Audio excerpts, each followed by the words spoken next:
Okay, good morning.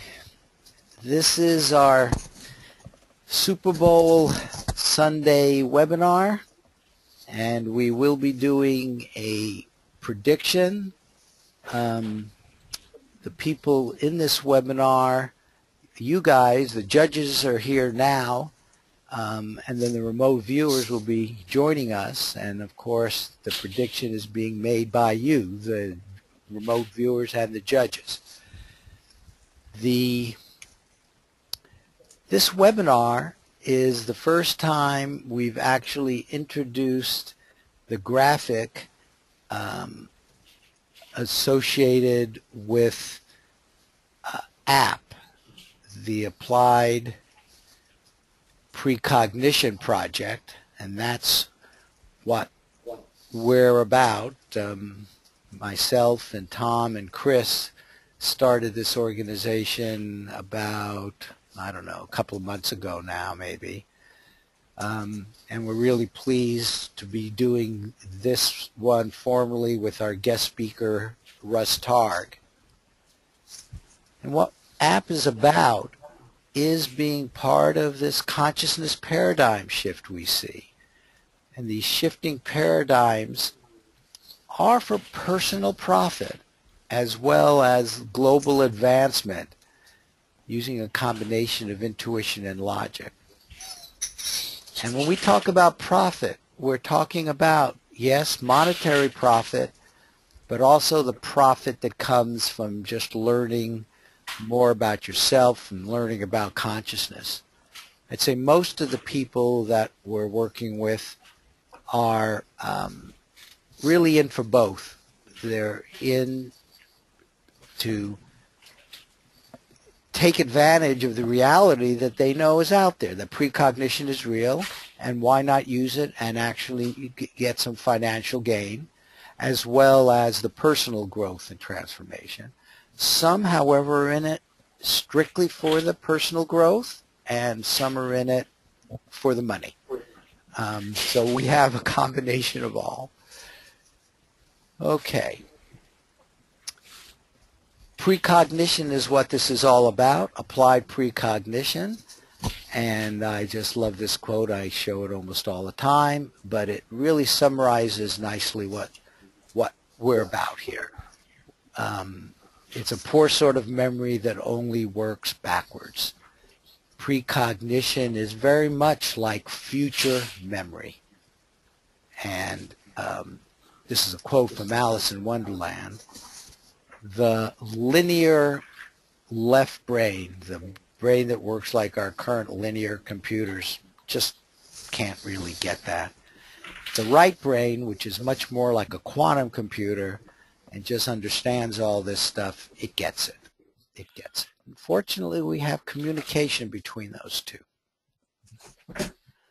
Okay, so here's the agenda, and here's where we are right now.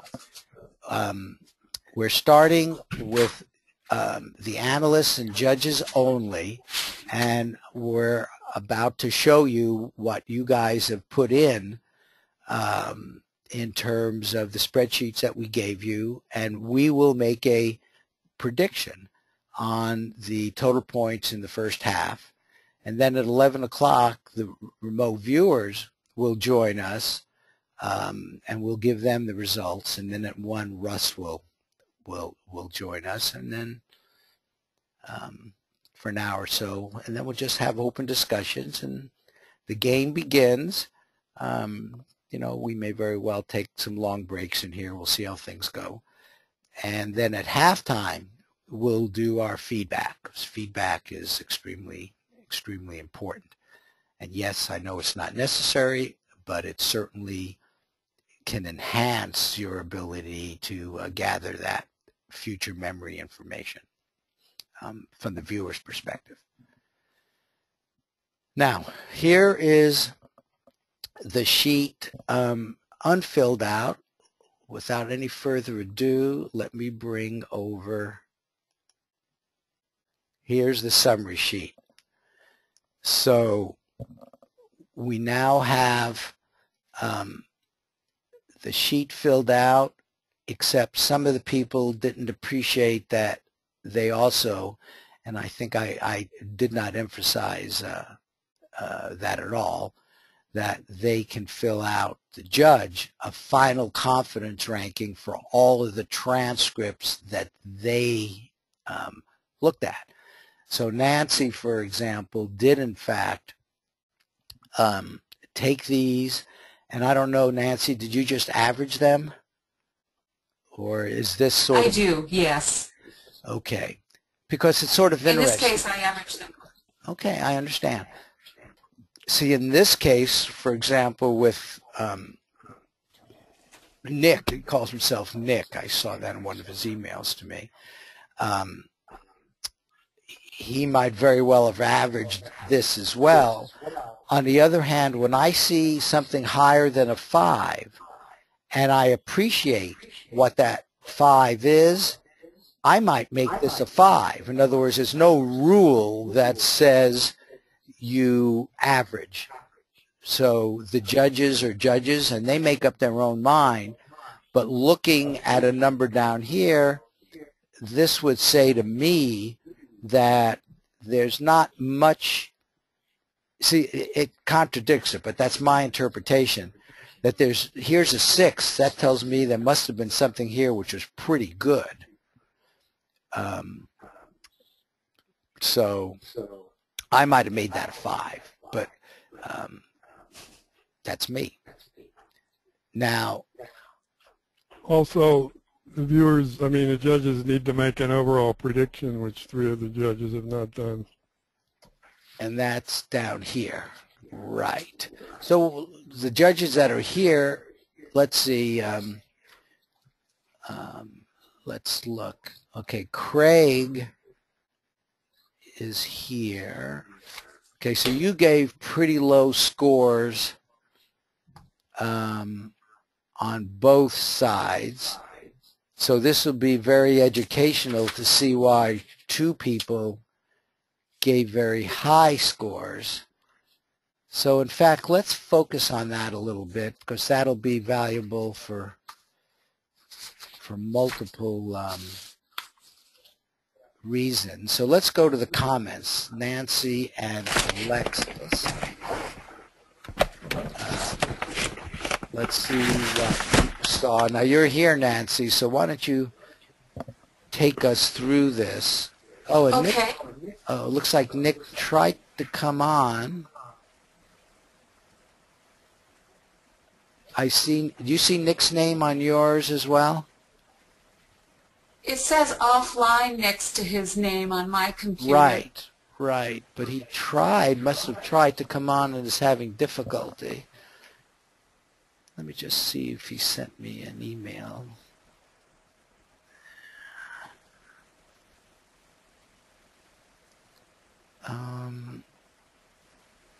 Okay, I did not send Lee.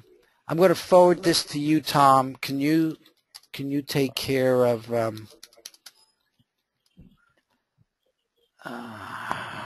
happened here?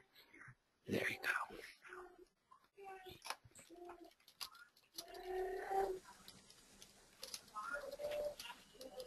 Okay.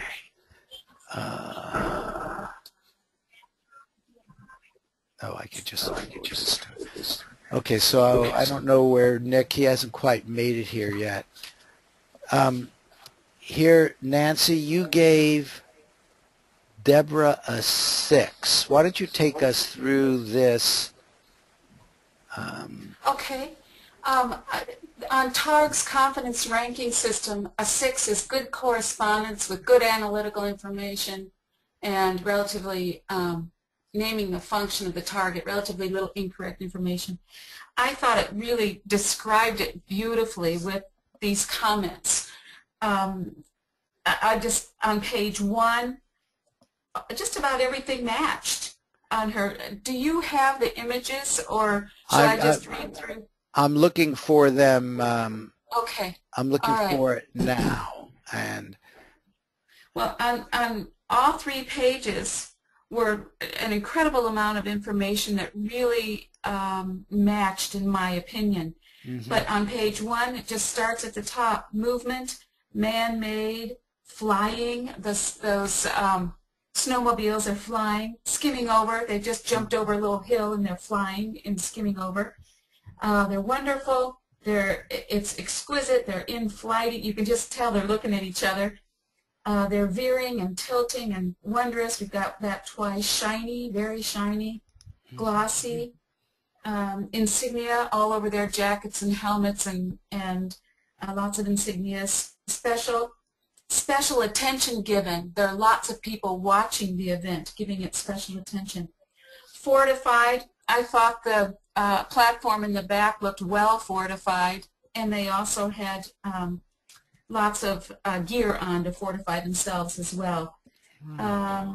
Carefully constructed or designed. It looked like the jump was carefully constructed, and then the perch in the back where the people are standing was carefully constructed. Wild soaring. That's just about everything on page 1. Yeah, so you got a lot. Yeah, page 2. I thought it all matched just about. I can't Right. find much that doesn't. So Now, okay, so and her little pictures matched with the people all lined up in a row watching, right. like little judges. So here it is. It took me a while good. to find it. But then the question is, Craig, did you not agree with what Nancy said, or did you think it wasn't strong enough? Where were you coming from when you gave it a much lower score? Well, I didn't judge Deborah's. Oh, who judged Deborah's? I'm sorry. I judged John's and Chris's and Mitch's. Okay, let me just see who. Nick and Alexis. Okay. Right. Okay, I was wrong. I got messed up. I thought that 2.5 was associated with Deborah. It is not. So all of them, Alexis did the same thing, and he's got a unique technique that he uses called dumb beating. It's fun when Alexis and I match, because mine is so I don't count things and add things up, and his is really precise, and so it's really wonderful when those are the same. Exactly. I'm sorry Nick isn't here, but Nick gave it a 4, so that agrees. So all of you agreed that was a good one. And I want to jump down here because notice we gave you 2 coordinates. Of course, only one of them is going to be given back to the judges as their feedback, depending on whether it's over or under. And notice down. Other callers on the call. And notice down. Okay, so down here they are relatively. Low. Okay, now where am I getting? I'm getting. Where am I getting feedback? Leanne. Okay, hi. Yes. Leanna. Can you hear me? Leanna, I can hear you. But the feedback somehow from your system. Okay. So if it'll go away. I don't know if you can move whatever the mic is picking it up, or if you have to, you can mute yourself. And then when you want to talk, just unmute yourself. Okay. Okay. Yeah. It definitely was you, but welcome. So, in terms of Deborah, we have actually good agreement, and we have a contrast which is pretty good. Nancy was the only one that made both of these on the wagerable level, so that was pretty good. Yeah, and I would say when I look at those scores on the underside, 810922, when it's easy to give a 3. I struggle and stare and skim over and scan when it's 3.5, because that has big 3.5. The meaning of 3 and the meaning of 3.5 are so different. Yep. It means I will not wager on that one, or I will wager on it. And so I'm interested to see that the other people gave her a 2 and a 3, and now I will again go back and second guess myself and look again. Well, But at this point, I think it's a 3.5, and it's not quite a 4, but it's a strong 3. So yeah. that's the tough one, is that 3.5 range. It is. And sitting here as judges and now seeing everybody else, you see the value of multiple judges. Yes. Because, Yes. you know, you can also sort of average this way across. Yep. And say, oh, well, okay, a marginal 3.5, which again makes the contrast in terms of what Deborah has being quite high. And that strengthens the prediction for Deborah in the over direction. So as analysts, doing it independently is the beginning, but then we all have the ability to do judging now from the big picture, because what we're in the process of doing is coming up with one overall prediction. But for me, anyway, part of that is how did each individual predict. So for Deborah, you know, it seems to me it's clearly on the over. Maybe I'll put over up here. And so that's at least how I feel, and I think you understand why and would probably agree. Right? If all you did was look at Deborah with the 3 people that looked at her transcripts, you'd mark that one as over up there that way. Mm-hmm. So that's when I do, you know, my own judging.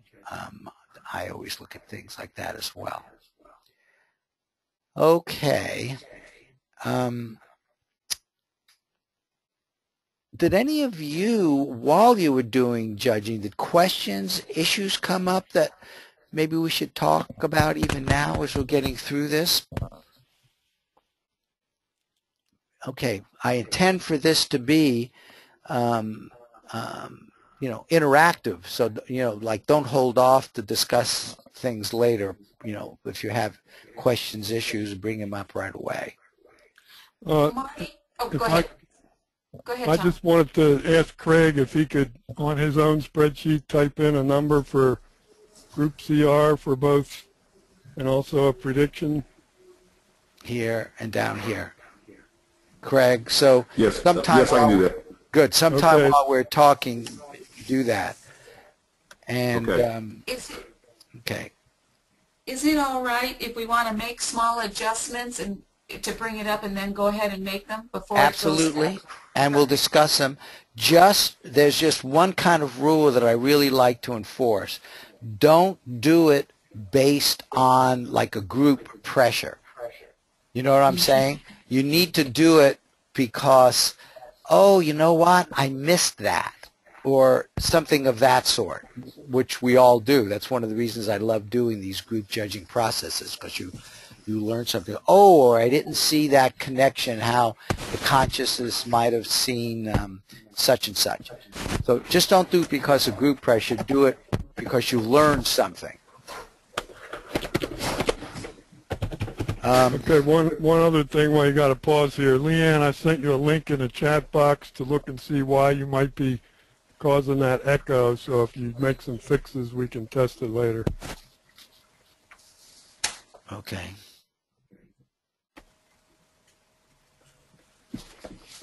Resent her email. Oh, okay. God, I wonder if any of the other people were using the wrong one. Well, you resent it to everybody. I'm really sorry. Nick did not make it. He must have had problems at his end. Okay. So we jumped in with Deborah because of the 6s. What are we going to do with someone like John? Now remember, we're all doing this together. This is not me, folks. We are all now doing the group judgment process. So I'm looking at John. I see Nick has a 4. Craig got a 2.5.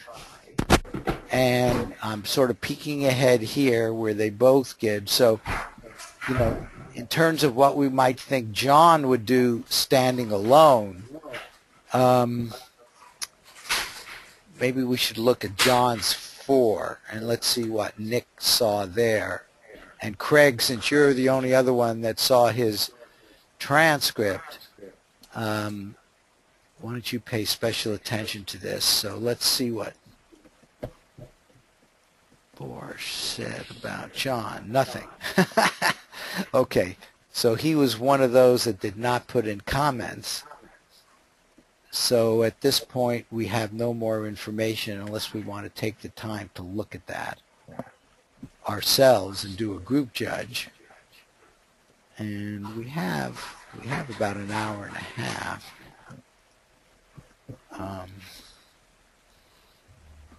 Okay, well, let's skip him for now and maybe come back.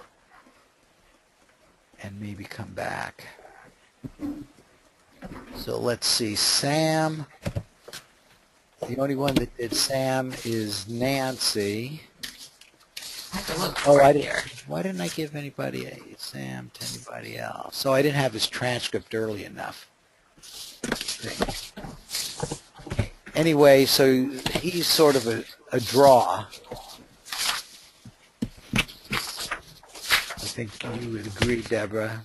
So Sam is a draw. Uh-huh. And let's look at Dave. Oh, okay. Dave is also, well, no, Dave is a 5 and a 3.5. Uh-huh. Interesting. You go over, oh, you went under. I did a wild card preview, so I'll explain that when it's appropriate. Okay. And also, and this is, not everybody probably knows this, but you also in this case had 2 wagerables. Uh-huh. And so on Dave, you might have wanted to reverse it for that. Judging, one of the beautiful things that's going on with this one ARV approach, where we do 2 unitary coordinates, the viewers do 2 independent sessions, is it's really given us an opportunity to learn some new things as we're looking at the data and to experiment. And one of them, and we're still gathering more data, so this is clearly a tentative conclusion, is that when we have 2 things which are wagerable, so like Dave S., he's got his 5, and down here it's a 3.5. 3.5 is wagerable, just on the margin, but both of those would be wagerable. You, for reasons which we have no understanding of, it is as if Dave is really saying, I want to go under, not over. It flips it. It's like an odd little communication from the subs that just reverses everything. and Nancy's group is, and we've seen it in other groups as well, but I think your group has seen it the most.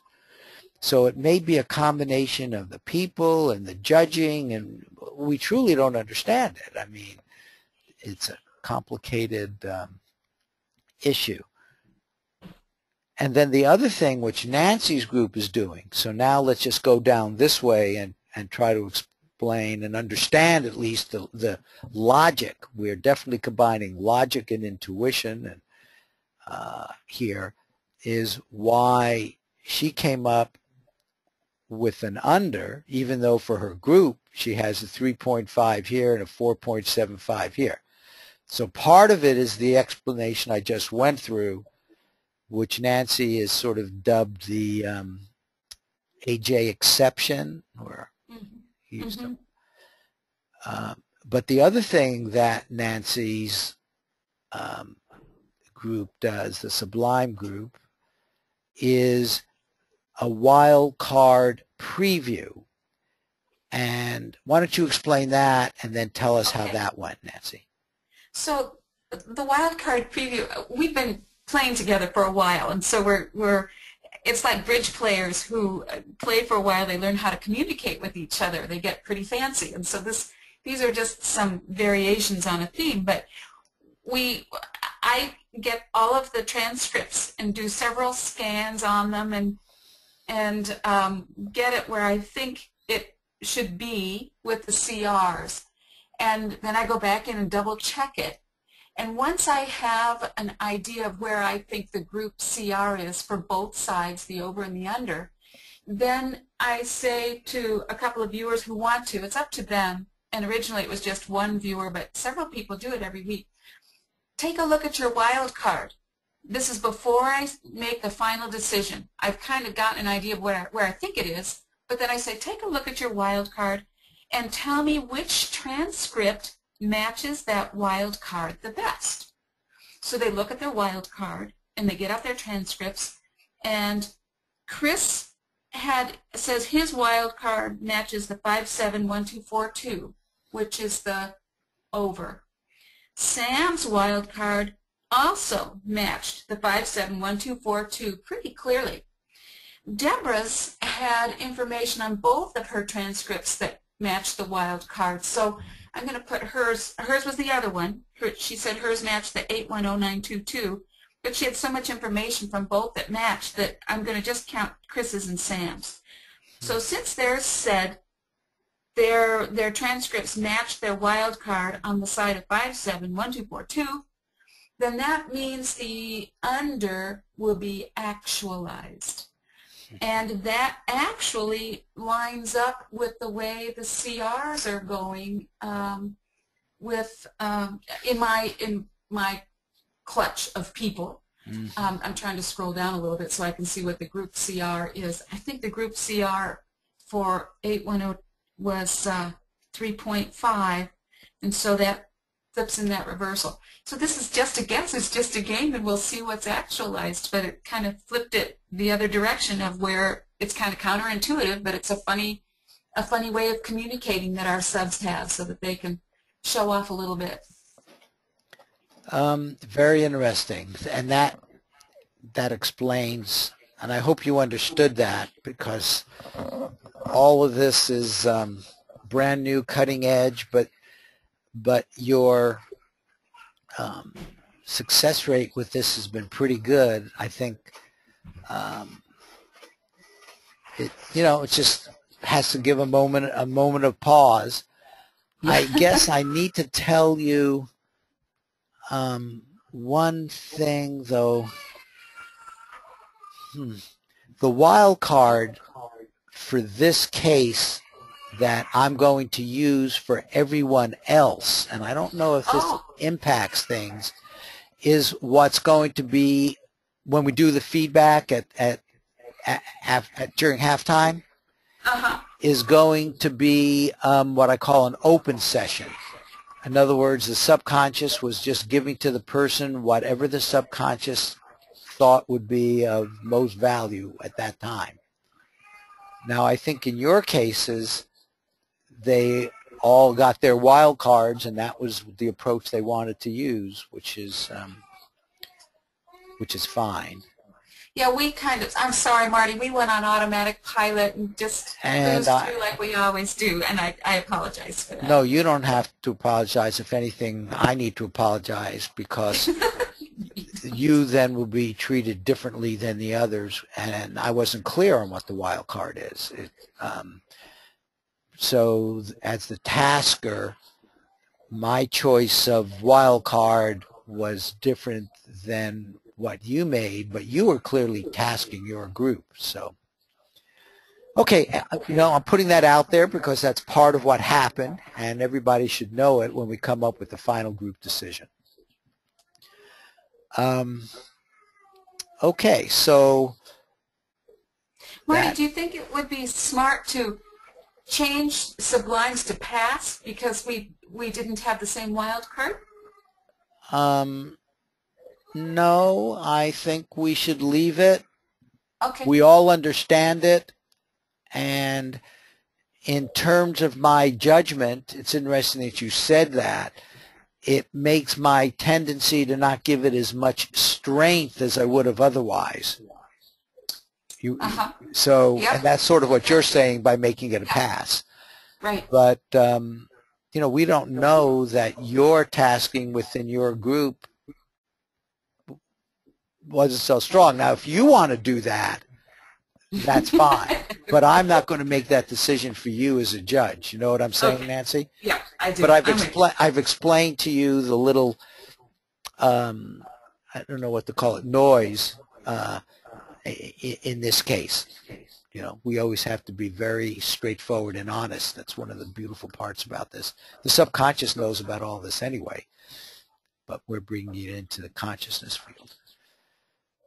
Now, Chris, okay, so we just talked about Dave, and he was only done once. Let me go down to Chris just because. Okay, so Chris was actually done twice. Craig gave him a 1, and down here gave him a 2. Okay, very interesting, very interesting. Craig, I think you probably, just because I know Nancy has done so much of this,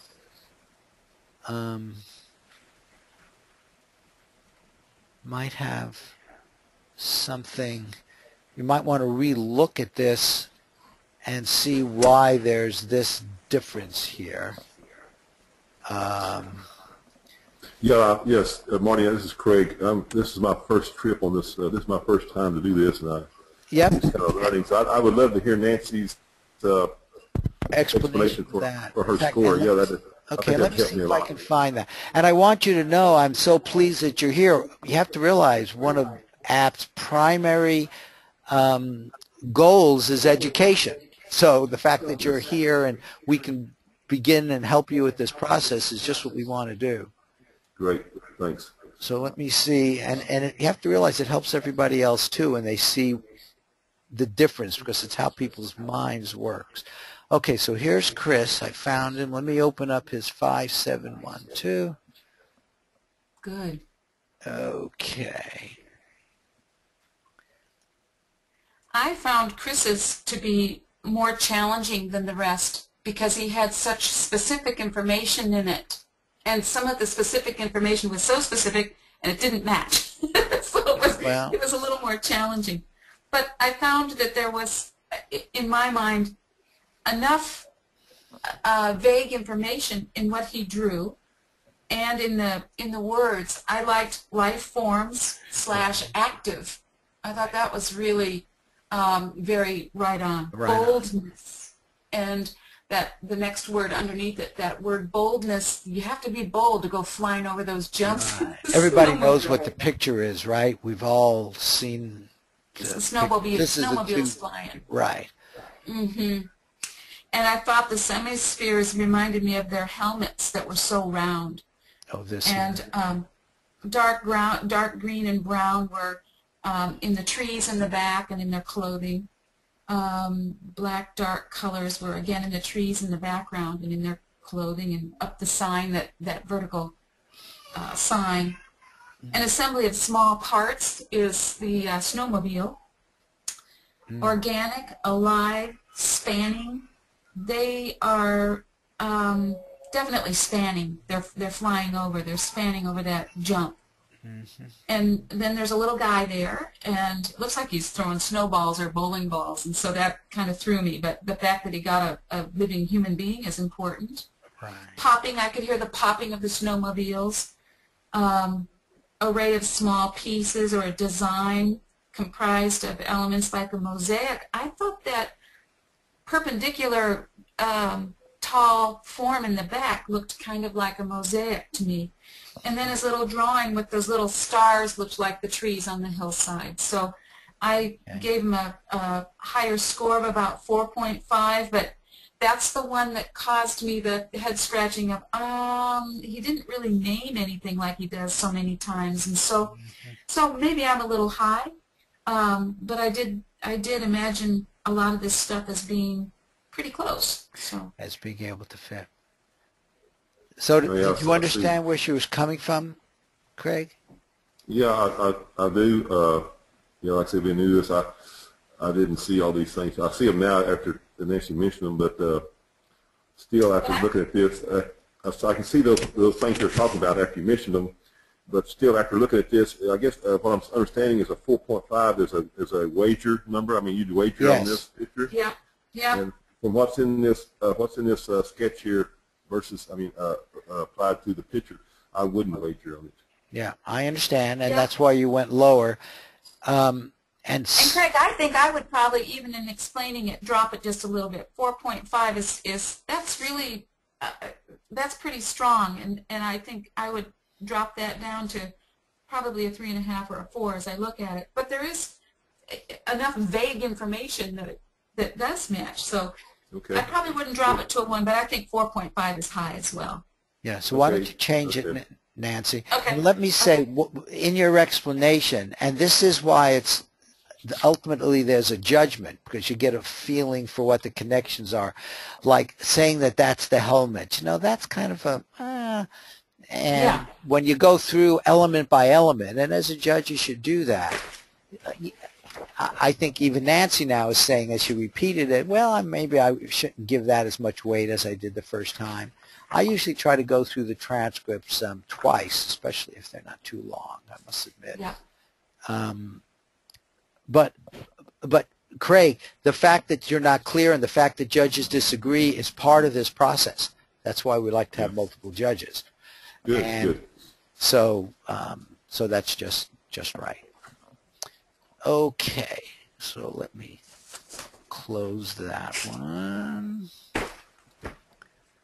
I don't know what that is. Okay, so that, okay, so you probably lower that a little bit, but certainly we understand that that's lowered a little bit.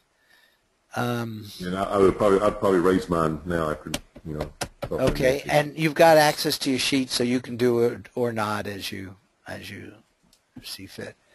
Okay. So that's it. So we've gone through all of Nancy's. Let's go back now and pick up the rest. So let's take a look at Joni. Okay, now going this way, let me just see. Sam, we did nothing. Dave happens to be interesting, where we have to make that same judgment, so I wouldn't know to do it over or under, so I'm just going to leave it blank. So now if we look at Joni, only one person did Joni. That was another one for Deborah. And a 3.5. Those are pretty close, so there's nothing real clear. The data has shown me, at least, that these need to be more than one apart before I get serious about saying, aha, I want to go with the over one, with the higher one, without an exception rule. This gets complicated. So Joni, and judging, hey, you want to know something? Real judges have these kind of problems too. So let's look at Russ now. We have a 3.5 and a 2. So that's one not knowing anything else. And Gary gave it a 3.5. You're here, Gary. Let's go over to his comments and see if, they're right on the margin. Yeah. But you were willing to wager on it. Well, it was a real eye-opening experience for me, having not judged a lot of other people's transcripts, a lot of self-judging. But looking at all these contrasting styles, for us was a little difficult for me because he had so much information. Right. He had so much thing on a certain Wait, we're losing you. Can you get closer to the mic a little bit or something? Can you hear me better now? Yeah, okay, go ahead. Can you hear me better now? Anyway, Russ has so much information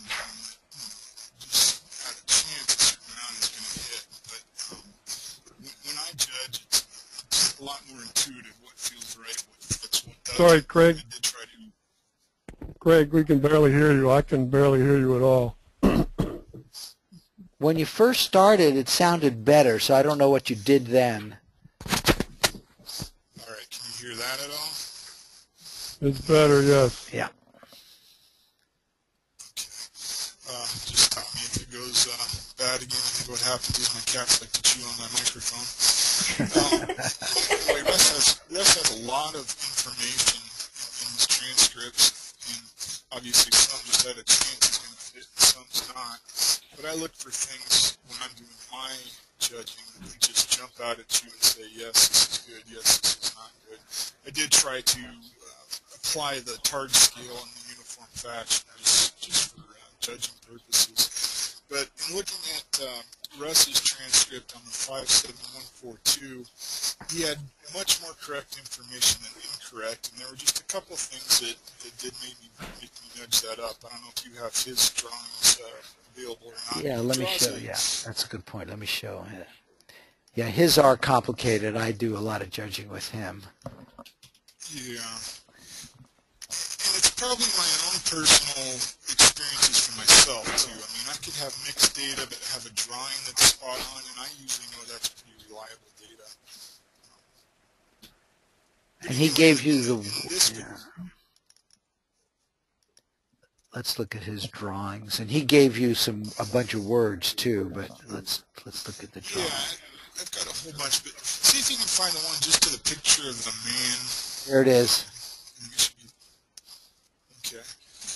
Now, when I looked at his, I mean, you look at this guy, and the positioning of his hands is almost identical to the positioning of the hands of the guy furthest on the snowmobile.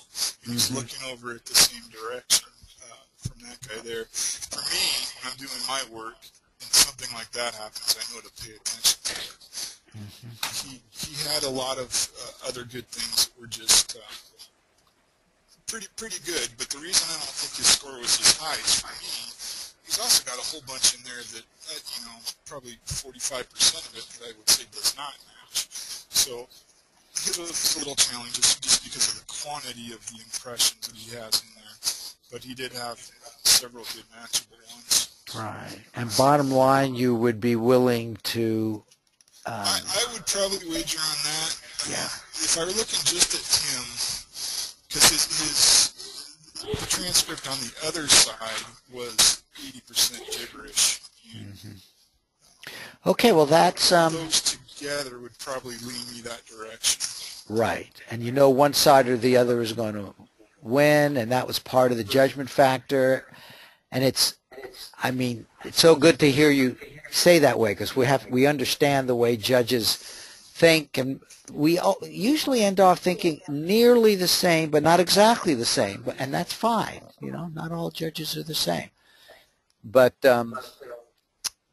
I understand exactly what you said. So I would then say, let me get rid of that.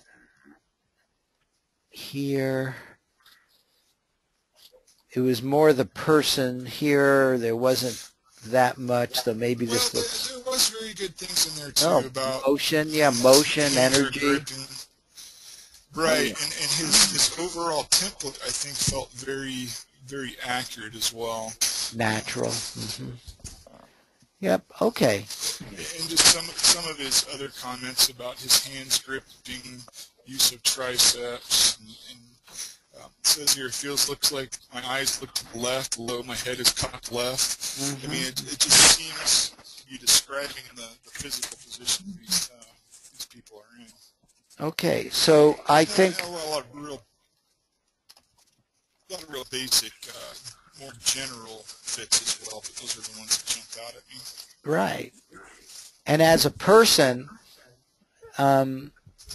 putting over here would make perfect sense with everything you said. Correct? In other words, just you as the judge, and you were the only one that judged Russ, you would then say, okay, I want to go over based on what Russ said. And I would suspect you have... Interesting courses. Yeah. Yeah, Okay. I don't do passes, so I make myself decide, and clearly that would be a decision where I would go with. Right, and you did it here as Credit well. for the over. So. Okay, excellent. Thank you. Thank you. Now, Chris, don't know what to do with Chris. Right, Nancy's group. And Joni, we did, I think, too close. So let's look at Les now. We had one person do Les. Nick hasn't made it here, has he? Does he have comments? No, unfortunately, he didn't have comments. But based on what we see, he got a 5 here and a 2 here. So we would put him over here. And he didn't know to fill this in, but I think it's clear this should be over. You all agree? Anybody disagree? Okay. I'll take that as being agreement. I mean, that one is pretty straightforward. Neither is wagerable. Someone just joined us. Alexis. Okay, good. Morning, Alexis. Okay. Now, Bronco. Here's a 5.5 by Gary. Again, missing Deborah, so we just didn't even get 2. And here you are at the 2.5. So again, it's pretty clear. I'm sure you went over here. And we can do an over here. But that doesn't give it any extra weight. It's really the same over. But nevertheless, I'll do that. Okay, now we have 2 for Mick. So we've got Gary and Craig. And let's see what we have down here. 2 and 3 being low.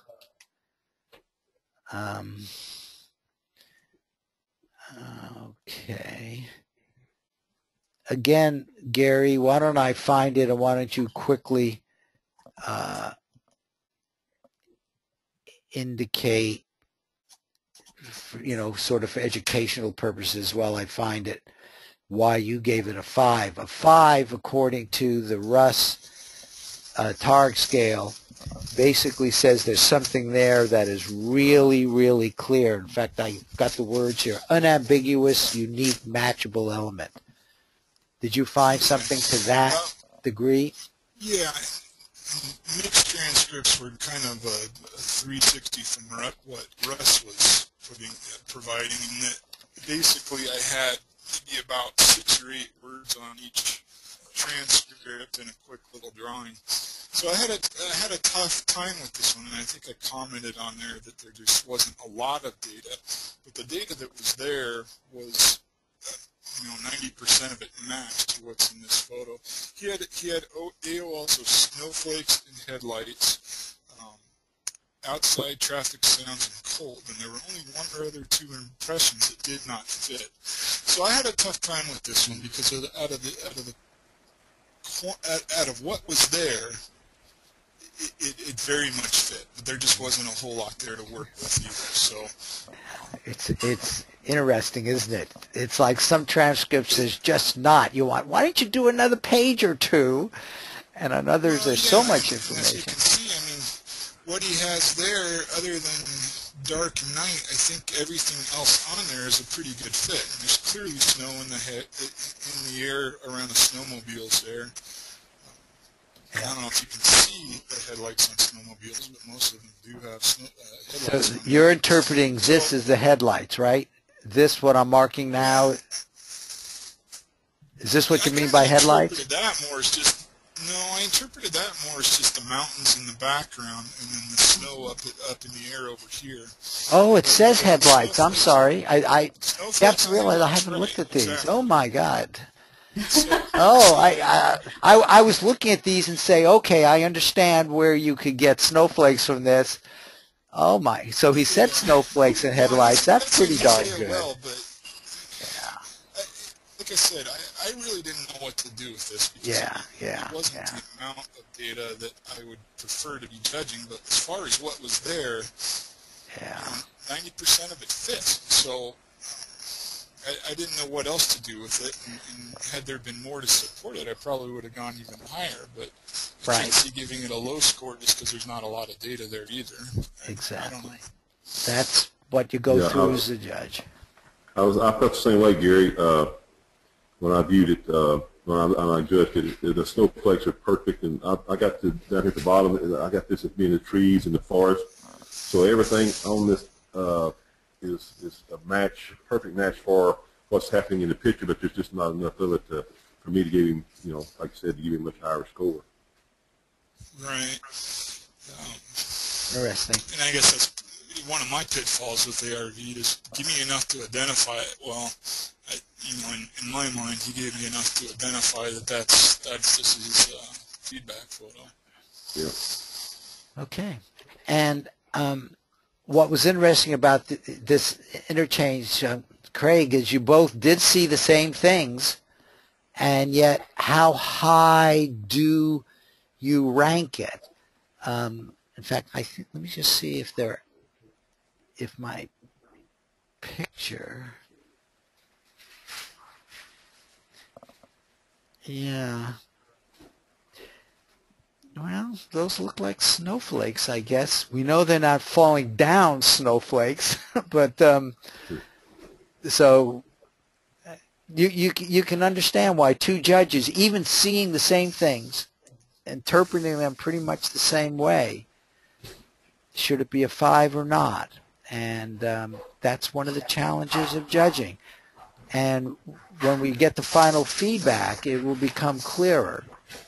I will say my inclination here is to probably give it 4 or 4.5 or a 5. That's pretty darn good. And I don't know about the headlight, but the snow calling it out that way. But there wasn't very much. You guys said it all. You have to understand in this business, right or wrong isn't that easy. You know what I mean? There's just a lot going on. And you just have to understand, and you're learning about how consciousness communicates. That's one of the parts about this which at least I just love, because you're just learning about consciousness.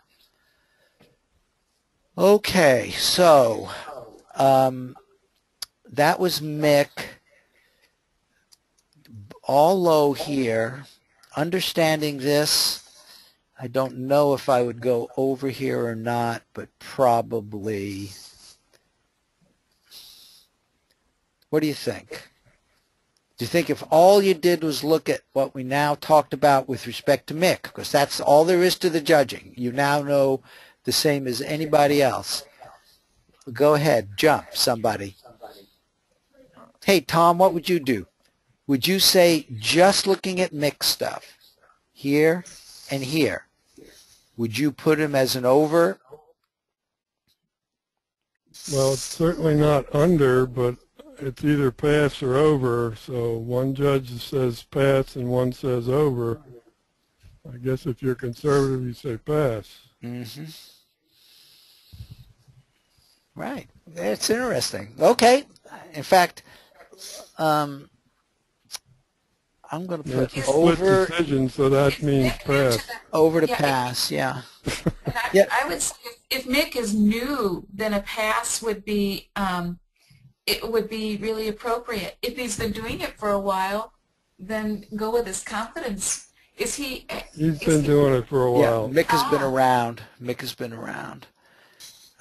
He was in some of our earlier groups, and then he got busy with work. You know, you let work interfere with this stuff. I don't know. In fact, he has his own group in Florida that meets in person, I believe. Yeah, that too. Oh, fun. And I'm trying to get them to become part of app. I'm going to just leave it at that. You know, we've talked about it. We're understanding it. All of this is part of coming to a total group decision. Okay, so the only one we haven't talked about is Tom.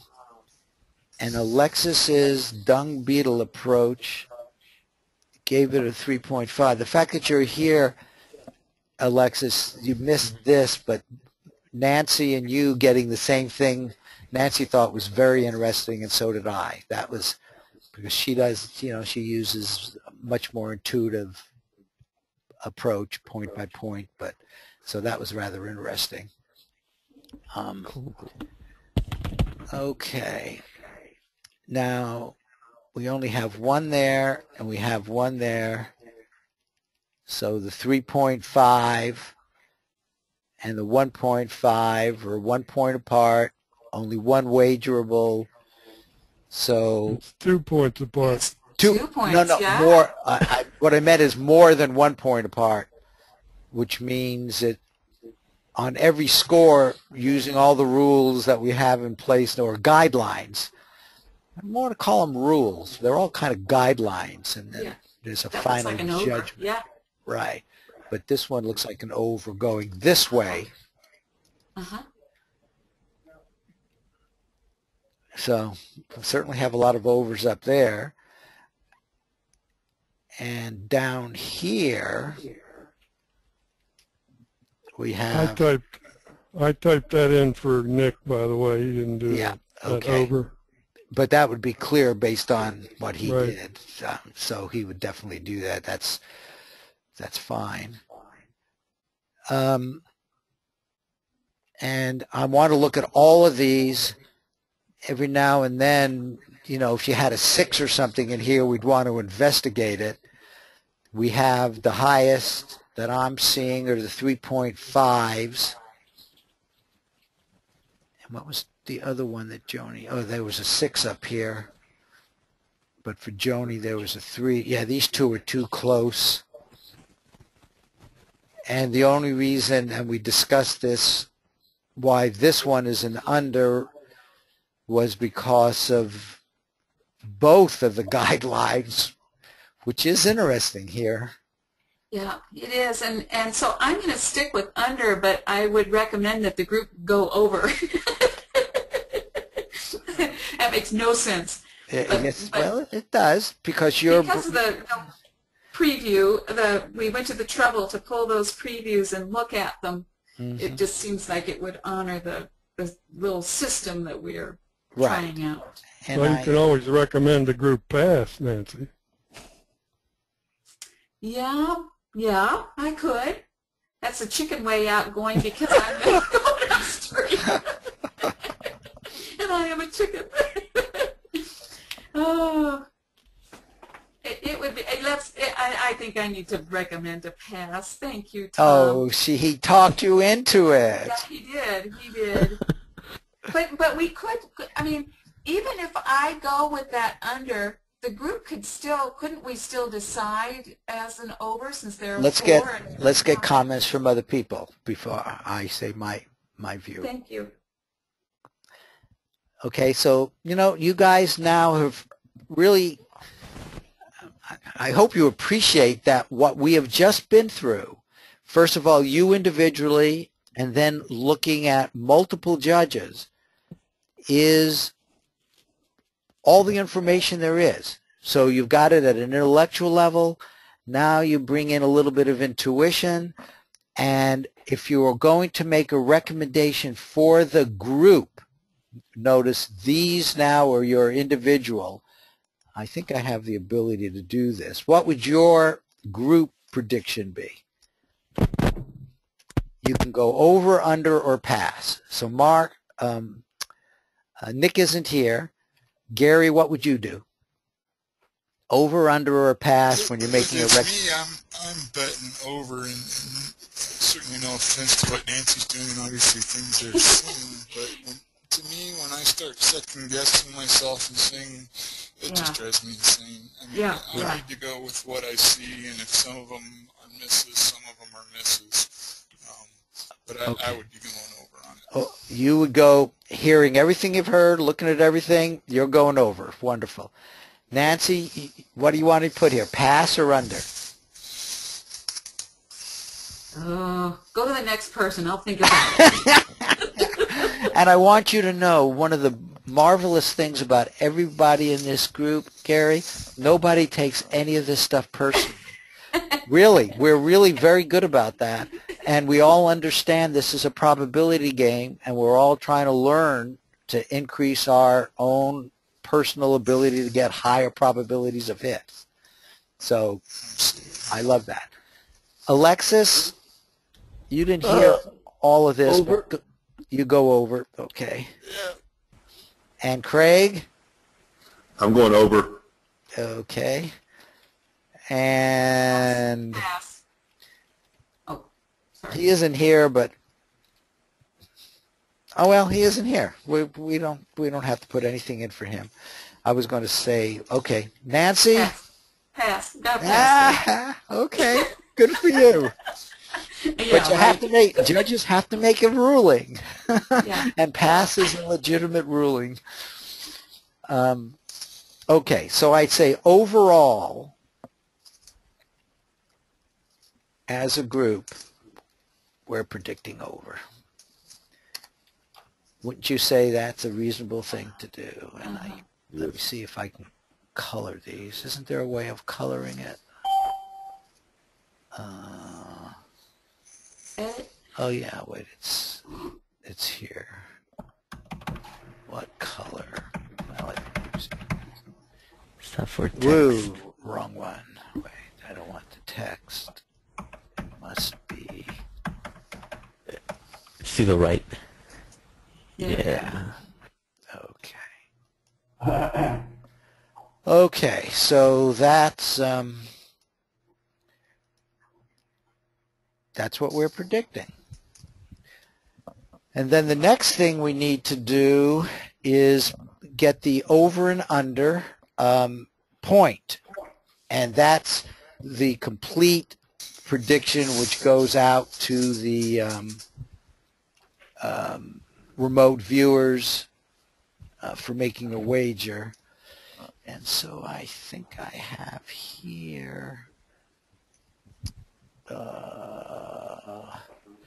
what we use to come up with the points is Bookmaker.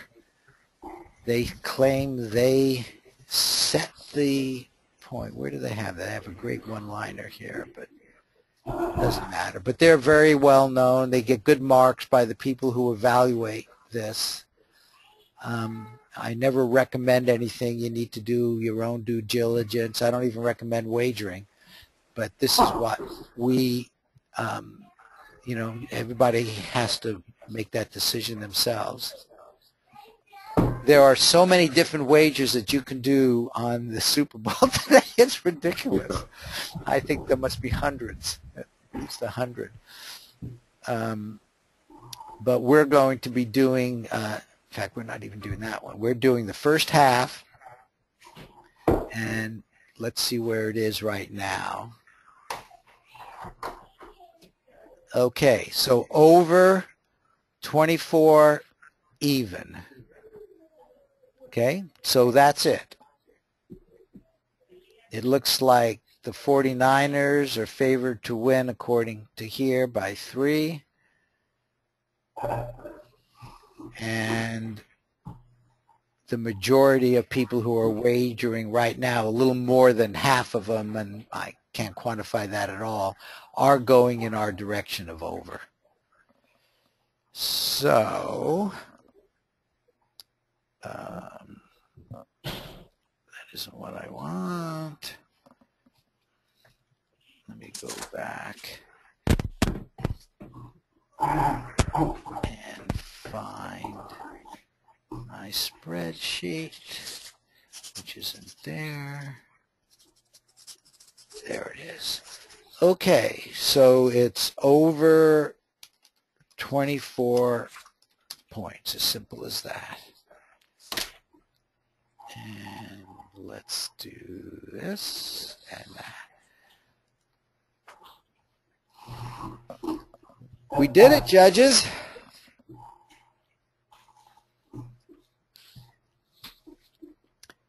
So you're free to do your own wagering, or not.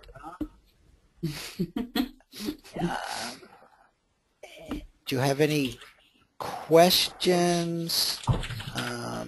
Can I look? Can you scroll up a little bit? Can I look at those just one more time before we close it out? In fact, I can give. Let me see. Yeah, here it is. Here, Tom. Let me see if I can find. Is that link the same for everybody, where they can get their own copy? No, it's a different link. I will send it. Can you hear me? Yeah. Yes. Yeah.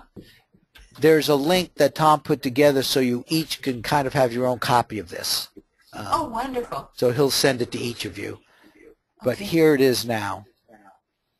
I have to congratulate Tom. I think the system he has set up here is really incredible. I know about that.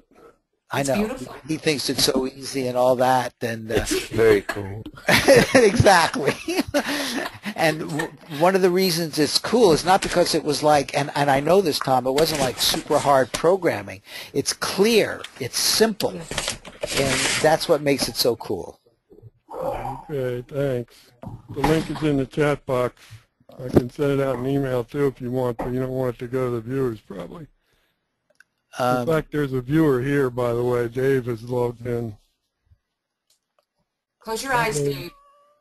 Oh, yeah. Yeah, okay, well, what's he seen, he's seen, and it's, we won't show anything else that he can't see. Okay, so we did our job. Nancy, here's what you wanted. Does anybody else want to see anything? Want a review of anything? Any questions whatsoever? During the next segment, when the viewers come, I'm going to review the wildcard approach, and that's when I'm going to tell them.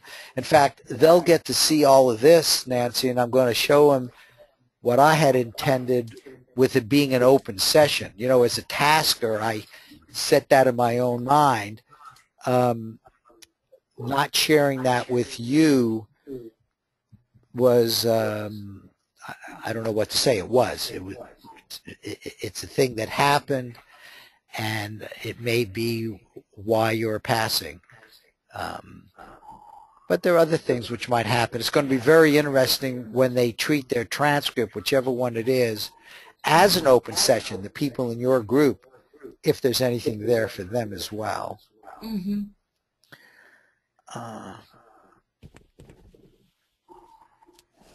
I had a theme in several of the transcripts that was Mount Rushmore, and I thought that was interesting that came up with several people because it was not on any of the little drawings of it. I mean, it just really was uncanny that they pick up the same information that isn't in the images. Yeah, well, you've been a person that's had that happen several times. That's true. But yeah, unfortunately, controlling this ability to get information at a distance, and who knows what the timing was in both space and time, is one of the things which, as we keep doing this, I hope we can get a better handle on. You know, to be able to get it focused to where you want it exactly and not get other things. But yeah, if both of them actually said Mount Rushmore, that does seem like more than chance, doesn't it? So people are peeking at each other. Mm-hmm. Okay. Tom, I think, and I'll share, most of you already know, but there may be some people here that aren't in the app discussion group. In June, we're going to be doing something with Joe McMonagle. And this is the kind of approach I'm thinking of right now, where we will split up the remote viewing transcripts, which will come from the other room, the people who decide to be remote viewers, and split them up very much like this, and do just something close to what we've done here. We could probably improve it somewhat, just because we now have this experience in front of us. But at least right now, that's the rough plan of what will happen in June. Remote viewers will give 2 transcripts. How do we judge them? Well, we judge them by divvying them out, and then we do analysis. All the judges then get together just like we did here. And we then come up with one prediction, which we share. Sounds like a lot of fun. Doesn't it? For Yeah. both the viewers and the judges. Yeah. So this template, we'll see if we can do a little bit more. This idea, I think was helpful. It's what I do without the template. We might want to put another column over here for that, standing alone viewer with all the different judges. Mm-hmm.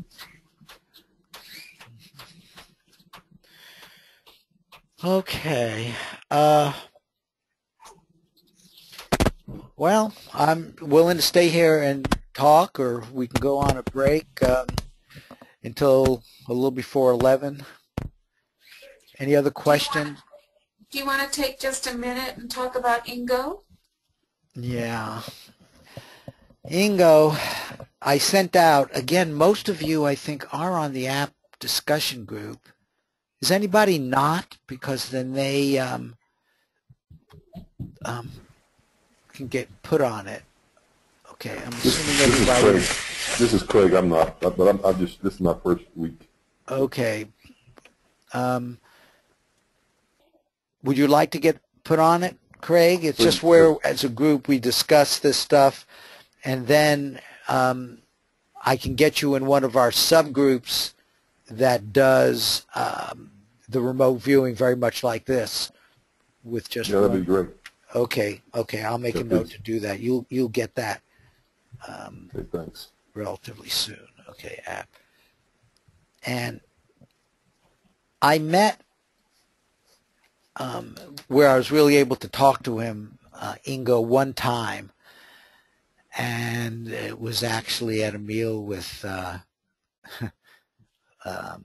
Paul Smith, and I had asked Paul if I could have this meeting because I wanted to get Ingo interested in doing ARV. This was the old ARV approach.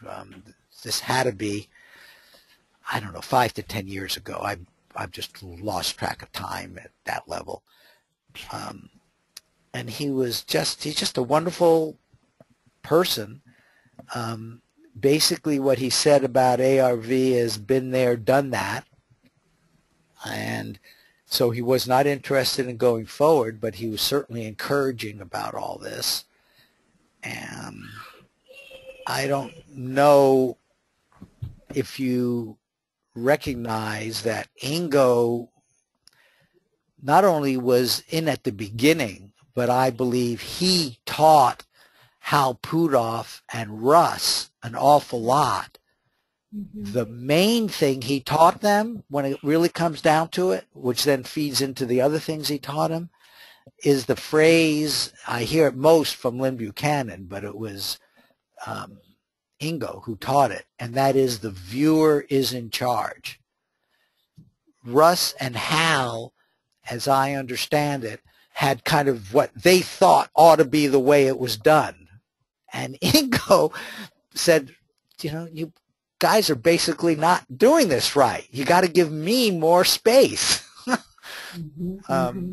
And he just at the very beginning was the one who set a lot of the tone. I mean, he really, remote viewing, the whole field, not obviously just ARV, the whole field of remote viewing wouldn't be anything like it is if it wasn't for Ingo. Mm-hmm. So you just have to have the highest respect for him. And some of the work he's done, he did a thing with Jupiter that is just awesome. When I believe it was the Voyager was sent out, we sent out the Voyager spacecraft, with eyes to get information on Jupiter. This was just at the time, relatively early on, in the 70s, I believe, when they were doing remote viewing. So Hal, I believe it was Hal, it might have been Russ, but I think it was Hal, said, why don't we task Ingo on this? And so they tasked Ingo to do Jupiter. And he, and the transcript is online.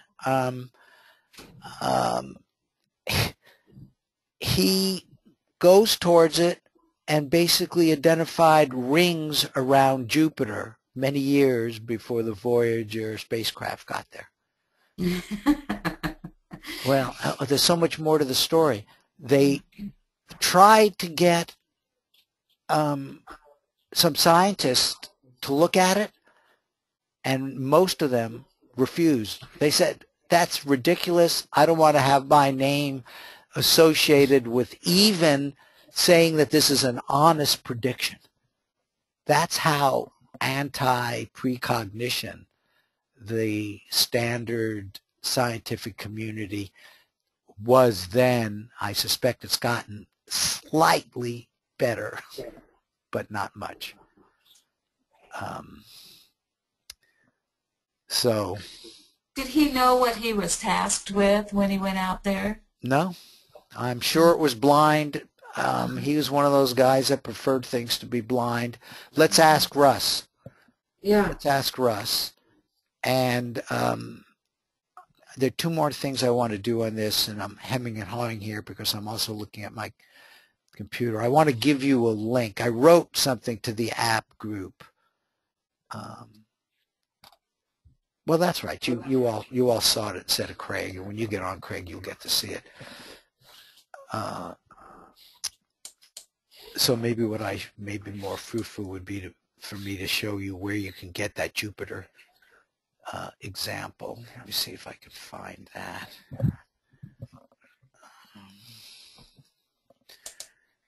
Okay, so this was this ad. Let me go here. Whoa. That's a little big, huh?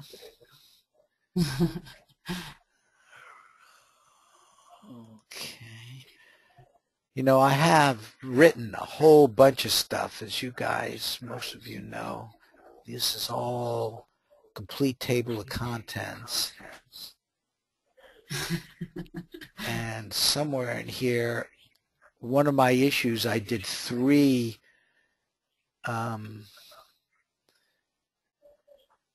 here it is.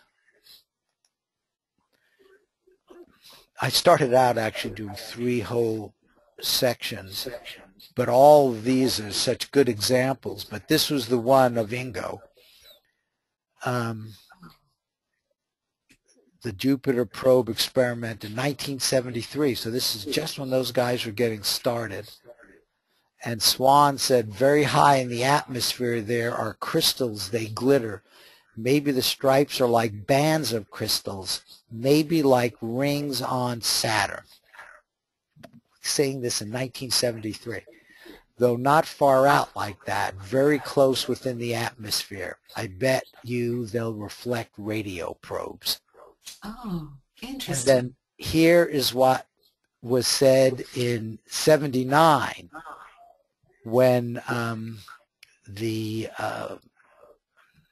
Voyager, I think, anyway, coming within 278,000 kilometers of the swirling Jovian cloud tops, the robots surveyed intense radiation, peered deep into the planet's storm-tossed cloud cover, providing startling views of the larger Jovian moons, and most surprisingly of all, revealed the presence of a thin, flat ring around the great planet.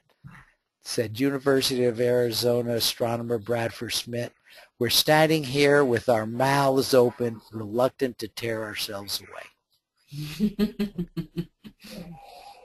These same scientists don't believe in precognition. Now, I will tell you that, God, there's so much. I love our field.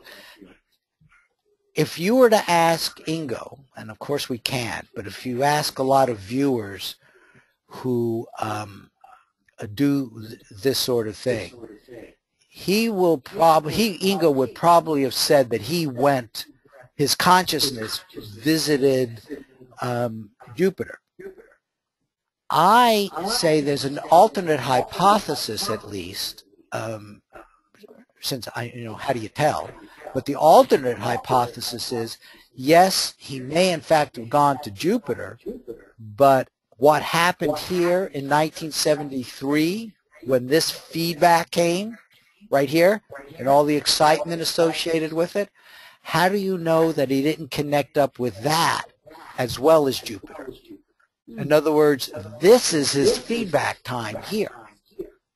You could look at it that way, and you can't prove that, but precognition is complicated enough that he got the information, and I say he got it from the universe of collective consciousness. I like to use the word, the information is out there already. But you understand there's a different perspective. Did he go in time to Jupiter at that time, if that time has any meaning? Or did he get it from a place where all the information about Jupiter, including this feedback, was out there? Doesn't really matter so much because he got the information. And in here they go through the details of what he did with the whole transcript, and how accurate every piece of it was. They went in and there was all kinds of stuff besides the rings. So that's here. I can put this link in the chat box if any of you care to do more details on that. But it's rather remarkable. In fact, one session like this at almost all levels of science should be enough to kind of prove that there's something going on here, folks. And yet science has no model for it. It changes the current view of time so dramatically. And that's really one perspective of why app is out here now, is really to somehow, through a more close to home application, which has to do with making real predictions on real events where you'll get feedback and you can wager. We just have to acknowledge that. We get more and more people doing this, making more and more money, and doing it publicly. We will get more and more attention. Okay. Ingo, we love you. Mm-hmm. Mm-hmm.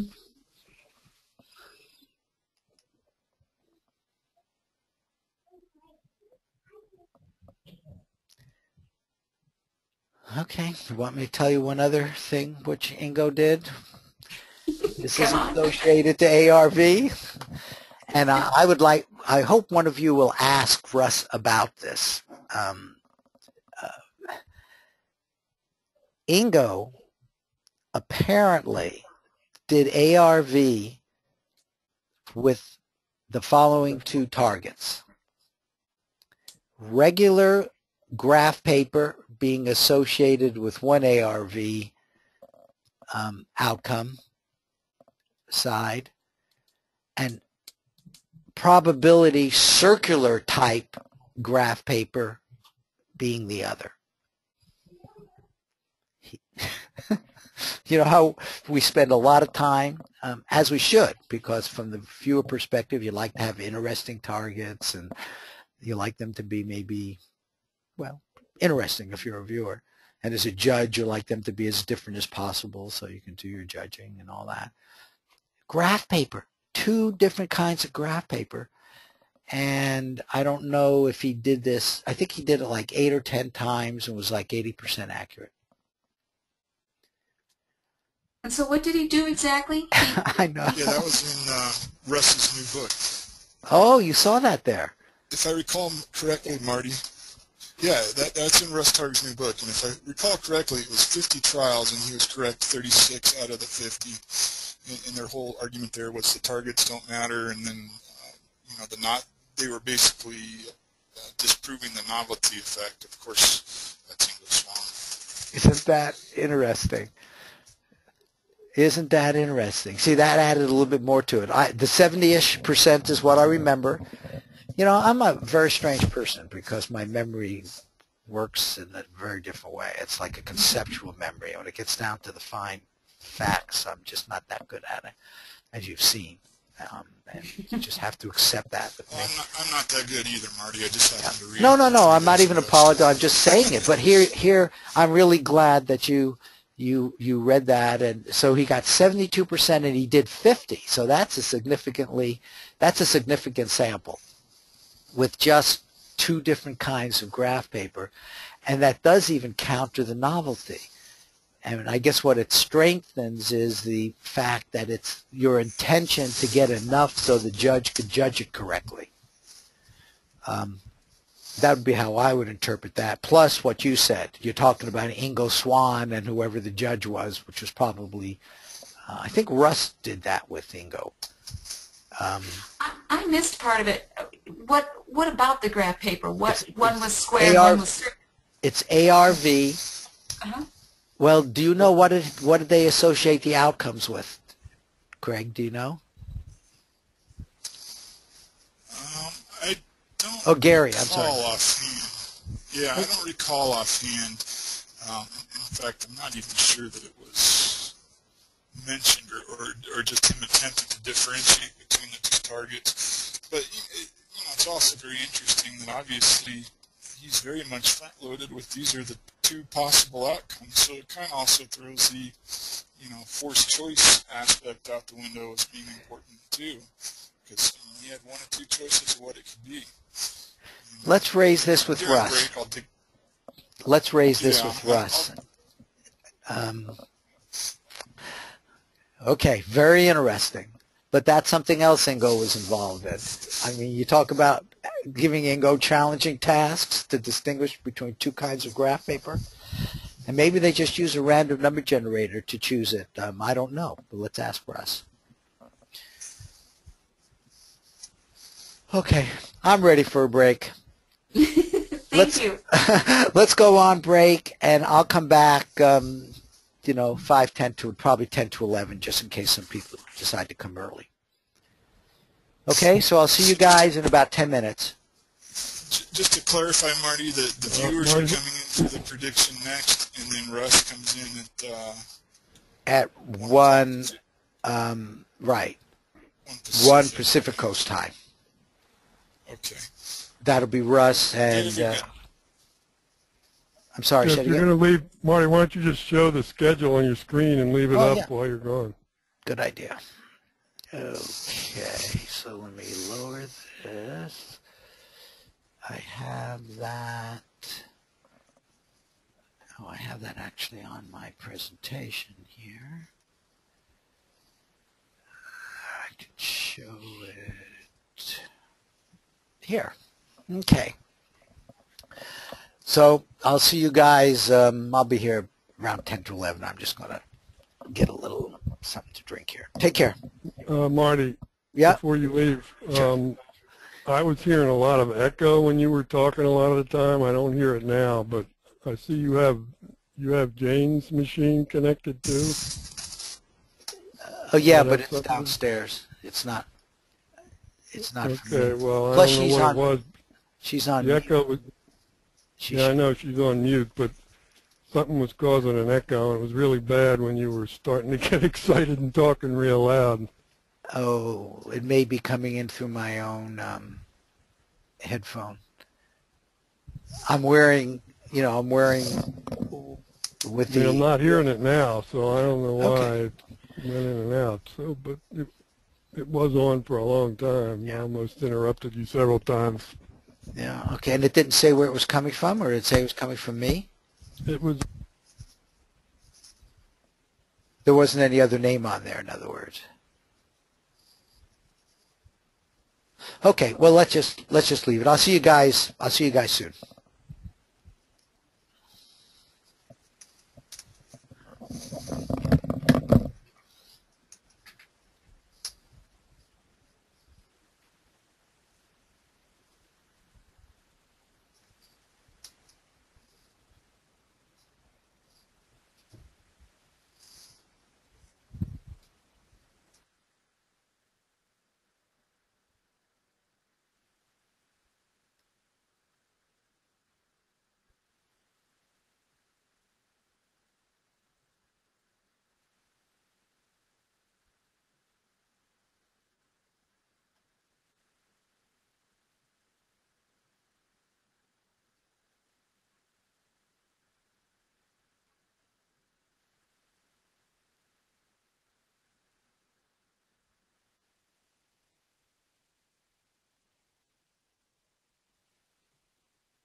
Yeah, I'm up. I'm here.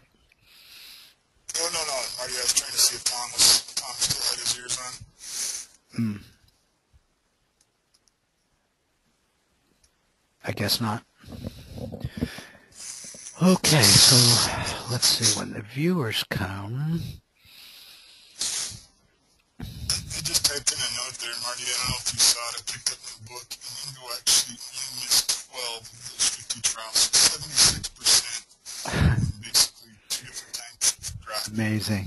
Yep, I see it there.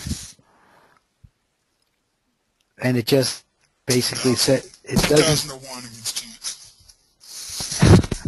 And it doesn't say anything though about how they chose which graph paper. Well, what it says, it was just an experiment. It wasn't an actual ARV type situation where they had a person on one end would pick which target they were thinking or which one they chose, and then he would try to pick up on that perception. Of course, that brings into many different questions. I mean, is it telepathy or is this more of an RV thing? Oh, I see. Yeah. It was more like a telepathy thing, huh? Right. So it wasn't ARV then. It wasn't actually an ARV trial. Okay. So I was wrong about that. Okay, good. Not good, but at least it's clarified. It actually says, no.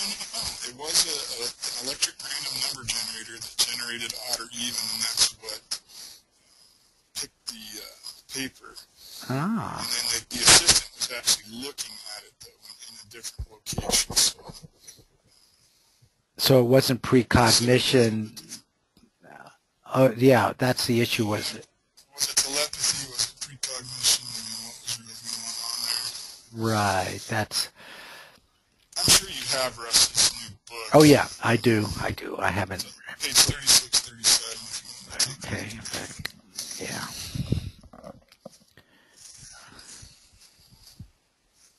Okay. I'm making myself a note. A graph paper.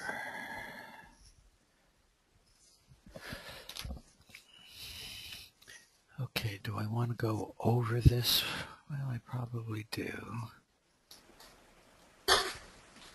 Excuse me, this is Craig. What is the title of Russell's new book? ESP, the reality of ESP.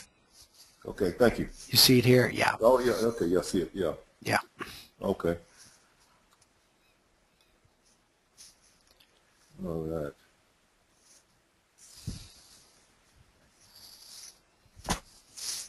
You know what? They don't need to know that.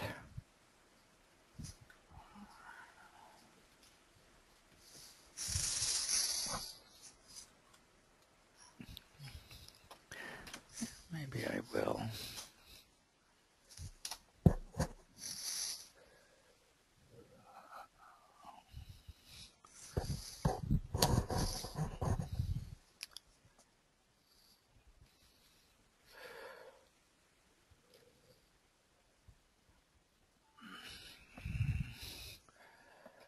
Keep there. Okay. How you doing, Dave? Are you on? Oh, let me see if I'm seeing any viewers should start coming in somewhere in here.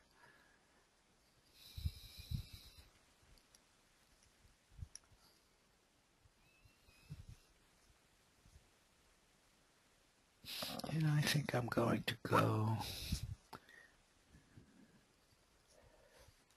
Do it over here. We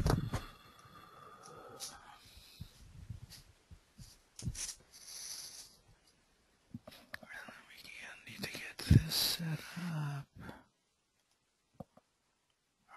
Okay, so that's that one.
Hey, Chris. Hey, John.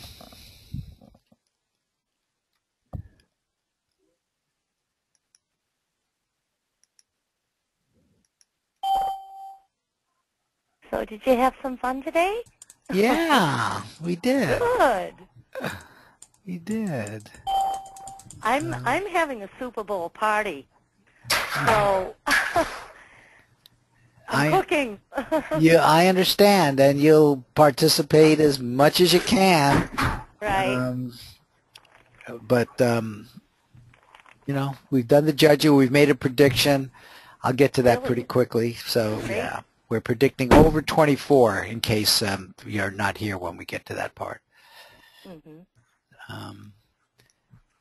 For the first half. Can I tell my Super Bowl joke? Please do. Okay. Let me, just so that I tell it right, I got to make sure I tell this right. Okay. I shouldn't have told you it was a joke. I get it. But, well, you know, it has to do with Ray Lewis. He's the linebacker for the Baltimore Ravens. Okay. You know, he's kind of a strange guy, but, you know, he had torn triceps in mid-season, but he made a fast comeback in record time for the playoffs. This is what I'm hearing. But what you may not know is that he was accused of taking an illegal substance to speed his recovery. Mm-hmm. It's a natural human growth hormone, HGH, and the essence of it was deer antler velvet. It comes from Australia. It's kind of rare. Well, he had a press conference on Wednesday during which he categorically denied this, taking the substance. But when the press conference was over, he bolted across the highway, leapt an 8-foot fence, and disappeared into the woods. So Baltimore fans are hoping he'll come out of the woods for game time today. Okay. I don't tell a joke very good. That's funny. Hey, that's on the air, immortalized forever now, Tony. Oh. That's good.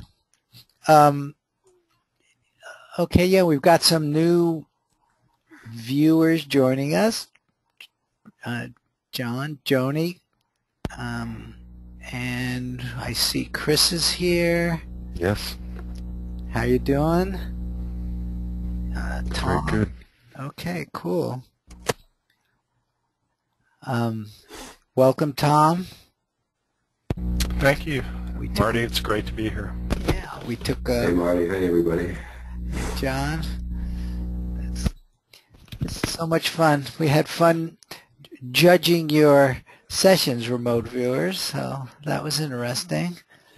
I'll wait, you know, I'd like to give people at least 5 minutes to get here, and then we'll go into it. And my plan is just to give a brief introduction, and then we'll show the way the judges did the judging, the scores, and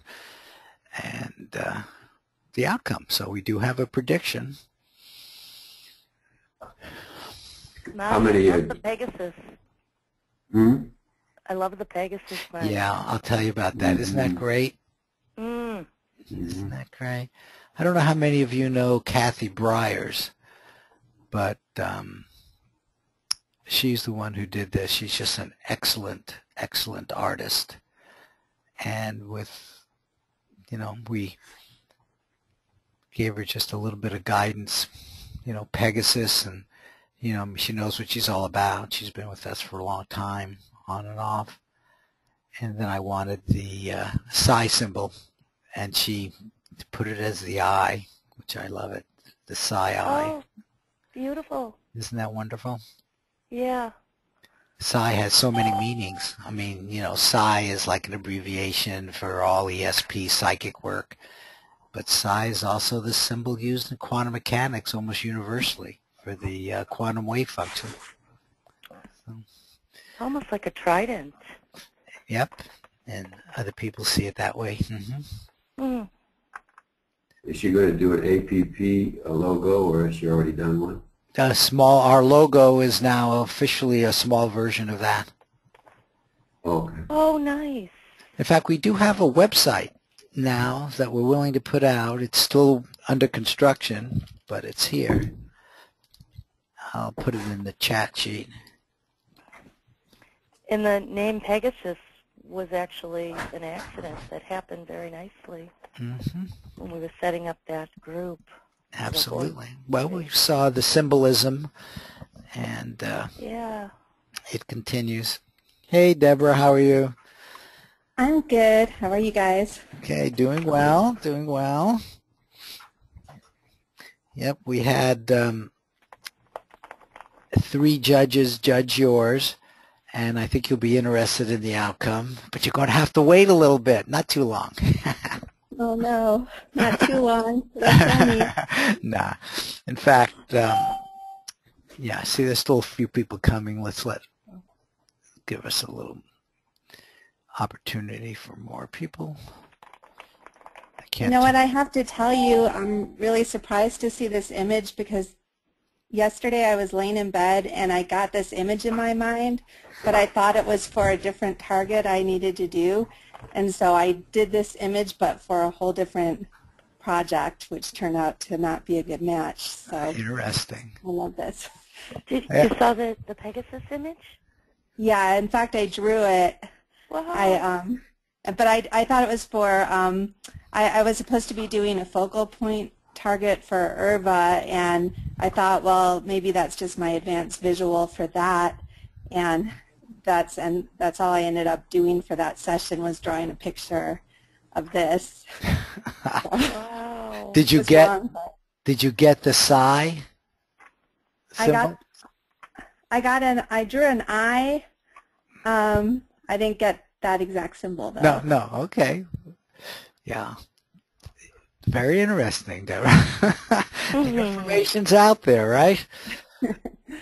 And now we just, in fact, that came up earlier. We have to, all of us, understand a little better how to,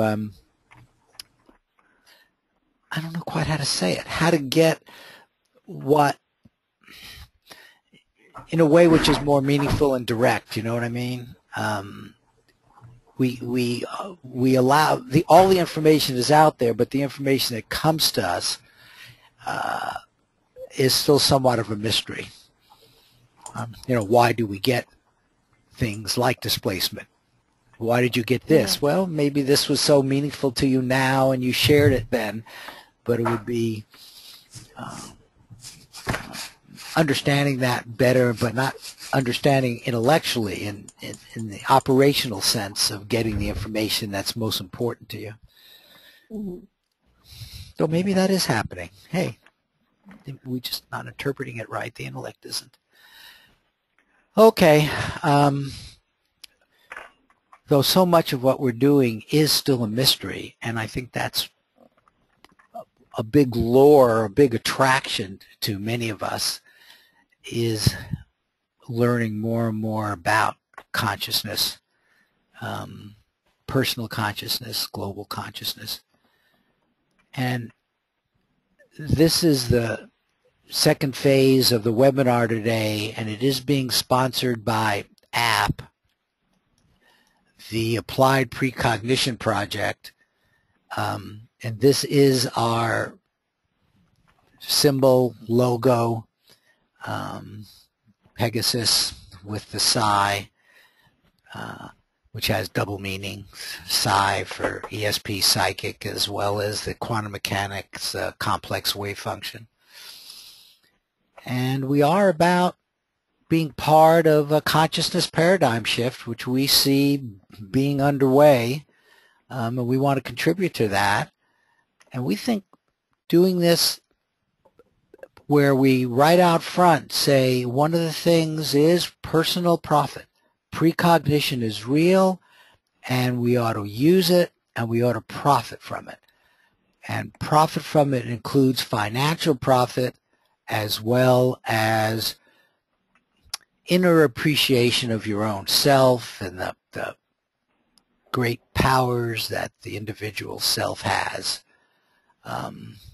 So that's a part of what we're doing, and then we're also very interested in getting this out in a global fashion. There have always been people who could do precognition as far back as we have any records. I mean, this is a natural talent, but it's never really been well integrated within society, and certainly not an advanced society. And the idea of integrating and bringing harmony to the intuitive side and the logical side, that would be a major paradigm shift. So in a couple of hours, RussTarg will be joining us, and we're looking forward to hearing what he has to say about the work at SRI and remote viewing, and he always has terrific stories. We're all about precognition, and the intellect just doesn't get it, but the right side of the brain, the intuitive side of the brain, understands it, enjoys it, and it's these connections between the two sides that ought to have a lot more attention paid to it than in fact is done by our society. But that's what we're about here. So here we are now. The judges have done their work. We're now all together, and Russ is coming on, as I said, in a couple of hours, a little less. Let's now take a look at what the judges did with what the remote viewers gave them. So here's a summary sheet of both, that's staying up there, Tom, of both coordinates, and you can see the viewers' names here and the judges' names here. We had one person who had a problem, so in all cases I tried to have each of your transcripts judged by at least 2 people, but you can see that didn't always happen. And each of the judges were given at least three transcripts. So if you look at this, and Deborah, when you came here in particular, I thought you would be quite happy with this. And both Alexis and Nancy, that used very different techniques, both gave you 6s. Unfortunately, Nick is not here, so we couldn't talk about those differences. We talked about some of the other differences here, but we could talk about that one. Now, I did something new here on this chart, and that was just looking at, say, Deborah. We looked at these. You see a 4, 6, 6. You go down here, you see a 2, a 3.5, and a 3. Since this side is associated with over, I put here an annotation that said if all you were looking at is Deborah, and that's all you had, and you had these 3 judges, what would your prediction be? And that would be over. Because I like the separation. We like the separation. We even talked, and I'll have more to say about Nancy's Sublime group, but that's the meaning of this column here. In many of the Sublime people, it got a little complicated, and I'll just wait a bit, and I'll tell you a little bit more about that. If we go down to the bottom here, and you can see here are for the judge just using their 3 transcripts, and Nancy had 4 that she chose to do. They then came up with a CR score. So that's what these scores are here. And you can see the same. So this is for the one above. This is for the under down here. And then each of the judges came up with an overall over or under, just based on what they had seen. That's what this column is. And then I asked each of them, and this guy's first name is Nick. Nick wasn't here, but I asked the other judges to then indicate what they thought as a group we should predict, and three of them did over. Nancy, for reasons we'll discuss shortly, changed her under to a pass, and that's because her situation had a little extra noise in it, which is maybe why she said under, maybe not. So as a group, we're predicting over, and we went into bookmaker.eu, and for the first half, it's right now at 24 points even. Well, it may change, but that's where it was about a half an hour ago. So that's a summary of the judging that went on, and we looked at your transcripts, and I thank you, the remote viewers. I hope you enjoyed doing them. It was fun judging them. Okay. You have any questions based on what I've said so far?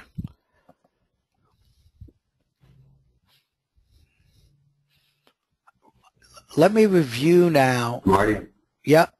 Marty, did you make your own CR based on all this analysis, or did you just facilitate, I say just, but all that great work you did there? I was a facilitator. Okay. And I really added nothing. The final judgment were made by the rest of the judges here. You know, had it been real close or something, I might have had to do something, but we got to over pretty naturally. Right. That was my judgment on how it went. Okay, leading into, you know, I've been vague about what happened with Nancy, but I want to do this first, and then it will become clear, because we are using 1ARV, which is a unitary prediction approach, but we put two of them together. And this should be a summary for almost all of you. But if there are any questions, please ask. The tasking is describe and sketch your target, and there's a coordinate associated with it. So target 1 associated with coordinate 1, and we put the coordinate there. So that was your task as viewers. The judges are the only ones that see associated with side 1, say over, its indicator photo site. And that's just what we did. This was not the indicator photo site, of course, for that one. Now, if in fact this side happens, you as viewers would see that indicator photo site would become a target. The wild card is now kind of a key feature of 1ARV, at least in terms of our terminology. Unitary has been around. They've always had to face up what to do with this. They just never called it a wild card. In 1ARV, we put two of these together, one for each side. So you're always guaranteed to get one of the IPSs as a target, and then the other coordinate will be associated with the wild card. That really is all there is to it. The question is, what do you do with the wild card? And all unitary approaches need to face up to that if that side is not actualized. It does not actually happen. Well, one approach is you could actually say there's no feedback. Just recently, John was sharing with me an approach which he called the blank sheet of paper approach. That might be similar to this. Another approach is to take a random photo site. We have a link. If I were to click this now, up would come a photo site. So the person could say, aha, okay, this is my wildcard coordinate, say coordinate number 2. He would click here. That would be their target, just like you always get a feedback target, and then they compare that to their transcript, and they'd learn something. They'd see how well they did, maybe how they could do better. So that's another possibility for a wildcard. There are lots of possibilities. Another one is what I call an open session. An open session basically means, and this is used in various places. It was used occasionally in the military, where you basically would say that the tasking is for the viewer's subconscious to give to the viewer whatever the subconscious felt was most valuable, or whatever the subconscious wanted to give the viewer at that point in time. So that's wide open, okay?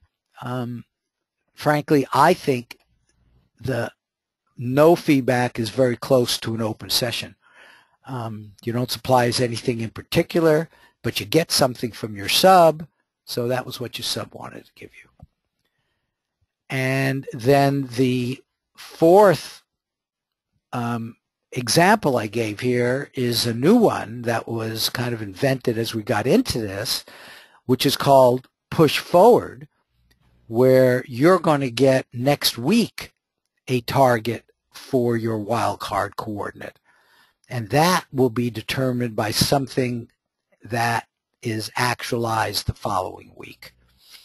And we won't go into that in detail, because I made the decision as the overall tasker for this to have the wildcard be an open session when we do feedback during halftime.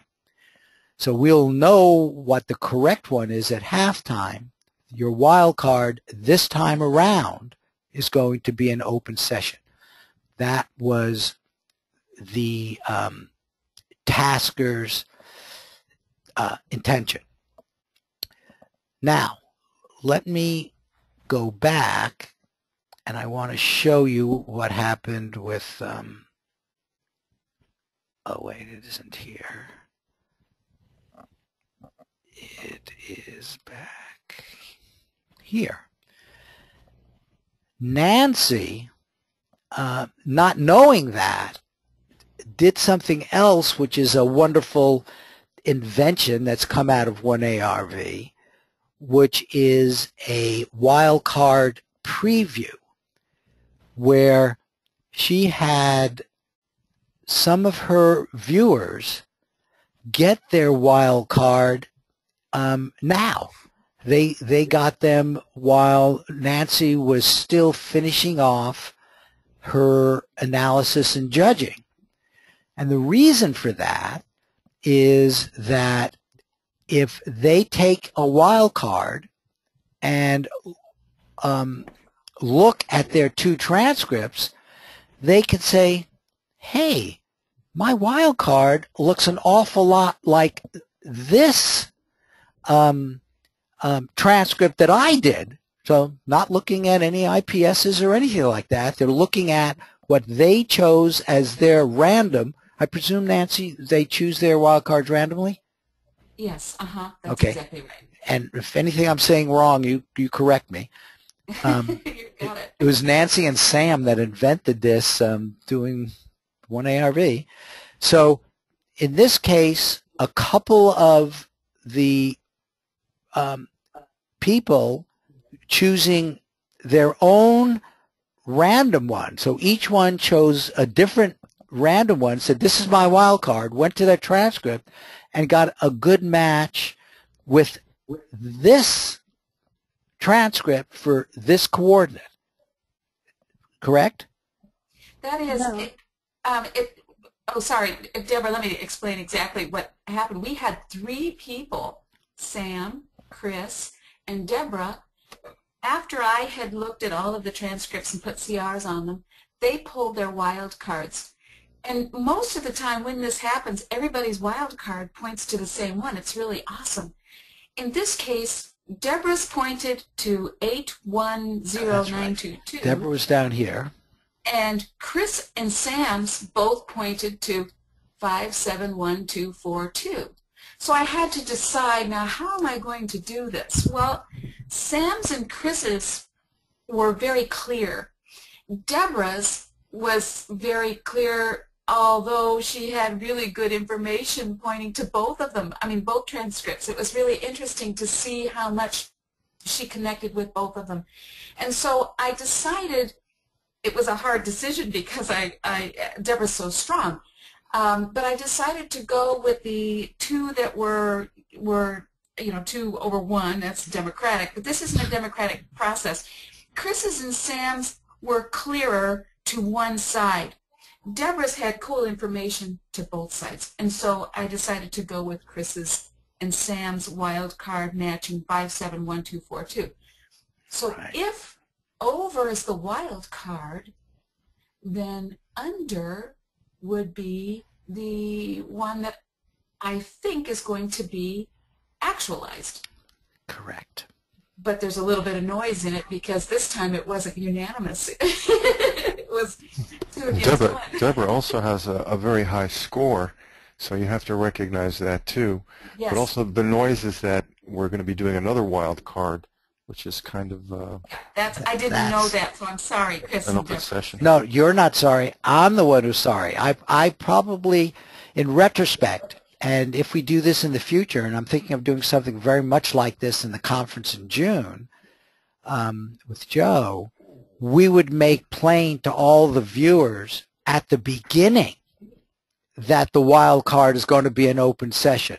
And what they'll do when they do their feedback for the wildcard coordinate is look at their transcript and see if there's anything meaningful in there to them. Had I done that at the beginning, then this would have been clean. So, Nancy, you have nothing to apologize. I have something to apologize for. I added the noise here. Well, I think our subs know what's going on, so I'm just going to leave it to the universe. Exactly. I do too. But it is, that explains the under and the little bit of noise that was added. So I think hopefully you now understand that. And it is interesting what you said about Deborah's, because she was so strong here. This also was her wild card. If you had to choose which side, it was clear you came on this side, even though she had some of this one. So she was completely consistent in that way. Yes. Okay, so that explains where we are. Where we are there. The prediction is over. Okay, any questions about that? Because the next thing I want to go on to is really a different subject of what app is going to do a bit in the future. And we've got now, actually an hour and a half before Russ comes. So I would really like to address questions and go into what app wants to do next, which basically is getting the word out there that precognition works, and we're not attached to any particular one style. We've mostly used this 1ARV approach just because of the way the timing and everything developed, but we're beginning new groups now that are using other approaches. Last year we had a very good record, and it's kind of interesting that my own perception of what very good is has changed, and I just want to share that with you because I've been forced to face up to the reality that numbers like 62% for an overall hit rate is really very good. You can make money at that. The odds against chance of doing that over the long term or like 800 to 1.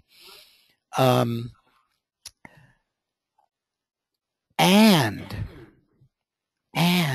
at this level, it is very important to wager wisely. It is always important to wager wisely, always. But when you're talking about numbers like this, it forces you to appropriately pay attention to how you wager. And that is a very important message, I believe. And so I'm sort of happy that we're here now, because everybody that participates with us, we want to continue to talk more and more about that, different kinds of strategies that can optimize using 62%, things of that sort.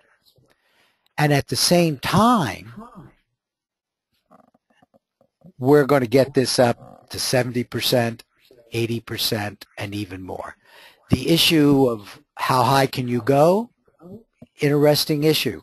We are going to find out as we progress. We are in this for the long term. We're interested in attracting people who are in this for the long term. This is not something you make a killing at in one wager.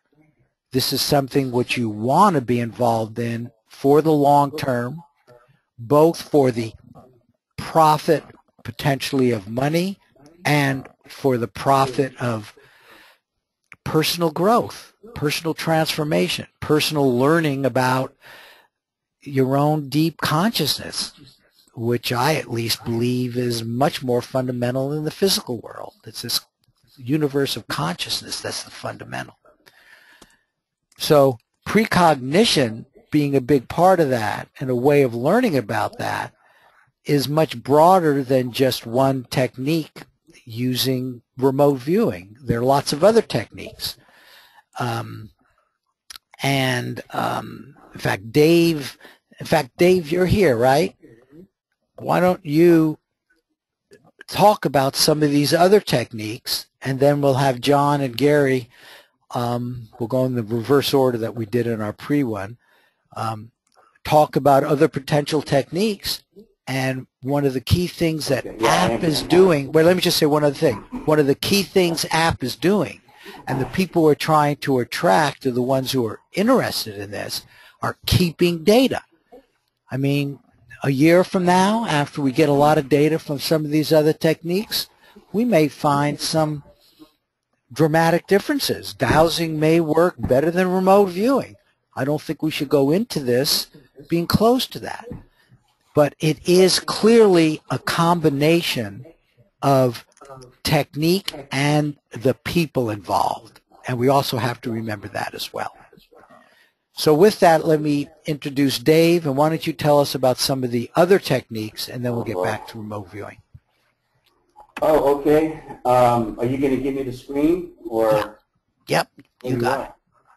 Oh my God. Well, do you want it? If you want it, you got it. No, actually I don't, because it seems like it's like a lot of the same people that we did it for on the 21st. But basically, we had our first trial last night. It didn't go as well as I had hoped, but it was an interesting process. We have people that are doing muscle testing.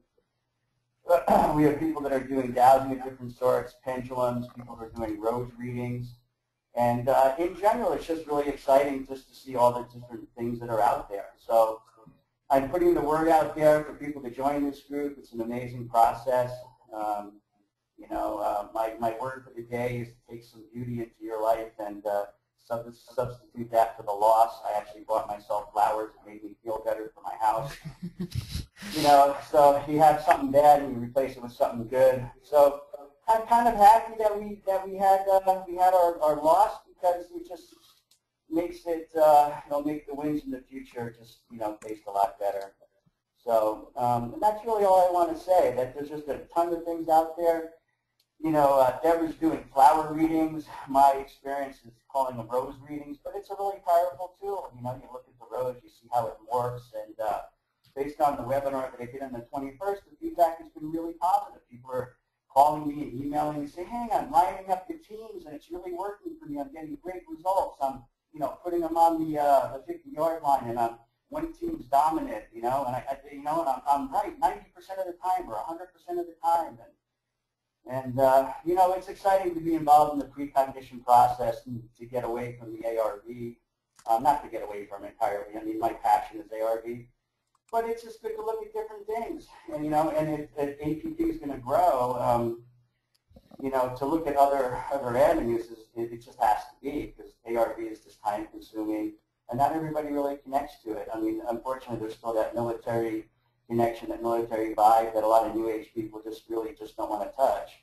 But they're really good at the dowsing, and it'll be good. It's a good process. So that's pretty much my pitch. It's a lot of the same people, and I'm glad we're all so supportive of each other in this process.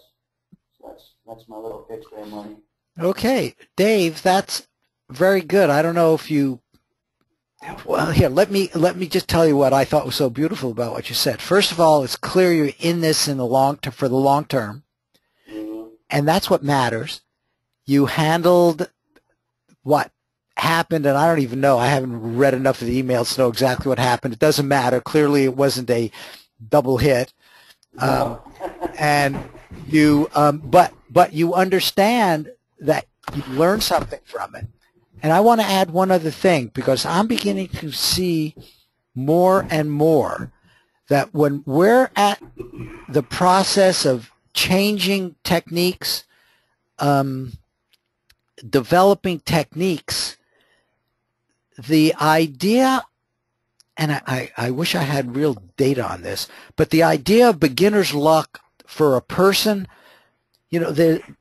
we've all heard of beginner's luck. And I've had enough examples of that, and I even wrote about it in one of my e-zines where it was clear beginner's luck was going on with new viewers and everything.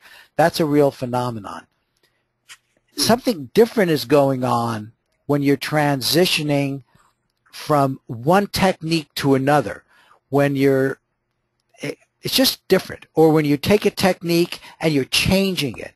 Because it's like you're coming from a place that I'm not happy from where I am, so I'm going to do something else. 62% isn't enough.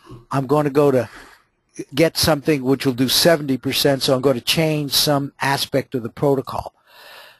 Believe it or not, I'm beginning to think that as subtle as that is, it's a negative, and it seems to cause a lot of noise. Because whenever I've done, not whenever, and that's why I guess I wish I'd kept statistics on this little piece of it, but very often I've gone into a negative dip and then come out. Because it's like the reality is at the subconscious level, which is still mysterious, we don't understand it, and it's creating ripples in this subconscious area. And then your consciousness gets back to this key thing about intention, where the intention is to get this hit rate up. I'm at the point now where, I don't know, my feeling is that almost any of these techniques are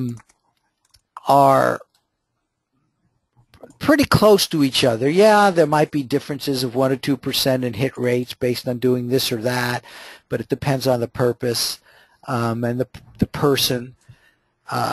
But also what really matters is for you, your growth, to get into there with the long-term knowledge, feeling, belief that you're going to keep going up and up and up to the maximum that you can reach. And sure. It's like being an expert in your career. You got to start somewhere. Like you go to law school or whatever, you learn the process. But it takes you 30 years to potentially be an expert. You can have natural ability, but it takes time. No, it really does. And what's interesting about the 62% is, as a group, we're there's a lot of good things and some bad things about the group. I mean, the group is that it's social interaction. It gets people going. We're exchanging knowledge. But I think individually, many of us have much higher success rates when it comes to actually wagering, much higher than the 62%. I mean, I just know that. And it's kind of like one size doesn't fit all. And it's like the presentation I did on the 21st. People have to find their own side tool. works for them. Well, You know, that's you right. can be a natural athlete. Michael Jordan was a great basketball player. He tried to be a professional baseball player. It didn't really work out. So you just have to find the tool that works for you and your own natural ability. And you need to keep stats. You know, you said you can do better. All of us have done better in streaks. Understanding why those good streaks end and what to do to start them up again, that's part of the mystery and part of the challenge, which we're in fact taking on by keeping stats and watching ourselves as time goes on. And I mean, we're really at the cutting edge here. We're really at the forefront in the sense that we are consciously, both with our intellect and our intuition, taking on consciousness in trying to get down to the next level of depth and understanding it. That's the intellectual part, and maybe appreciating it. That's the intuitive part. Right. I mean, it's a grandiose statement to say, but I think we're really fostering in the next, consciousness of man, the next evolution where, communication is largely intuitive.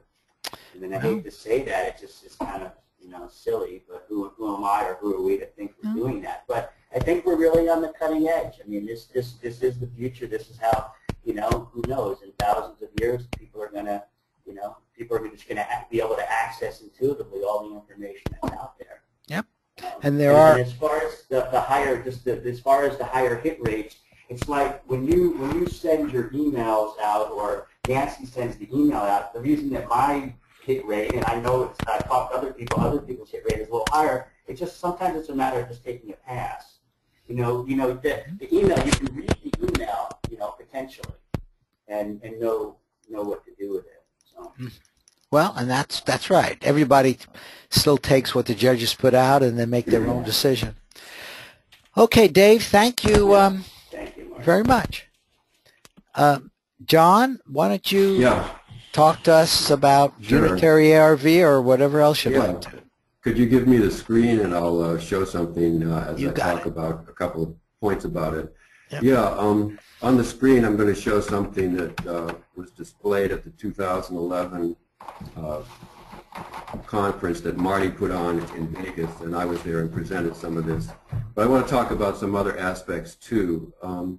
Marty indicated that I have a, let me get this fully up here. Yeah, you need to click, it says show my screen, you probably need to click that. Oh, there we go, okay. There you go. Yeah. We got it. Starting with the idea of strict unitary ARV, that's a new group that I'm thinking of forming under the APP, and I'll get into that a little more. But Marty earlier said that when you do unitary ARV, you always have to have a second default target or some sort of alternative to the target that you have. Actually, I'm sorry, you can't, is that me?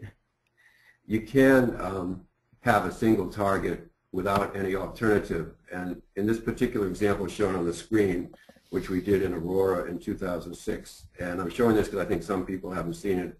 It was Deborah and Marty and maybe a few other people have seen it. These were the experiments we did in Aurora in 2006, and we had 3 viewers. I was the project manager, and we used a form of unitary ARV. And just as an alternative to all the alternatives we're exploring in APP, this is just sort of stressing the unitary side of things. We just have one prediction. Excuse me, here, John, can you explain what these numbers are? I mean, I have no idea what this is. Yeah, I was sort of hoping to avoid a detailed explanation of everything, but Marty, we have time? Or what do you think? Wait, let me ask you a question first, and then I guess what you're saying is the 60% or something. Give us the bottom line of this table. I want to ask you a question first.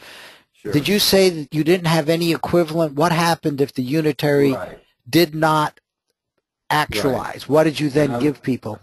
I was getting to explain that in the sense that we had 3 different viewers. I customized the taskings for each viewer separately the way they wanted them, and they did their thing. They did usually 3 or more attempts at a given game. For example, Liz in Australia would only try to locate or get in her data say the logo, the team logo or uniform of the winning team. She would do that 8 or 9 times, and if it came in enough, she'd say, that's my pick. She wouldn't do any alternative. It was just the uniform of the winning team. Don would do the emotions of... Okay, but if it wasn't the right team, that was it. She just took a miss and nothing else happened. No feedback, right. And if it was, then, I guess she would know, and so there was no feedback in either case, really, except the feedback was the outcome of the game. And sure, feedback didn't play a huge role in this trial. Right. Okay, I understand. Yeah. And Don would do emotions. He's very good at, he's a chiropractor in San Diego. He's a remote viewer. He was on the public demonstration team of transdimensional systems. So he's an excellent viewer, and he really keys into the body and also emotions. So he wanted to know maybe the emotions of fans of the winning team at the moment the game ended. Or we would do the emotion of a gambler, an amateur gambler, the next day at breakfast. We tried a variety of times and kinds of people, trying to keep them anonymous to preserve privacy. We wouldn't pick out a specific person, hardly ever if we did that. And Roma had her own taskings too. So my main point here is that there are ways to go when you have unitary ARV that don't have an alternative and don't have a fallback target or wild card. I think it's wonderful exploring all of this in APP, and that's why I'm taking part as a viewer. However, my heart kind of is in strict unitary ARV, and so I'm thinking of forming a group there. But I'm also involved in something called concept ARV, which has been discussed on TKR recently, and not to get into too much detail about that, but the idea is the tasker just has a general idea of what the objective may be. For example, he might have a running polar bear. That was one specific example. But he doesn't choose a photo for that. Later on, after the result comes in, he chooses a specific photo and photo site and sends that to the viewer. So that's another concept that hasn't really been developed yet under the APP, and it's just being explored. But I call it a concept ARV. It was invented by a guy named Karsten in Germany and Marv on TKR. What would they do if the side wasn't actualized in that case? Since in that case they do get a feedback photo at least sometimes. What do they do the other half of the time? It hasn't been. I haven't learned specifically what Karsten did. When he did this previously. Okay. He's been explaining to Alexis on TKR kind of how he handled it. So that sort of remains to be developed and explored. Okay. The other side of things. So I know in the main that's kind of what I wanted to say, I guess, about unitary ARV. Okay, why don't you tell Tom just a little more about this graph? Yeah. Now on these, at the bottom line there, it says the average, and under percent right, it has Don had 56% right. I can't point to it, I guess. You can move your mouse. We'll see your mouse moving. My little mouse there on 56, 66, and 59% accurate. Mm-hmm. And the rest of the chart shows correlations when the viewers agreed, or 2 of them went one way and the third went the other way. And this one right here, with the total, where there was 9 right and 1 wrong, when all 3 of them agreed, we didn't have a huge number here.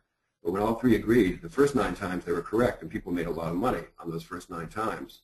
You remember RussTarg talking about how they got 9 in a row correct. It's hard to get 9 in a row correct of anything. So unfortunately, the 10th time we were wrong, and people bet a lot of money, and it kind of affected the psyche of the group, as it were. And so that wasn't so good. But overall, this was quite promising with the variables that we used. And this is written up in 8 Martinis, issue number 4. Also described is a trial we did later in 2007, where we tried some different variables, just because you can learn from your mistakes more than from what you get right, actually. And in 2007, we did not have great success. So this trial here was better, and I lay out the parameters in the article of how we ran this trial. So Tom, I don't know if that's clear enough for sort of the basics here for what we did. Okay. Yeah. John, I want to let me make one other comment, which you just jogged what I've been more and more thinking of as one of the top key issues we have to face up to, and it has to do with you getting that miss after 9 hits. And my feeling is that handling misses is one of our biggest challenges. It's situations just like that, which again at the subconscious level, probably fed by the disappointment from the ego level, the conscious ego level, which then sets things up for like a series of misses. It looks like you had that happen to you here. And we've seen that over and over again. RussTarg's example is that. They got 9 hits. They then went in, and they went in a bigger way, and several things changes, and he has a hypothesis about what might have caused them to then get 9 misses. But my point is, once they got that first miss, the psychology, the inner way the subconsciousness handled that seemed to lead to a very long streak then of misses.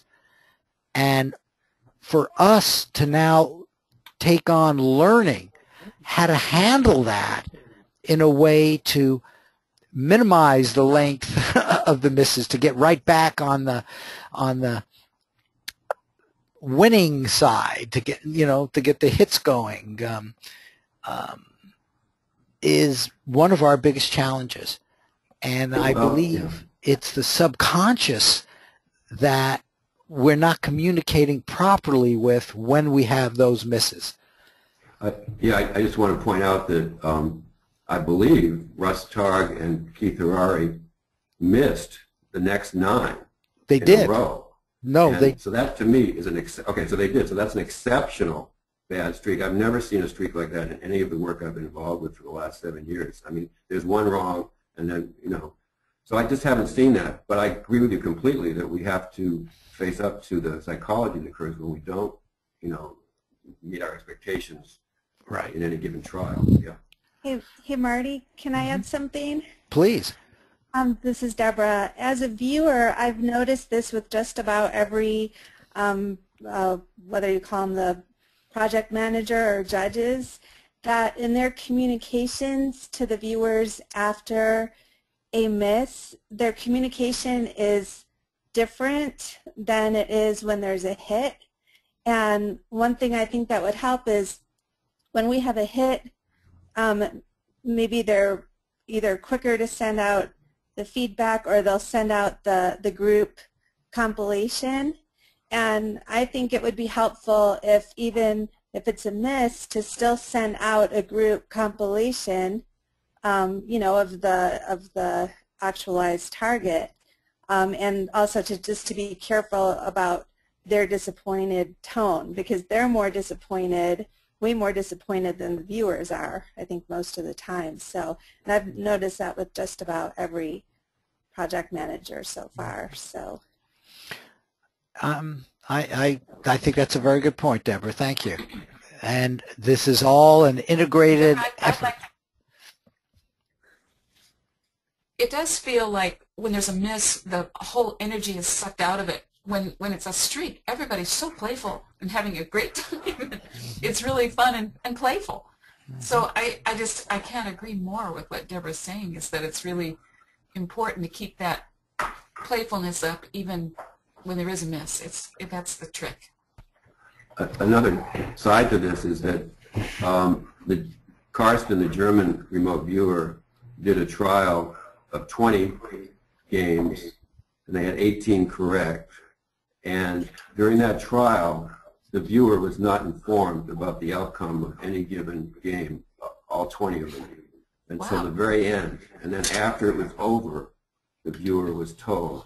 And so that reduces at least the day-by-day anxiety or exuberance that the viewer may feel.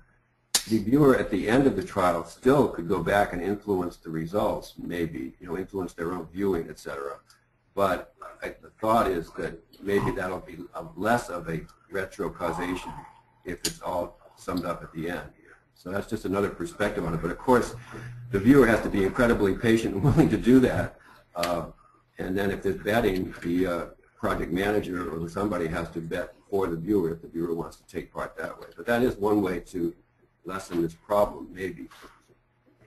Who is the viewer there? I don't know. And I wonder if it was an exceptional viewer. See, that's another feature here, too. And that's why this becomes all very personal, in that you need to personally feel good and stay joyful. You know, it's like how to do that is the challenge. I mean, I agree with everything that's been said here. It's making it real for each of us, from the judges to the viewers to everybody who knows about it. It's a matter of semantics. And that's the challenge. It's a matter of semantics. People just have to attach meaning to the words that are meaningful to them. I would say you have to be neutral and not attached to the outcome, but that's the same thing that 3 or 4 other people said in different words. You know, that's the key. It's a different. You got to embrace the journey. You got to embrace the journey. Every spiritual teaching tells you embrace the journey and don't be attached to the outcome. Right. Well, that's right. It's easier said than done because we all have egos. That's and I think that's one of the reasons we go awry. We have our 9 and then we go awry.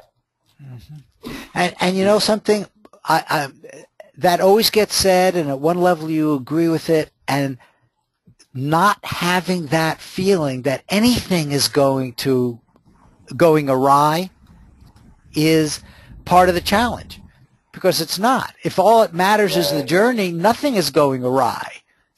But feeling that internally, you know, I can say those words and most people say, yeah, but making that real internally is the challenge. It sure is. Yeah. Okay, John, go ahead. You got more? No, I was just showing this so it'll be on the screen in case anybody wants to review it. But of course, you can download 8 Martinis for free if you haven't seen this. Of course, anyway, yeah. Just put it up there. Yeah. No, that's it. There's a lot of information out there. Okay, let me take back. Gary, you're next. Do you have presentations to do? Are you here, Gary? Yeah, I think I'll go ahead and skip the PowerPoint presentation. You sure? All through that. Yeah, no, it's a little bit lengthy, and I think it'd be better to just go ahead and summarize it. Okay, then I'll take it back. Go ahead. Yeah.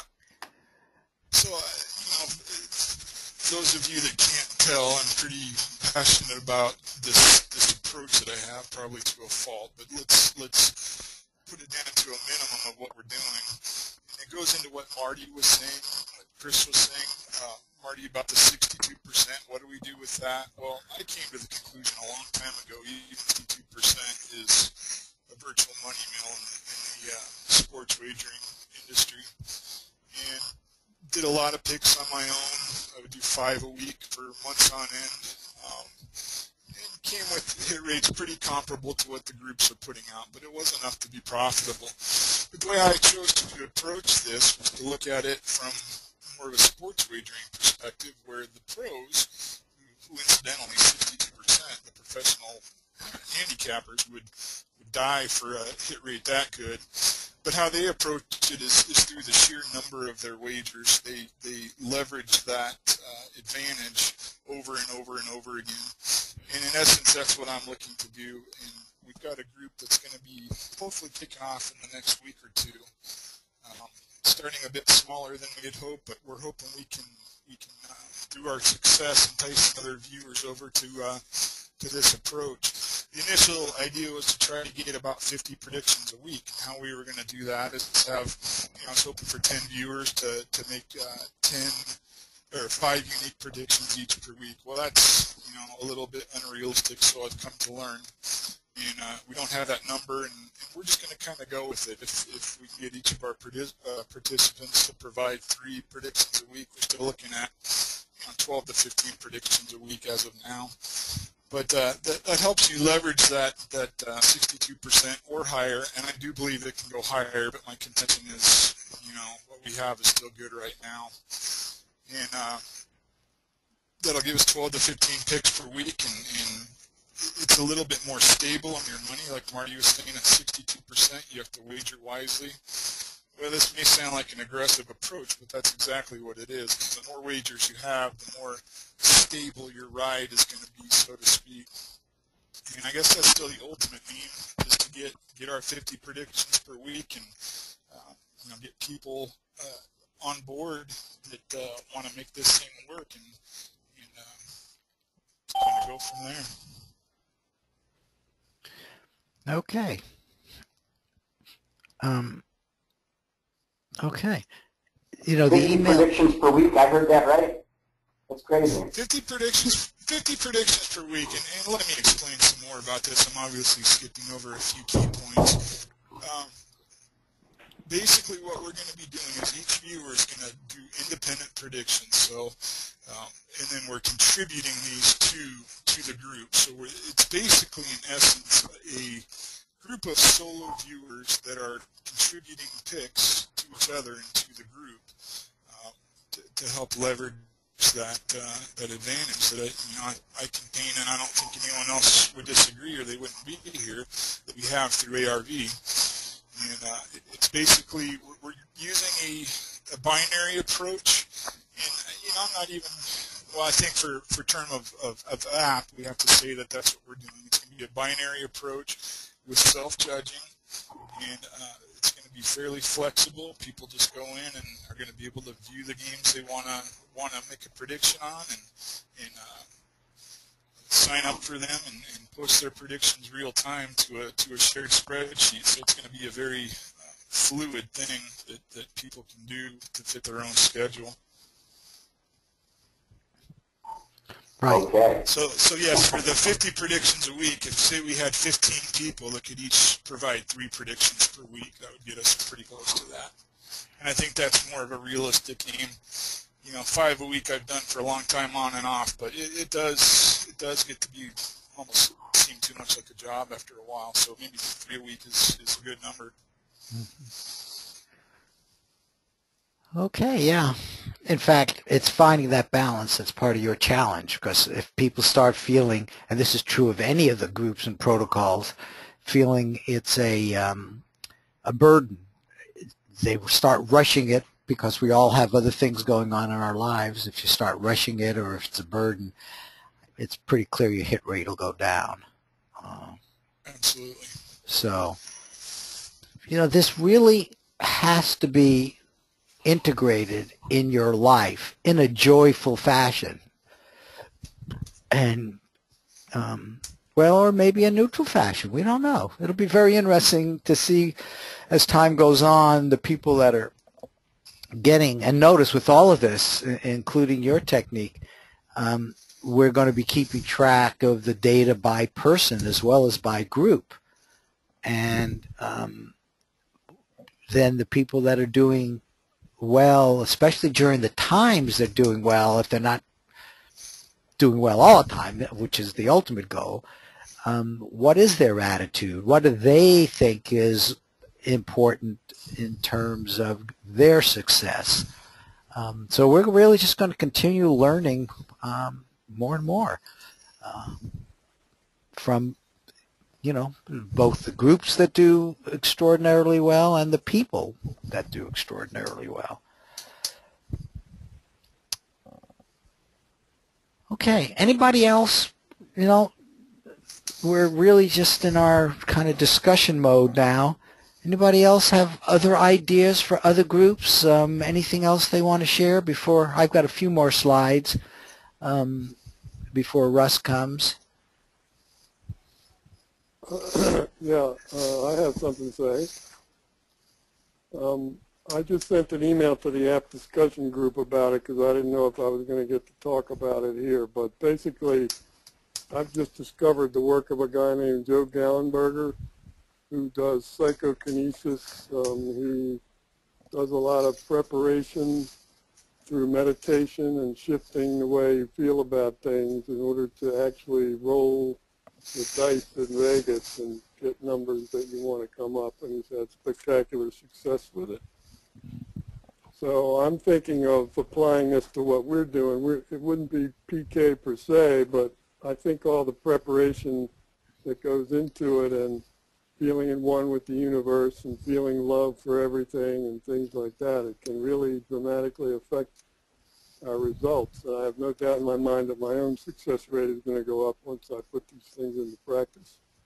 Now, this isn't for everybody. Some people might think that's, not not appropriate for this kind of thing, but that's certainly your point of view. But if any of you are drawn to this, let me know, and maybe we'll start something up. What do you mean by spectacular success, Tom? What kind of data records does he have that he shared with you? Well, he's taken, for like 12 years now, he takes a group to Vegas like 4 times a year of 16 people, and almost all of them have shown a profit from what I understand, and some of them have held the dice for over an hour at a time, which happens almost never in Vegas. You get to be in the Vegas Hall of Fame if you do it or something like that. They've also done healings. They've also manifested other kinds of things. I mean, it's a pretty amazing thing. Well, why don't you tell us a little bit more about the preliminaries he does? I mean, when you say you're going to start a group, it would be a group that would use the same preliminaries and then make a prediction on a game using some RV technique, ARV technique. Is that? That's possible, not necessarily. I haven't thought that far enough along yet. It's just in its beginning stages. It might be something like doing what Dave is doing with his group, the dowsing stuff. It could be anything.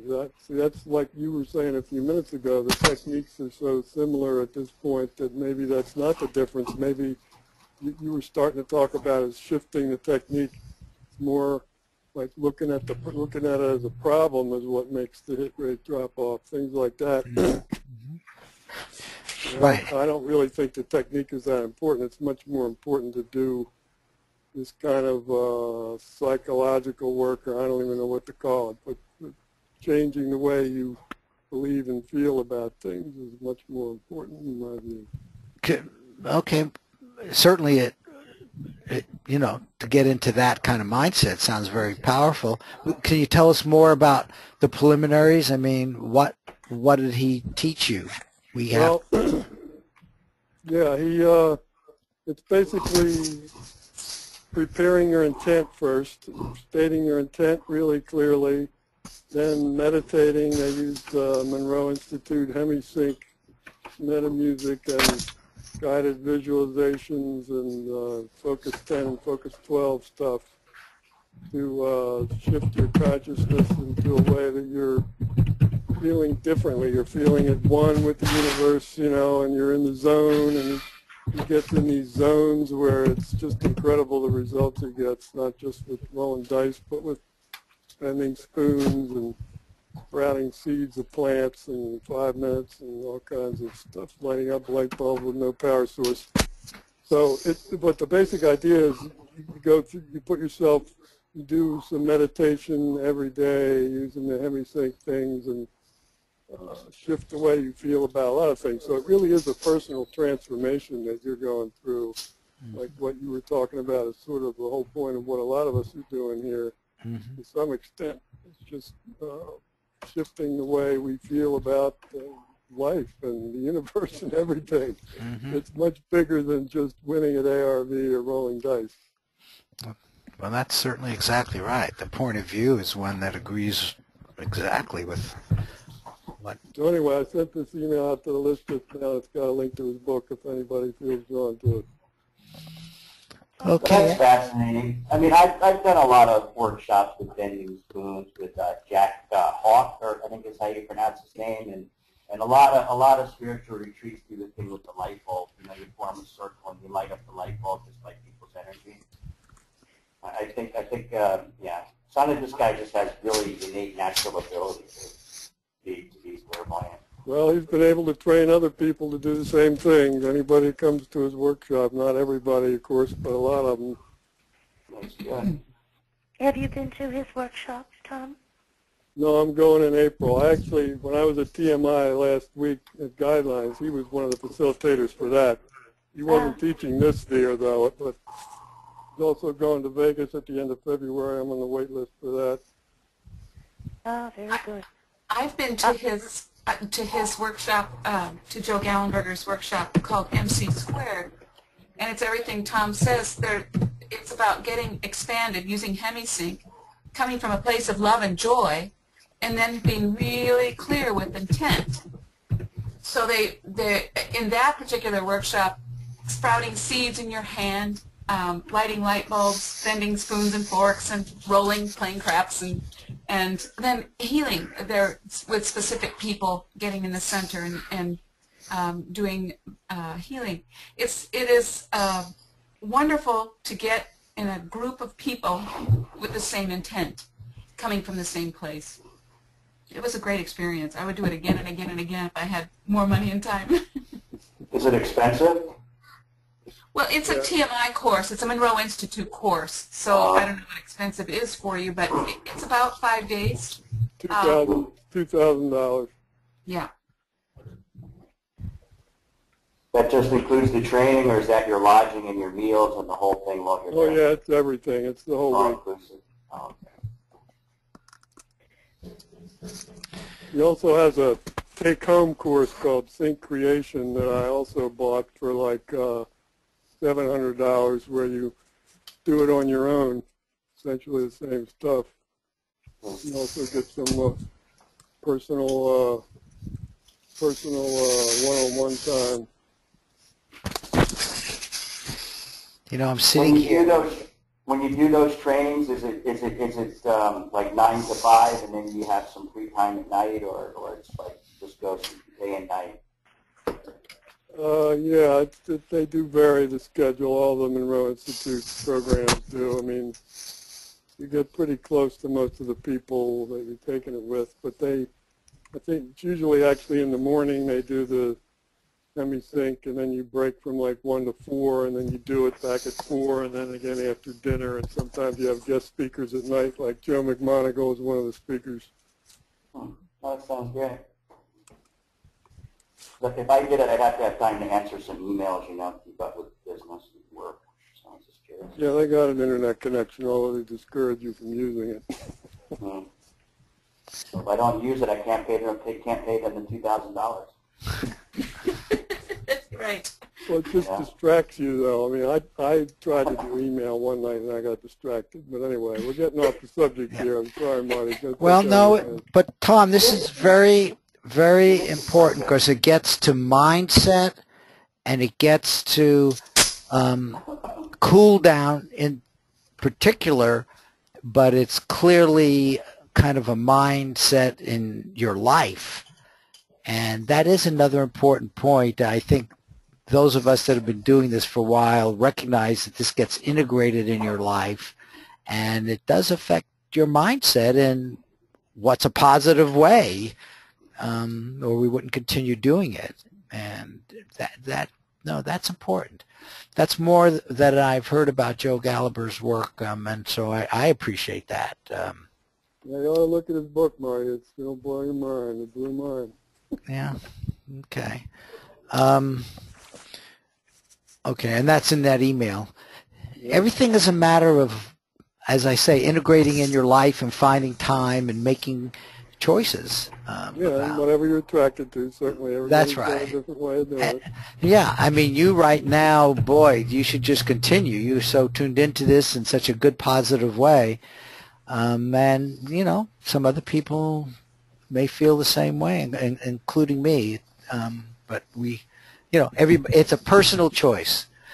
In fact, let me go on because, in fact, this is my last formal view graph, I think, though I had some backup.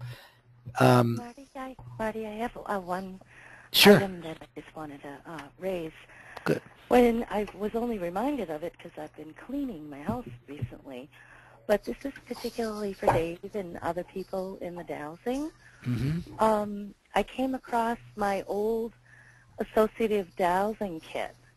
Oh, cool. Yeah, Lynn Buchanan puts these together and sells them. And there are instructions.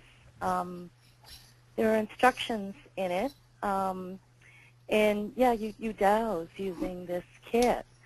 And I remember experimenting with it before with lotto numbers. I had my family involved, and I think we got 3 out of the pick 4 for the day doing the dowsing.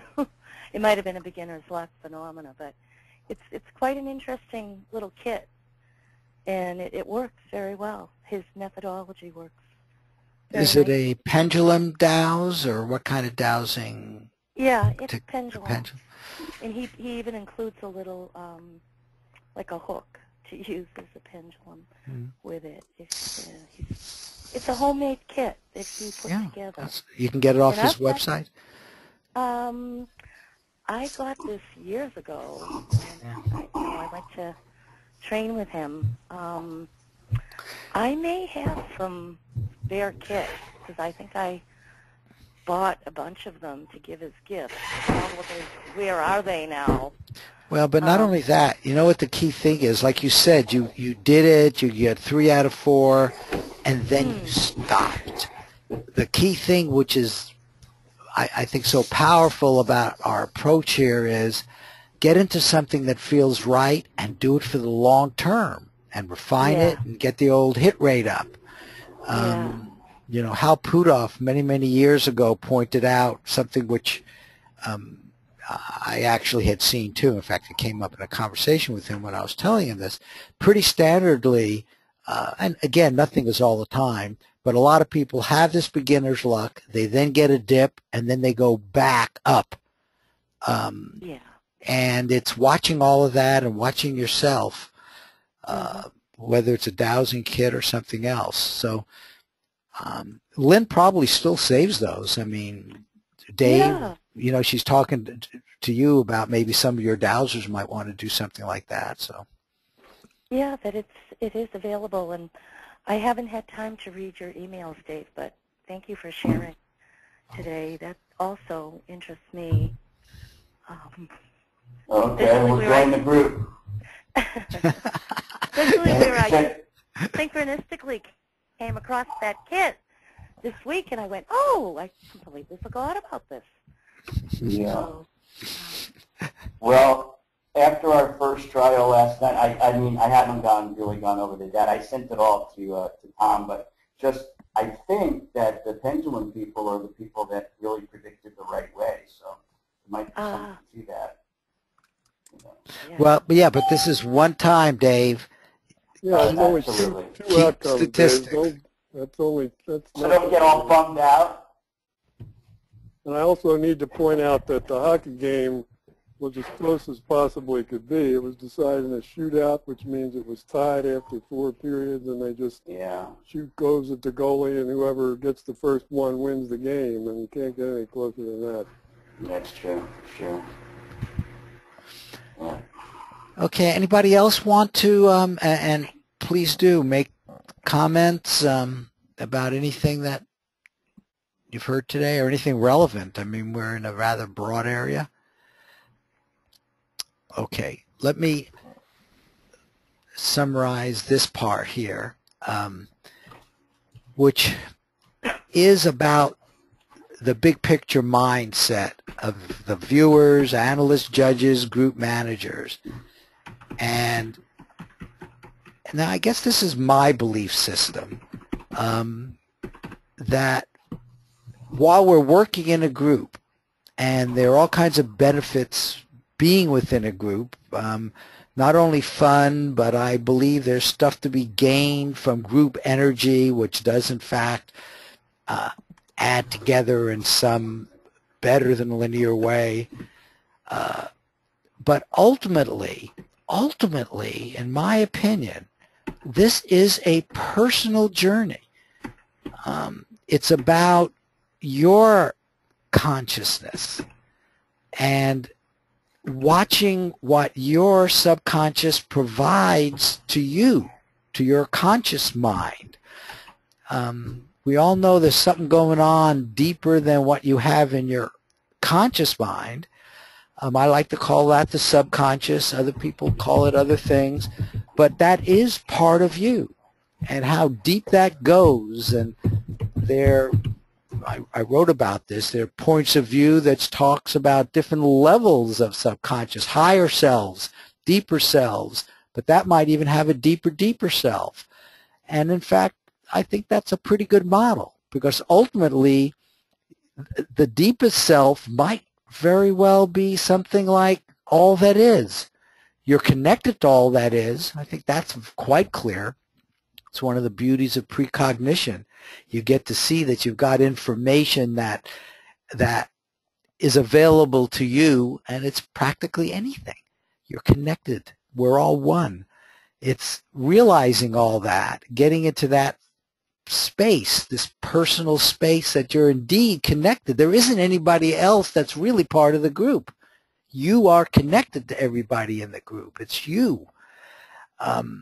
That kind of attitude, I think, leads to this self-realization on how big you are. There are all kinds of books with titles like that. Russ has one, and when I introduce him, you'll see that. So it's about self-realization and self-responsibility. This journey you're on, yes, there are teachers and people out there that you start with, but you know what?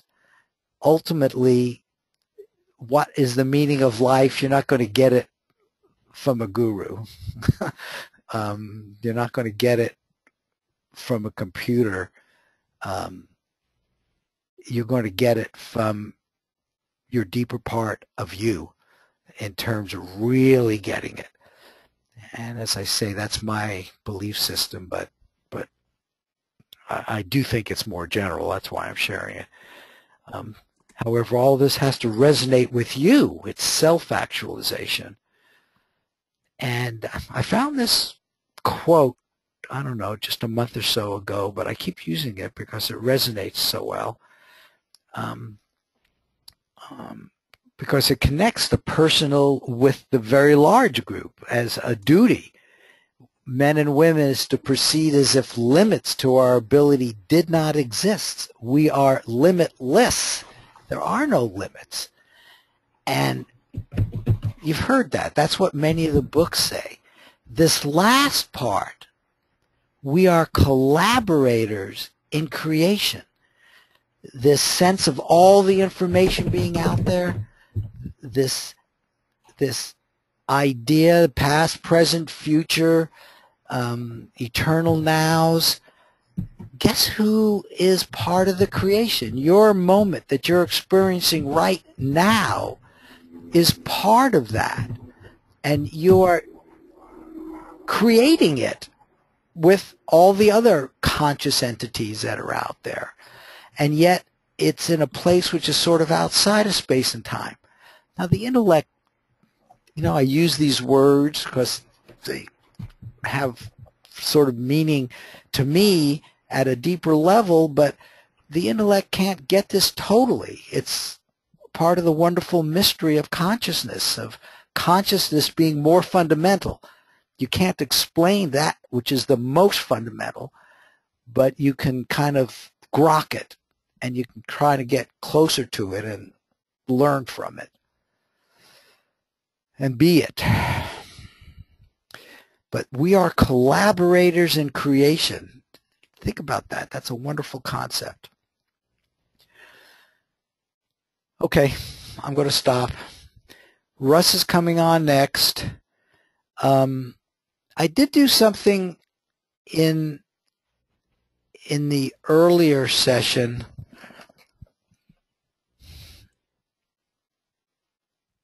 Anybody else want to comment or anything?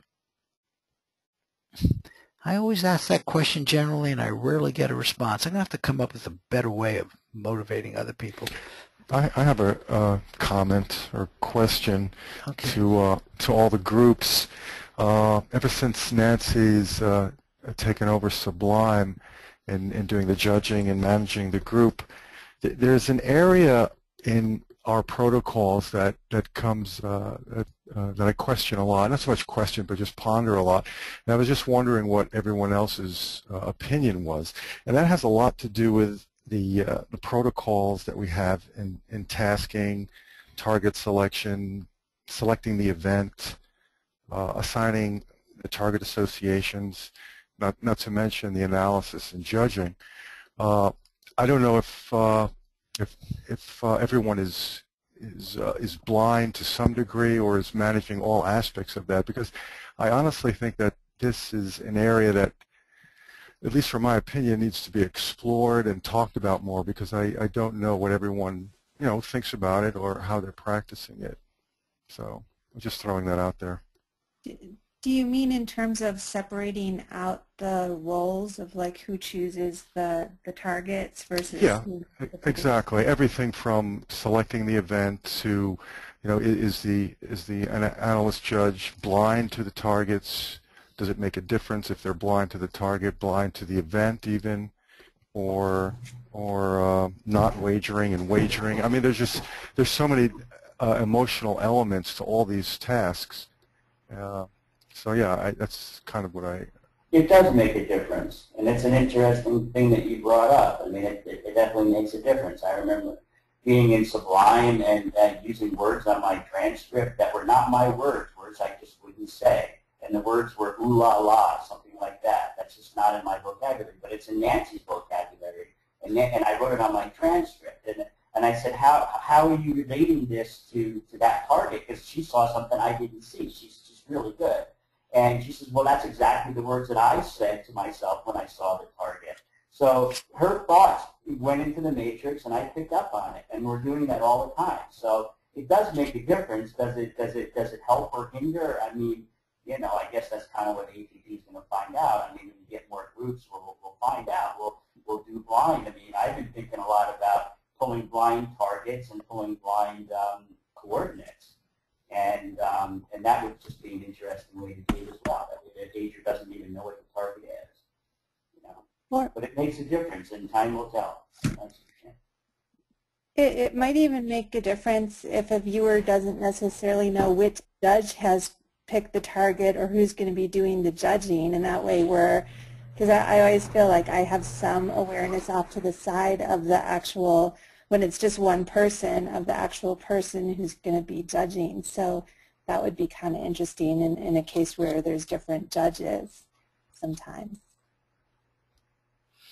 Well, can you explain that again? I didn't really get that, Deborah. Yeah, well, for me as a viewer, if I always know every week it's going to be Nancy, there's a part of me that is connecting with her, and I feel like I start to connect more and more in the same way I was doing with Chris more and more. It's like establishing a relationship with your subconscious, which is really cool, but then there is that that just kind of tends to happen. So if I didn't always know who was the judge or who had assigned the targets, it might make some difference. Maybe not.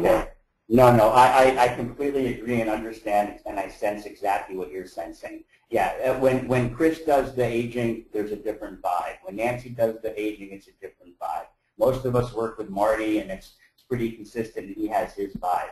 And then it's probably different with Pegasus, too. You can definitely, absolutely, positively sense the ager in the process. Like with last week, with the funny target that I loved that Nancy assigned of that little hedgehog, I had written in my session that there were people laughing, and I knew that the laughing was related to Nancy.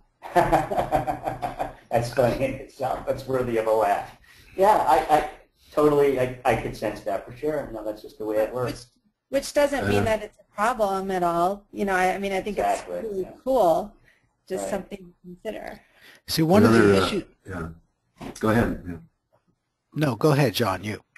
Well, I was just going to mention that some of the longest streaks that I'm aware of have been done by either solo or just two people. We know that Russell and Keith Harari did 9 in a row. That's one question, if he's willing to say more about their bond and how that went.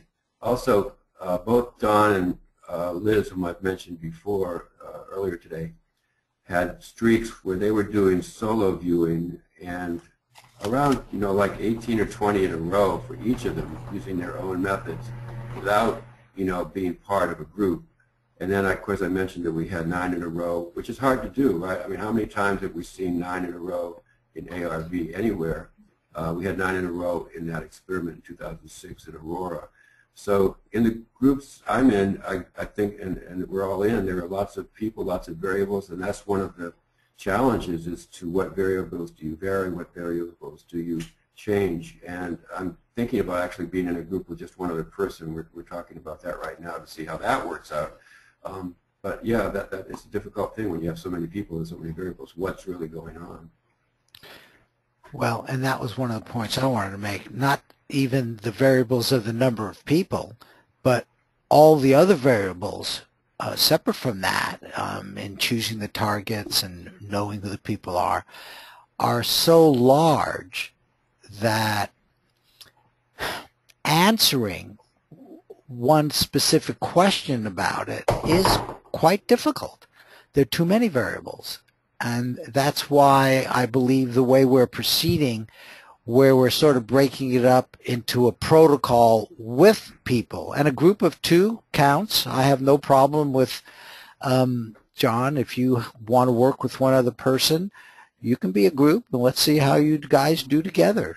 Yeah, I just need to convince them that we want to be under the APP umbrella, so we'll see how that goes. Well, I understand, yeah. And you know that means you have to share the data, and it goes in the database, and right. That's a variable.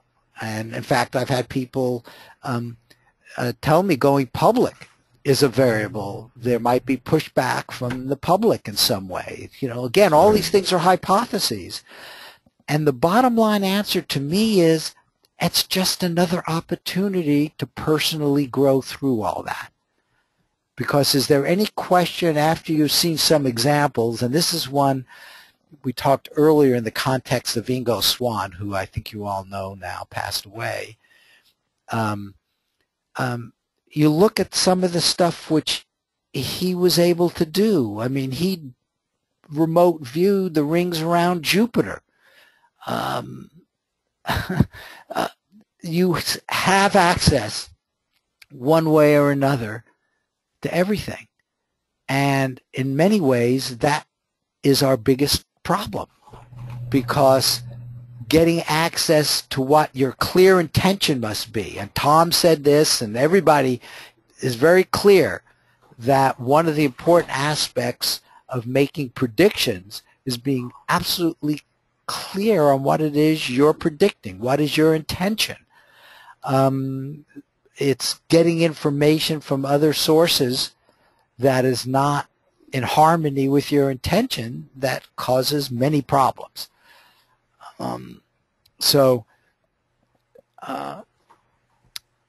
All these variables and understanding them one by one may not really even be the right approach. That's the normal scientific approach. Hey, I'm a scientist. I understand that. You'd like to do that. But there are so many variables, including the people who are participating.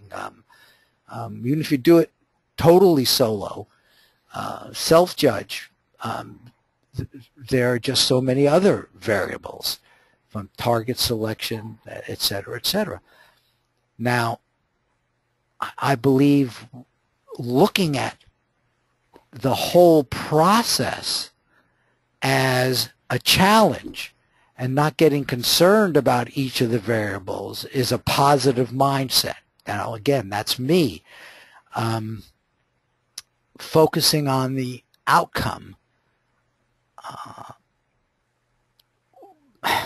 is more important than understanding each of the individual variables, because this is, in fact, there's even a whole field now of science called complexity theory, where it is the whole system itself that matters, and getting into each of the individual components almost misses the point.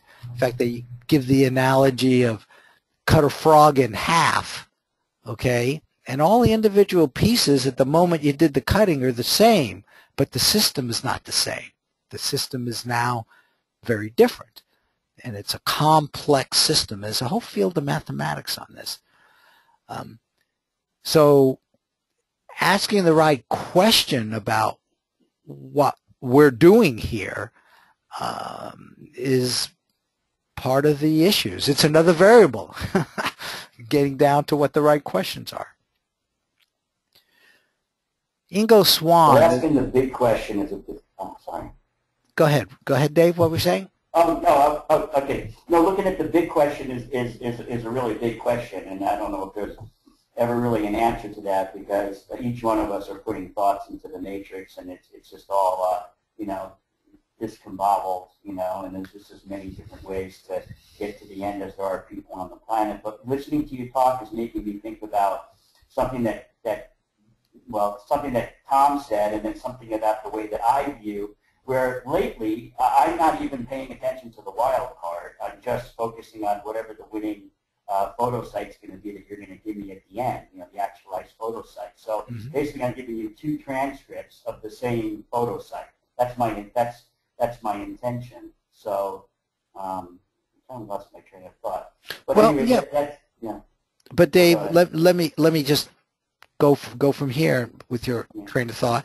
What you've essentially done, and I've had somebody who asked me if they could do this, what you've essentially done is taken the choice that your wild card will be the actualized target as well. Right, exactly. And I told them that if that's what they felt comfortable doing, they should do it, and just recognize it as being their wild card, but do 2 feedback sessions, one with each coordinate. Oh, interesting. I'm not doing that. Yeah. That's what I would suggest. You need to, you see, one of the nice things about taking feedback as being important, and I know everybody doesn't think it's important, and John gave an example of doing predictions, and they're quite successful, where the only feedback was the game outcome, say, but you'd know the team that won. The thing about making feedback important is it makes it very clear what your intention is.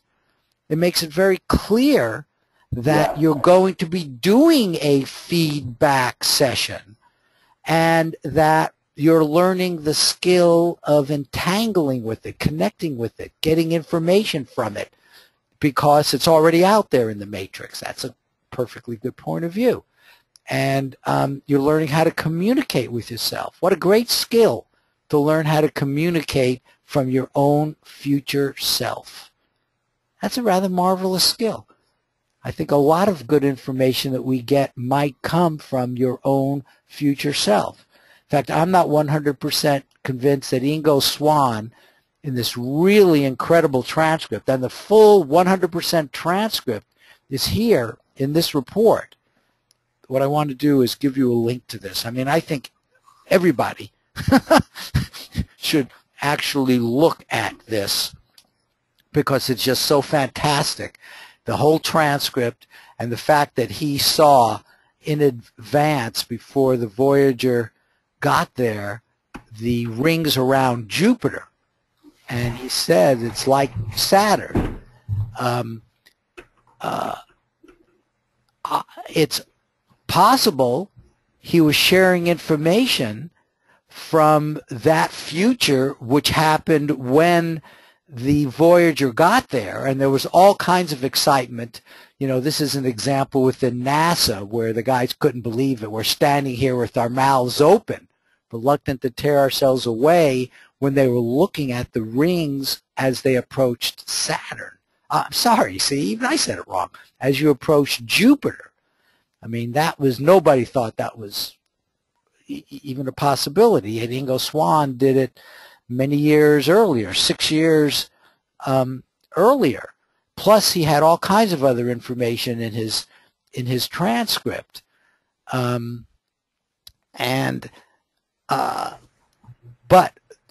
when, where, how did he get it?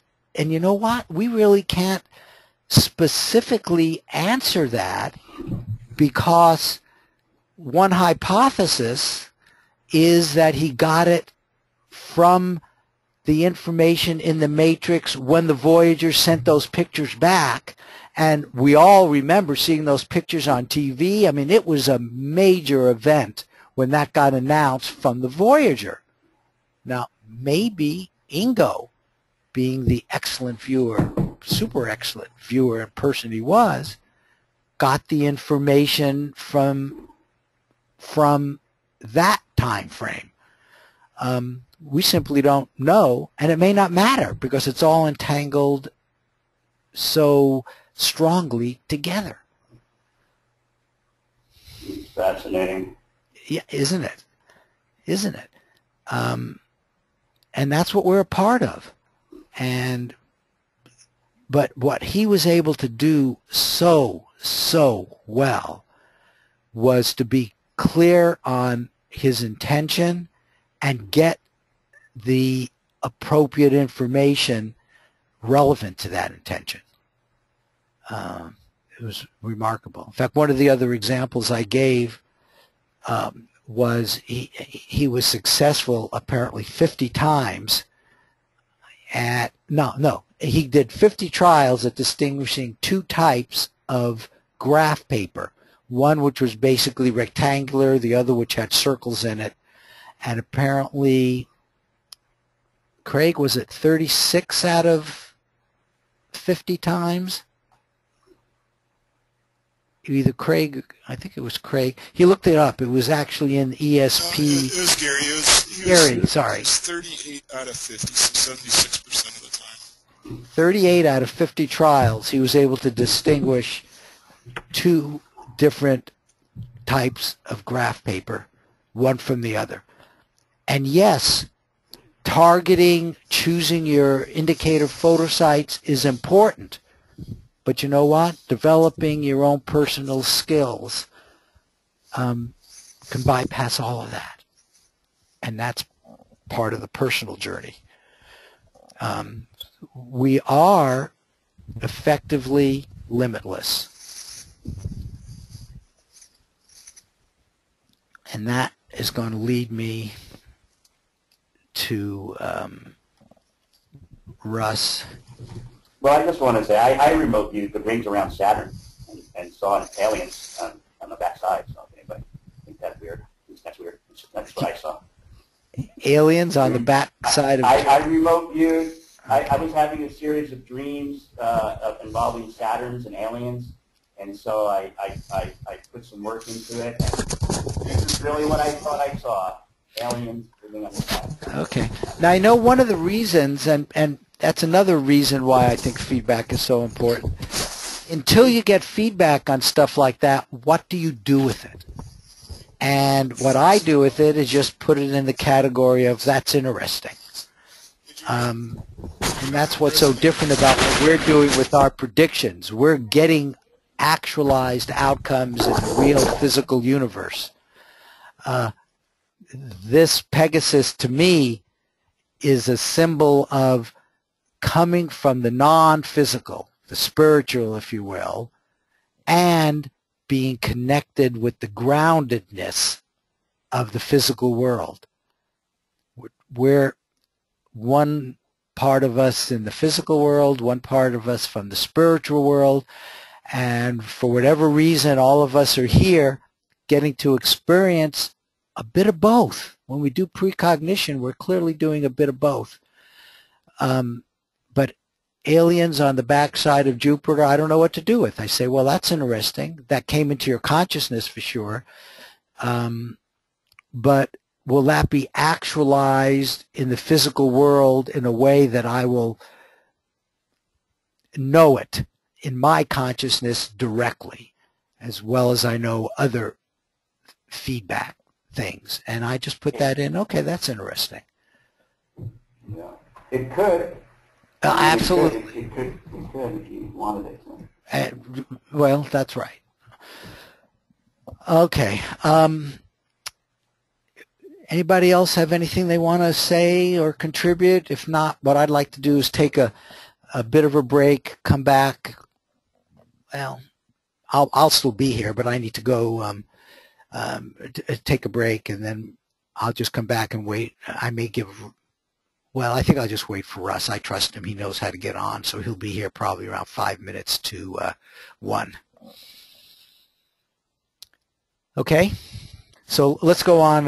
Let's go on a short little break, and I'll be back in about 5 minutes. Real quick, Marty.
Tom, are you still here?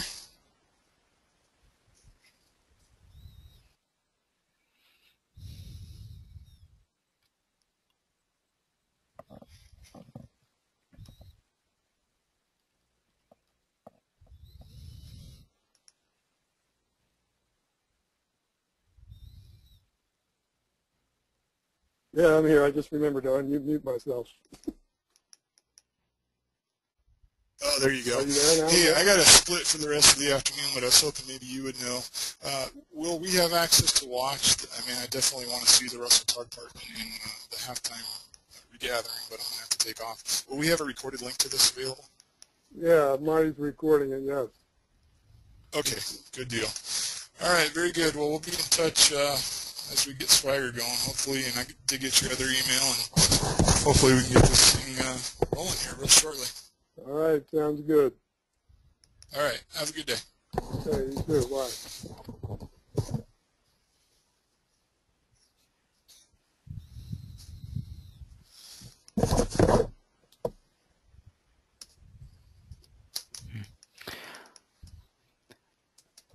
Okay, I'm back now. I'm just looking at the chat. It looks like Dave says that 5 dimes is at 23.5 for the half as opposed to 24. That's interesting.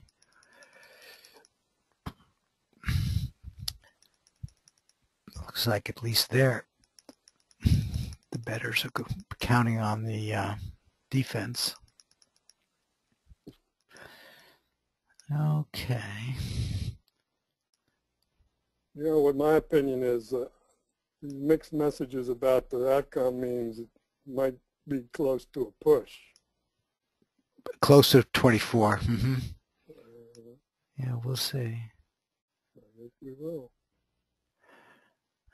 Okay. Now that Russ is Russ. Yeah, I noticed on the let me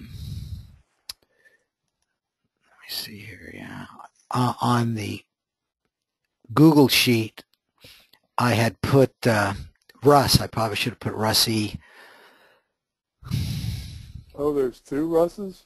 Oh, Well, Targ, you mean. RussTarg, yeah, versus RussTarg. Yeah, it's the only Russ in our groups, but today that could easily be confused. So we'll see when Russ comes in. No, actually, you don't want to take liberties with those names, Marty, because they need to be unique from when we ingest them into the database. Mm-hmm. Right. That's one of the reasons I actually am not letting you change those. You don't trust me, huh? Okay. I actually did make them editable, but only because they were coming across in that striped gray thing, which looks stupid. So yeah. That was why that was doing that. Yeah. Okay. Well, I think we're in good shape. If another Russ comes in, you'll just put his last initial. Right. So.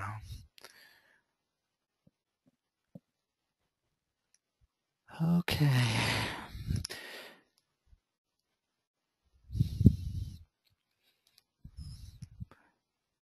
Anybody want to discuss anything? We're just sort of waiting here now for Russ. Hey Marty, this is Deborah. Hi Deborah. I just wanted to really thank you and say how much this has helped me with my remote viewing practice in the last year, especially having these groups where there's at least somewhat of an expectation that I'm going to be participating each week. So even if I'm not always feeling like it, I still feel like I kind of need to. And what that's done is made it so I've had to do so many sessions, and I'm really noticing a difference. I'm just learning so much, and I don't think there's any other environment or situation out there right now that really provides for so much great practice and feedback in such a supportive setting. So this has meant a lot to me. Well, thank you, and you're welcome. So I'm really glad that's helping. That's really why we're here, to get more people to be feeling really good about what's going on, and bring some other people in too. Well, spreading the word, coming out of the precog closet, all of those kind of things is one of the things we want to encourage. You've never been in it, but you know what I mean. A lot of other people are.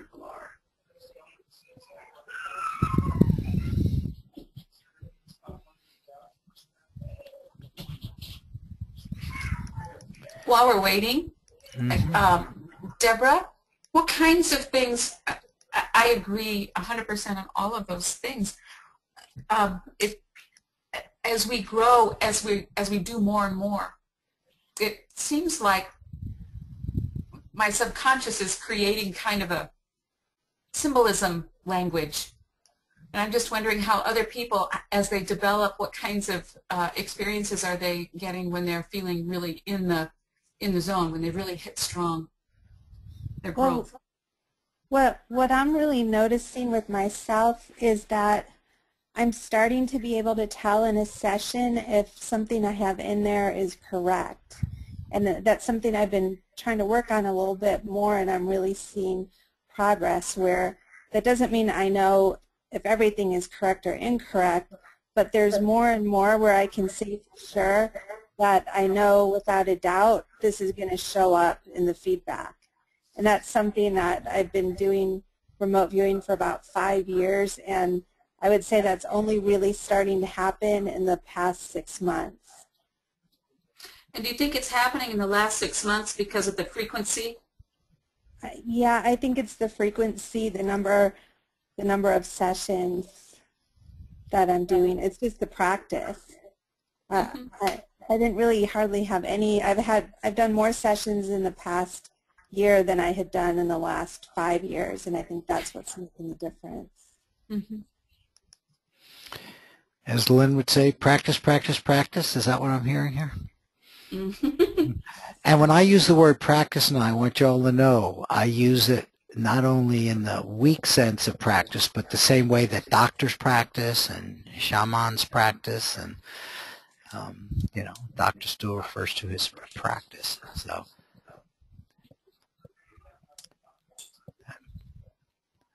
but you don't want to go. I think that is a good. I think it's a good practice to try to recognize what you think is correct in your sessions. When Prue taught courses and way back, that was one of the first things she would say in the first classes. What are you sure about in this session? Name one thing you're sure about. And I think you can do that later on too. So maybe there's a beginner's luck and a class effect happening there. Where people in the class at first tend to do better, and then they go home, maybe they don't do as well. But I think Deborah's onto something there when you try to find, recognize within yourself when something's correct. For myself, I tend to underline data that I think is coming in on the right channel, so to speak. It's not always true, but and then I tell the analyst or the judge that that's to look for those underlines, and so that's just another aspect of it. Yeah. And I do think that a distinction needs to be made for people just starting this, because I'm sure it could be very dangerous for a brand new viewer if they heard that, because there's so much they're just not going to know, and they'll just discount so much. So probably it's better to wait to do that till you have had some level of experience. The other thing that I'm finding is helpful that I didn't learn in any of my CRV training, but I just kind of came up with, is where I'll give myself these commands like see what's most important, or see what you really need, move to where you really need to go that is going to help the judge. So just kind of having little shortcuts like that, it seems to help bring about the necessary information faster. Yep, those are all good tricks. Plus, are you finding that you go to the feedback now and learn from that, whether this stuff helped or not, the stuff that you thought you were going to see at feedback, indeed you do? Yeah, that really helps a lot. Yeah, you see what people, there's been recently discussions about the importance of feedback and all of that. And again, the issue isn't if you need it. The issue is it can be so helpful, just as this conversation showed. All the things that you're talking about, you can validate by going to the feedback and looking at it. And in that very process, I believe you're helping to strengthen the entanglement with the original remote viewing session. So the feedback is just such a powerful learning tool and validation tool for your approach. And I want to say, in terms of the practice, there's a couple other people here that I know, like Russ, he practices all the time, and like I've seen such difference in his sessions as well. I mean, I don't know if people realize just how incredible so many of his sessions are, whether muted group or for unmuted you. And Russ, I don't know how many times a week you practice, but it seems like you practice more than just about anybody else that I know. So it really does make a difference. Yeah. Regarding practice, I just want to say, as a beginning AJer, I suppose, Deborah's transcripts, she many times writes down on the transcript her intention, her command. Is there one last thing I can see that will help? Or what shift now, go above the object? And she writes that on the transcript and then draws the response. And that's really very interesting to see the thought process that's going on to create that particular view. It's really helpful. Okay, cool.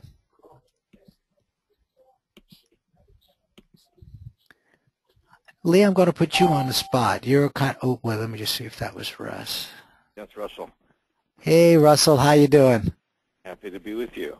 Okay, we're just so happy to have you here.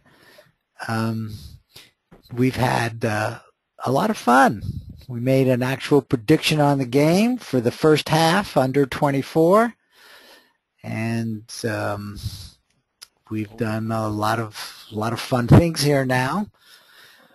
I have on the screen RussTarg precognition at SRI with a picture of you, which I must say I'm quite jealous of. Most of you know that I tend to be rather bald, and you've got such marvelous hair, Russ. I said that must have been a while ago. No, your hair still looks pretty good. I've got one of you modern. The color has changed, and then that classic picture of you back at SRI when your hair was dark with the books behind. I know you know the picture. So that's I'm on very the happy to be with you. Okay.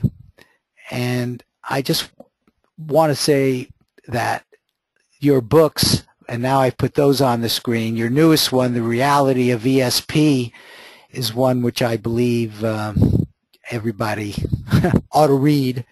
And you've got these others here, Do You See What I See, Miracles of Mind, The End of Suffering. And the one that I've made biggest here, because that's what we've been talking a lot about, is this limitless mind concept, that you've got access to virtually all information.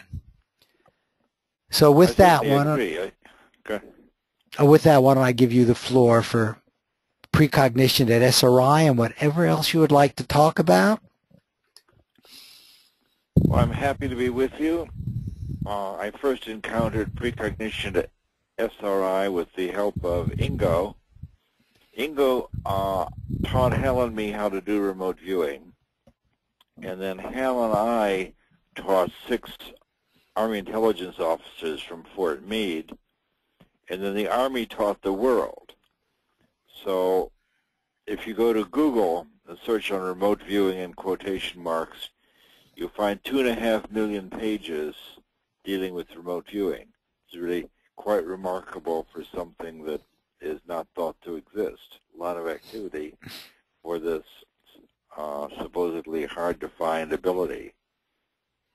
Now, I'm going to talk about quite a number of different things we did at SRI. Most of what I'll describe is actually true pertaining to experiments we carried out and things we observed. Some of it's my opinion about what's going on.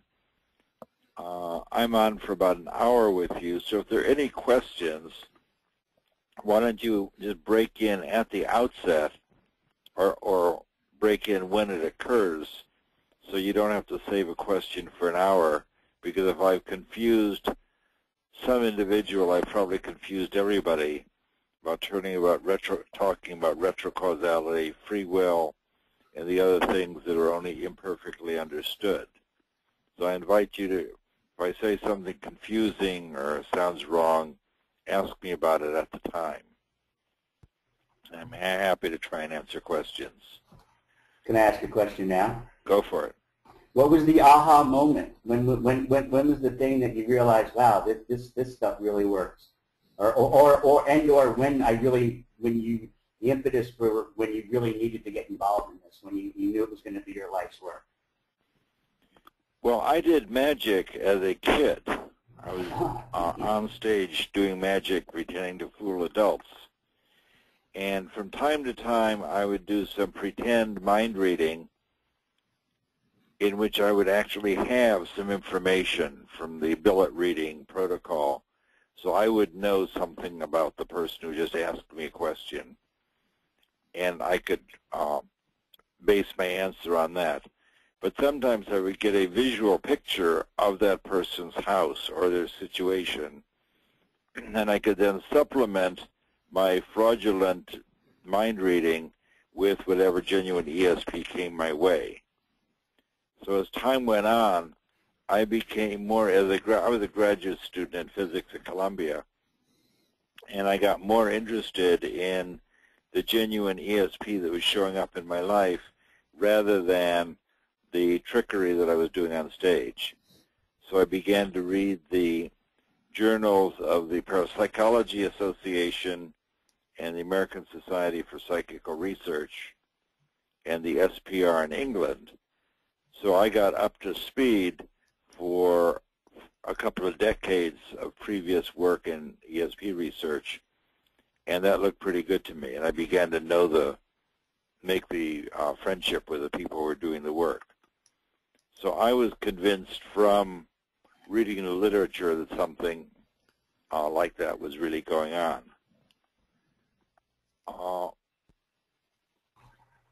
I could tell you my own first experience of psi predates SRI, but I was working with lasers in the early 1950s before there were any lasers, and I was riding home with my boss.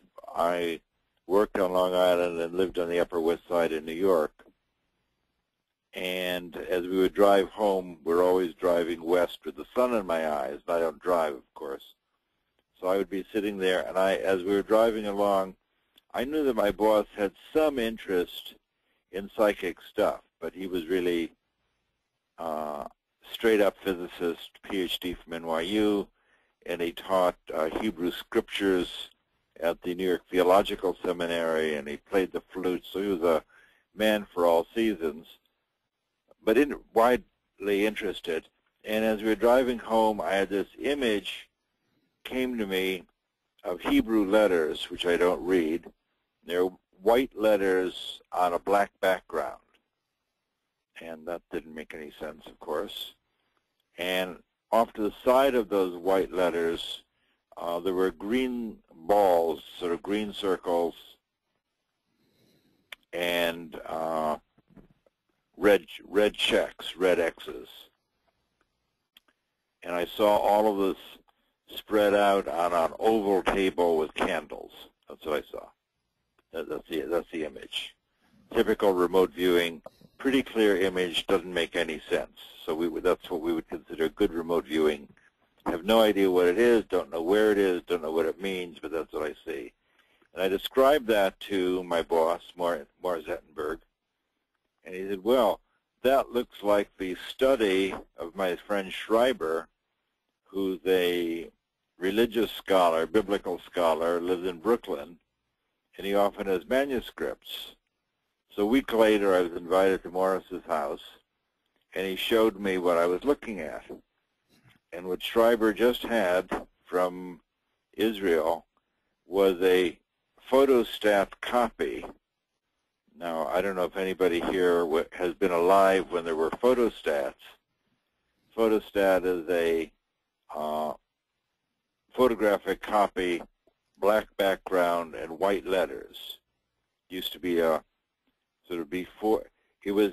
There was a time when it was the only way of copying something. That if you, the only way of making a copy was to make a photostat. So what I saw were these white Hebrew letters on the black background, and off on the side, Schreiber would give something a green circle if it was correct, and a red X if it was incorrect. And I recall now, I would describe this as sort of flowers on the side. I said there were green leaves and red flowers off to the side. That was his circles and X's. And he does have a library table, big oval table with candles, which is how Ettenberg happened to describe it. So that was a pretty clear image. And I had been interested in the psychic stuff, but had never done anything quite accurate before. So this would have been in the late 1950s. And my next step in ESP research was to build an ESP teaching machine, which is a 4-choice trainer. And as you probably all know, you can download that at no cost from the Apple Store. It's an iPhone app called ESP Trainer. It's a gift from me to you. And people write to me and tell me that they're improving their scores on that. That had a very important consequence. Somebody just got a hit with my machine, it sounds like. No, go ahead. Yeah, someone just left. The importance of the ESP trainer is I was able to take that to a conference on speculative technology at St. Simon's Island that NASA had. So I was invited by a NASA administrator to give a talk on psychic research, mainly in the Soviet Union, in 1972. But I was interested in giving up lasers and starting an ESP program. So this is in the May of '72. I brought my ESP teaching machine, which is an electronic integrated circuit gadget offering feedback and reinforcement. And Werner von Braun was there, and he did very well on this ESP teaching machine. He was a psychic guy, got very good scores, and I was proposing a program to see if astronauts could improve their psychic contact with a spacecraft. That's my pitch. And I also wanted to replicate an experiment that was published in Science magazine, 1965, where 2 physiologists had shown that identical twins can affect one another by through change in one guy's brain waves. To put that in English, when you shine lights in the eyes of one twin, the brain waves of the other twin changes, so the brain waves of the 2 twins correspond when one of them sees a flashing light. This was the first physiology showing psychic connection, and I wanted to replicate that. So that's why I went to this conference on St. Simon's Island, and I was able to interest the administrator, chief guy at NASA, James Fletcher, and Werner von Braun. I was only asking for $80,000. I thought I could do each of those for $40K. This is 1972. $40K was actual money that you might do something for. And I got an agreement. They said that they would help me. And then Edgar Mitchell went with me to SRI to try and interest the president of SRI, Charlie Anderson, in starting a program. So that was the first financial interest from a government agency to create a program at SRI. HAL already had some interest from the CIA, but there wasn't yet a program until Uri Geller came on the scene.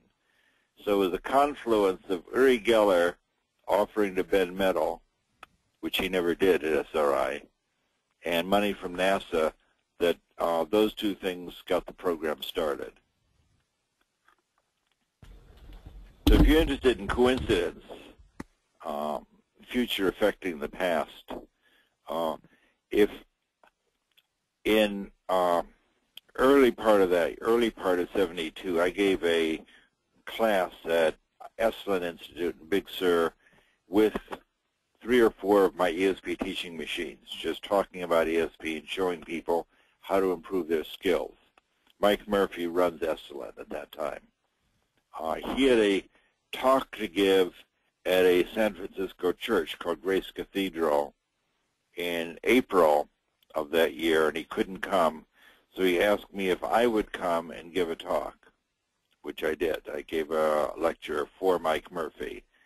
At that talk, it just happened that a NASA administrator, not the chief guy, deputy administrator, wandered into Grace Cathedral, which is the biggest church in San Francisco. I was talking about, probably at a talk with a name like Recent Advances in Russian ESP Research. So the NASA guy walked in to see what that was, and he liked my talk, and this guy, Art Reitz, in 1972, invited me to St. Simon Island, and that's where I got to meet the top guy, and Edgar Mitchell and Von Braun, and started the program. So the coincidence is that if Ed Reitz, the deputy administrator of NASA, had not happened to walk into my church lecture, there may have been no program at SRI. Because if we didn't have government money, Charlie Anderson, who ran SRI, would not have started a program just to look at an Israeli psychic. So it was a huge coincidence that allowed us to get started. It's a long 15-minute answer to your question, but that's how I got started and how we got started.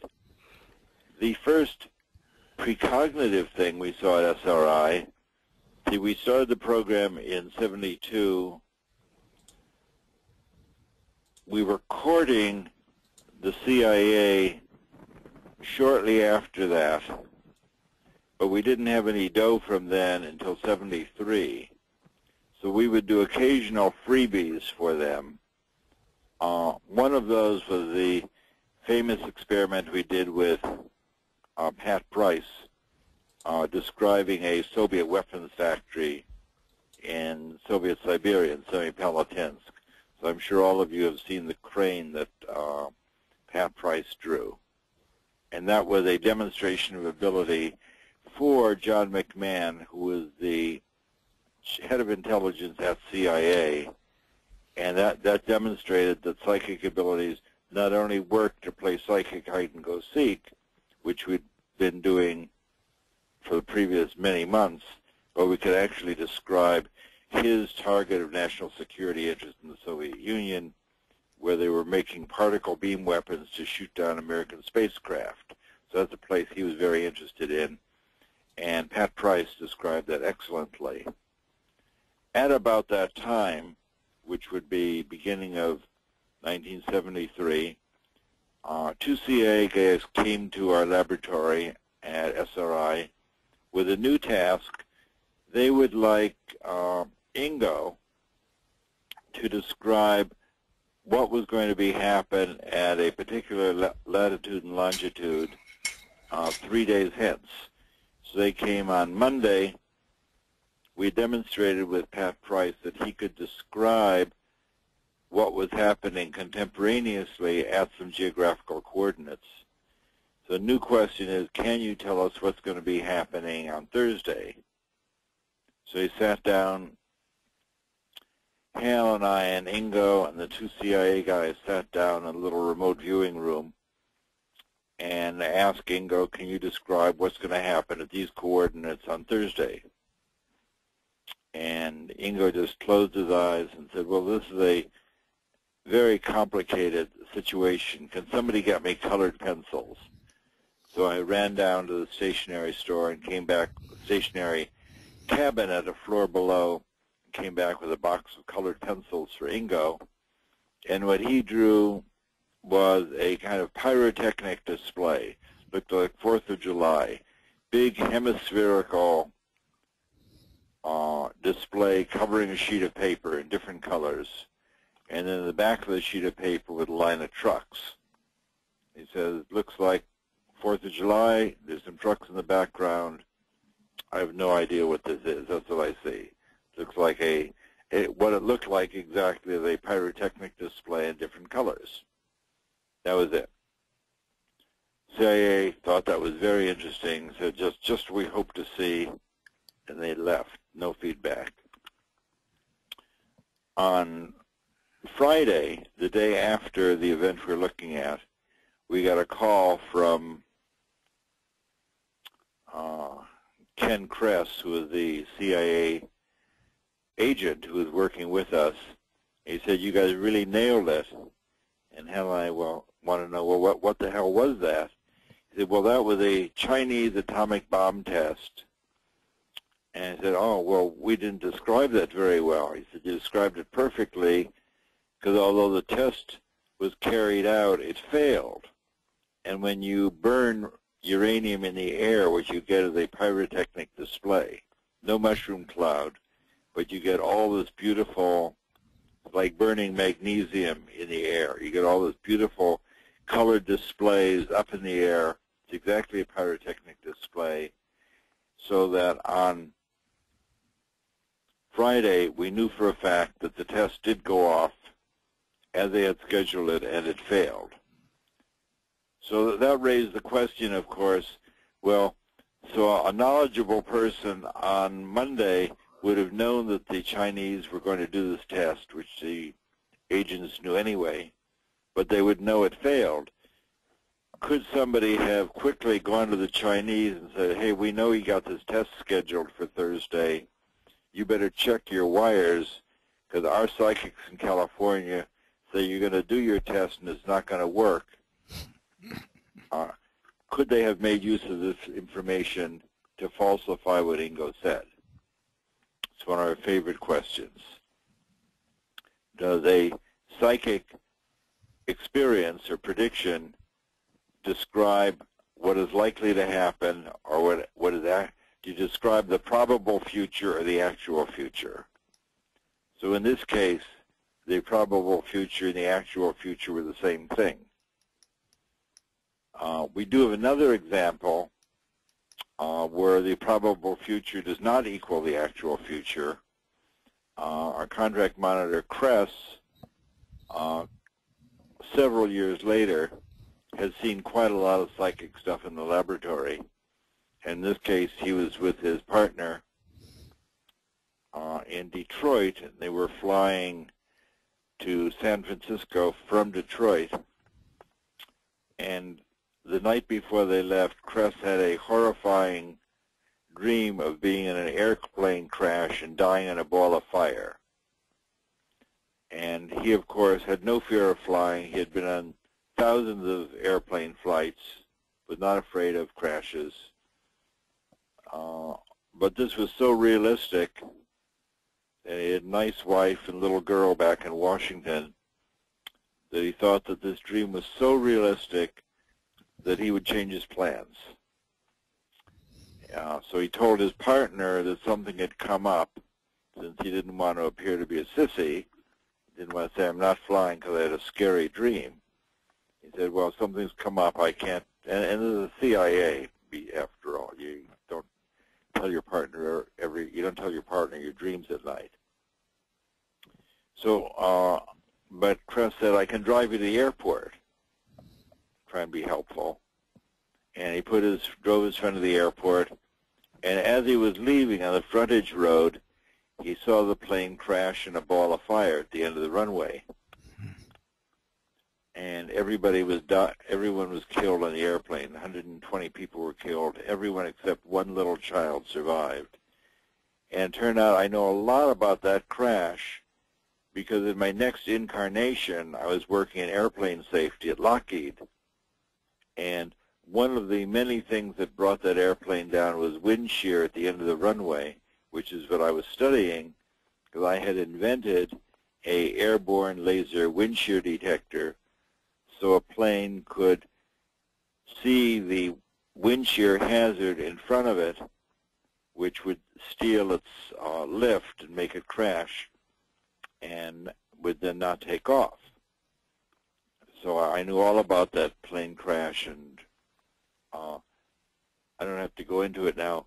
There was a surprising number of different things, all of which tended to make it crash. The wind was blowing in the wrong direction. The tarmac was hot, reducing the lift, had moved to a short runway, was totally filled with passengers, and the pilot was trying to make a date with the stewardess for what they were going to do during their layover on their way to, I guess, after San Francisco.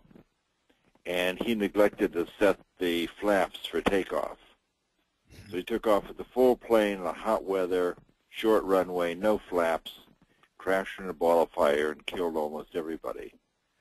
But our contract monitor was not on the airplane because he didn't want to experience the ball of fire, didn't want to be burned to death. So what I would say is that he had this dream about the airplane crash and then dramatized the dream by putting himself in the thing. That is, it was not a false dream. He had a dream of exactly what he saw, but he didn't choose to experience that. So I advise you, if you have unusual, frightening dreams, so you can tell your precognitive dreams from your ordinary dreams. Your ordinary dreams are in general wish fulfillment dreams, or anxiety dreams, or dreams made of the previous day's residue.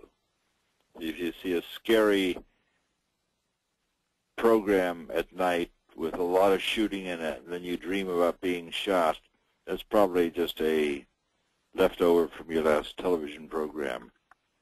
Or if you have an exam coming up the next day and you didn't study for it, and you dream about failing the exam, that's not a precognitive dream, it's what you'd expect.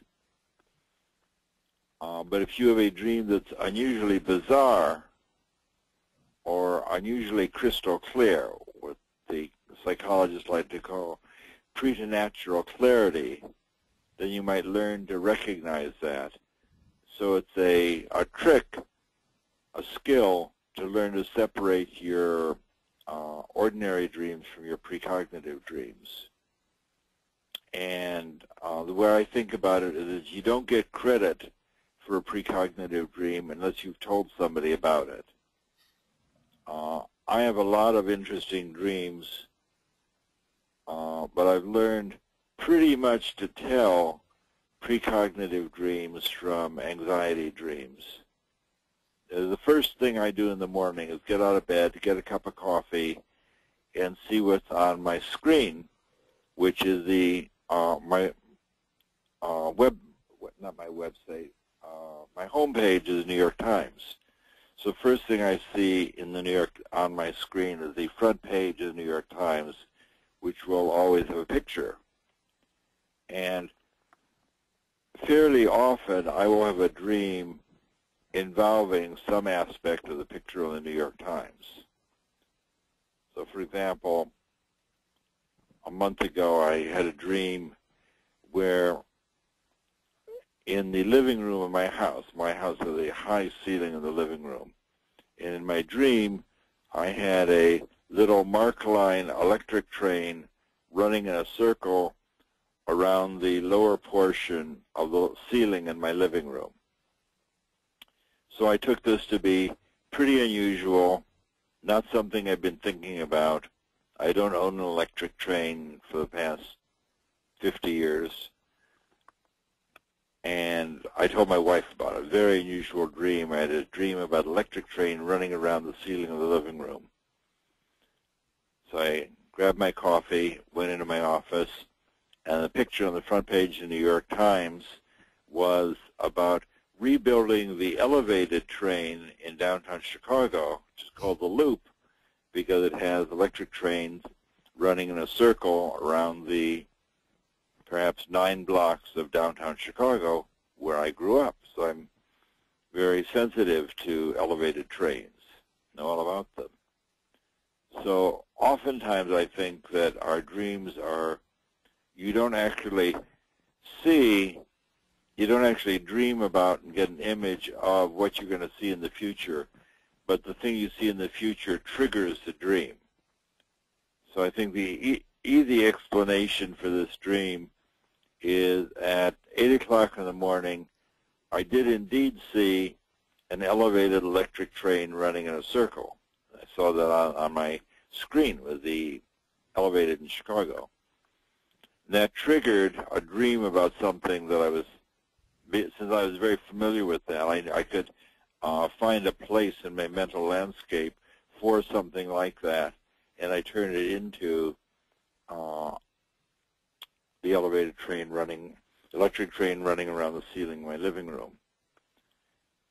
If what I saw on the screen was something that I had no place for, I'm just making this up. Let's say the front page of the New York Times had a picture of a 100-pound clam that was just dug up from the bottom of the Caspian Sea. They found this petrified 100-pound clam. And that's what I got to see in the New York Times. Very unlikely that I would dream about that, because I would have no place in my visual repertoire to describe that or recognize it or have it re-stimulate images. It'd be beyond my weirdness threshold. So I think that oftentimes things that we see psychically or precognitively or in remote viewing are triggers of things that we've described before. Obviously, well, this once happened. The smartest man I know, Gerald Feinberg, who was chairman of the physics department at Columbia. Early remote viewing we were doing with Pat Price at SRI. So I thought, I asked my friend Gary, you're at Columbia now, 3,000 miles away.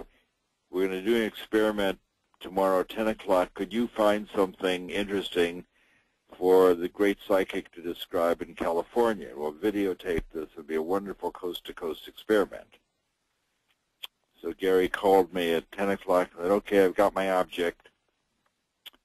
We're sitting with Pat, who was a prodigiously successful remote viewer, really, as you know, wonderful. He said, I don't know, this looks like just some kind of piece of shit he's got in his hand. I have no idea what this could be. This doesn't make any sense to me. I just, I can't, I don't know what it is. So I said, okay, Gary, what have you got? We give up. It was first complete failure that we've seen. And Gary said, well, I went to the museum at Columbia and got a dinosaur vertebrae for a target. I thought that would be a very interesting, unusual object. He said, well, can you describe it? I said to Gary. He said, well, it's very hard to describe. It's kind of amorphous, kind of yellow-brown.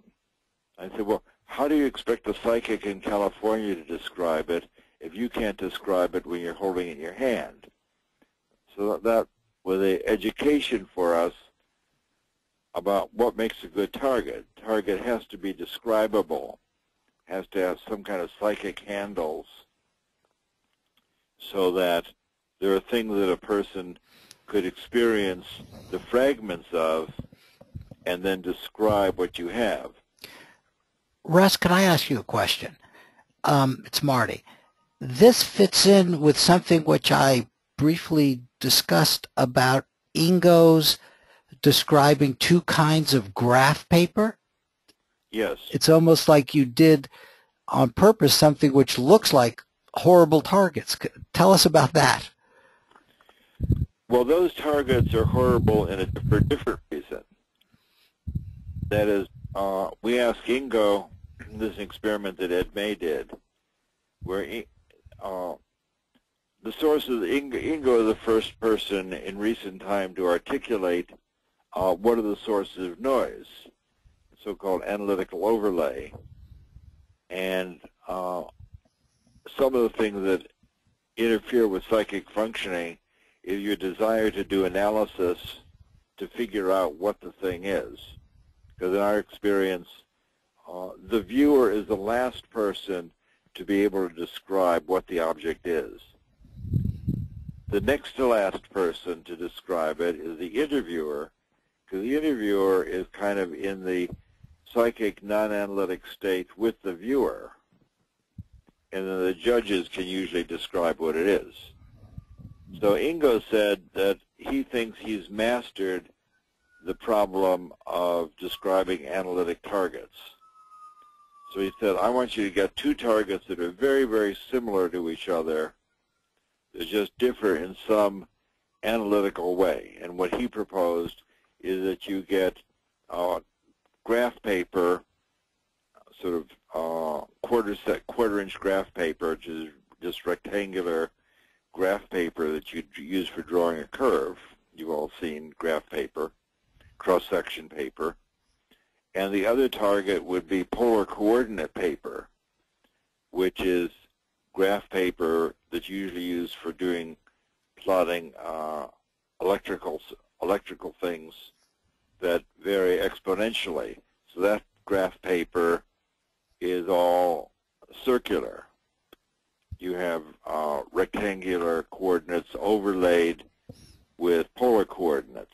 So to find a point on the graph paper, you say, what angle do you go at from the origin, and then how far along that radius do you turn? So ordinary rectangular graph paper, just cross-section paper. Polar coordinate paper is circular graph paper. They're both lines on paper, and that's all you've got to go on. Some are cross-section lines and some are circular lines. So the things are not hard to describe. Basically, they go back to ESP cards. The guy says, I see a square or I see a circle. So this is the mathematical representation of two of the Zener cards that J.B. Rhine used. He has circle, square, star, cross, and wavy line. So we're using graph paper comprising a circle and a circle and a square. Not a crazy thing to do, but what we consider a difficult target, because first of all, it's very boring. If you know that each time you're going to get a circle or a square, that doesn't excite you. Also, it creates huge problems with mental noise, because if I tell you that I'm going to show you something as a circle or a square, what do you see? Well, you can make a perfect mental image of a circle and a square with no target. So you have to find my diaphanous psychic image against a noise background of perfectly clear circles and squares which you can create from your memory. So that's the mental noise problem. That's the principal problem in J.B. Rhine's work, and all of you know that Rhine found evidence for psychic abilities, but everybody then got worse in the so-called decline effect. At SRI, we saw no decline effect. In fact, people were able to learn to separate the psychic signal from the mental noise, so they improved their ESP, as you can do with my little ESP game. So Ingo showed that where you would only expect, he and Ed did 100 trials, and you would expect Ingo to get half of them right and half of them wrong, and he got like 80% of them correct, I believe. I have I describe the experiment in my new book. In fact, my new book, The Reality of ESP, is the most comprehensive thing I've written. Since the program is declassified, I put everything I know in this book. I promise you this is the last book I'm going to write on psychic abilities. I might write another Buddhist book or another book on how to end suffering, but this is absolutely my last book on ESP because I put everything I know into it. I don't know any, didn't hold out on you. So yes, Ingo was able to separate cross-section paper from graph paper, from polar coordinate paper, which we consider a very, very difficult task because it's a pure analytical task. And not get bored? Did he give you any hints on secrets or anything like that, you know? Well, I was no longer with the program, and Ingo is not a great communicator, as many of you might know. He's not interested in telling you about his process. He'll tell you what to do. But I've never known him to describe, I worked with him for a decade, and I've never known him to describe how he feels about something and what his mental process is. There are other people from the Army program who worked with him. That's a good question for perhaps Paul Smith, who spent a lot of time working with Ingo. So I don't know what his process was. They did one trial a day. They certainly didn't run him in, or maybe 3 a week. We never do trials very often, so that each time he would come, it would be totally new. He didn't have any leftover images from the previous day, and he did very well. Mm-hmm. The other early remote viewing into the future that we had done a series with Pat Price. We were just doing this, what I think of as psychic hide and seek. This is our first formal experiment we did at SRI, where we agreed we were going to do 9 trials, and each day for a couple of weeks, Price would have to describe where Hal Puthoff and our administrator, Bart Cox, where they had gone to hide. And we had 60 target locations in the, Bart Cox was the laboratory director. Hal and Cox had put together 60 Bay Area target possibilities. And I didn't know what those were. I didn't want to know what they were, because as an interviewer, I want to be free to say anything that comes to my mind to try and help the viewer stay on track. So in this case, this is perhaps the 5th or 6th trial they had done, and Price had done. I'm sitting with Price in our little shielded room, and normally we would give them a half hour to get to the target. So I would say into my tape recorder, this is a remote viewing experiment with RussTarg and Pat Price. It's 10 o'clock now, and we're waiting for Bart and Hal to get to their target site. And I said that on the tape. And Price said to me, you know, we don't actually have to wait for them to get there. I'd really like some coffee. Would it be okay if I tell you where they're going to be when they get there, and then we can go get some coffee? So that was news for me, in the middle of an experiment.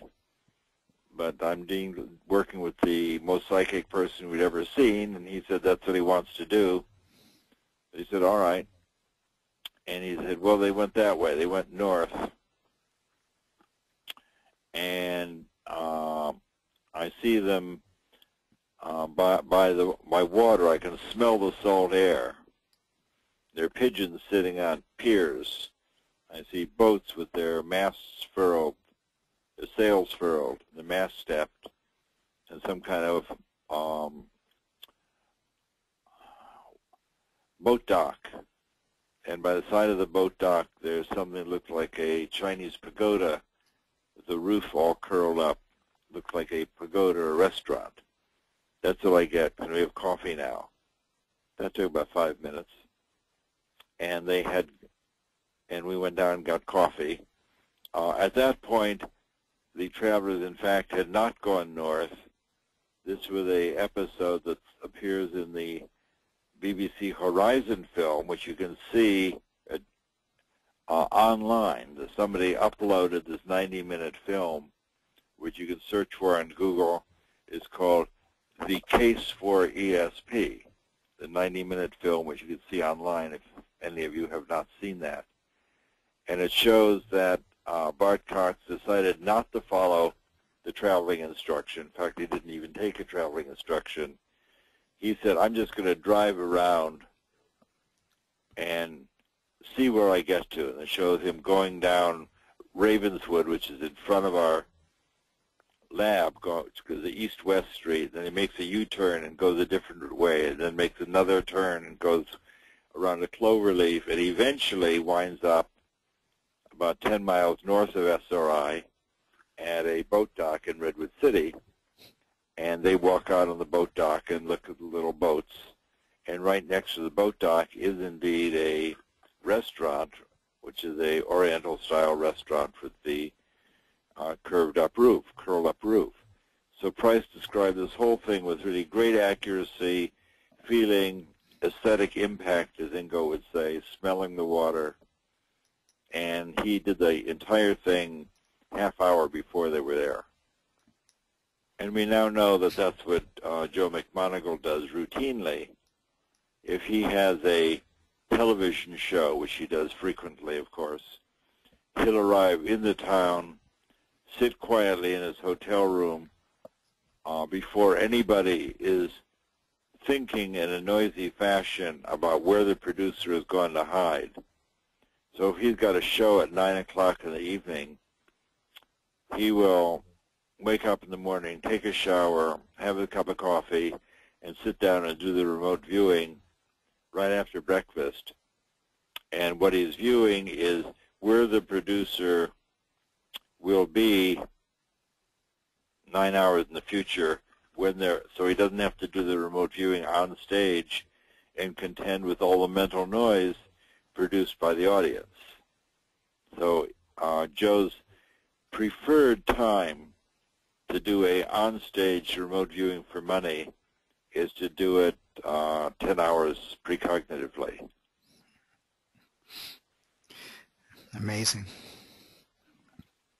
So we then got the, so we did the rest of the series with Price in the ordinary fashion. He got 7 out of 9 first-place matches, which was extremely good, odds of 1 in 100,000. The idea that his descriptions were so accurate that if Price had been kidnapped 9 days in a row by terrorists, we would have been able to find him the first place we looked in 7 out of those 9 trials. It was very accurate. CIA is very excited about that. They said, well, can you find a control person? We know about Ingo Swann now and Pat Price, who are lifetime psychics.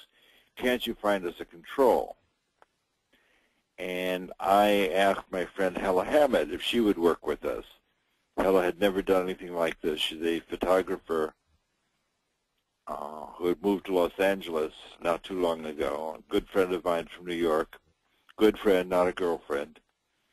And she thought it would be amusing to do this with us. She's a woman of the world, born in Germany, lived in France, came to America, speaks 3 languages fluently, sophisticated, nice woman.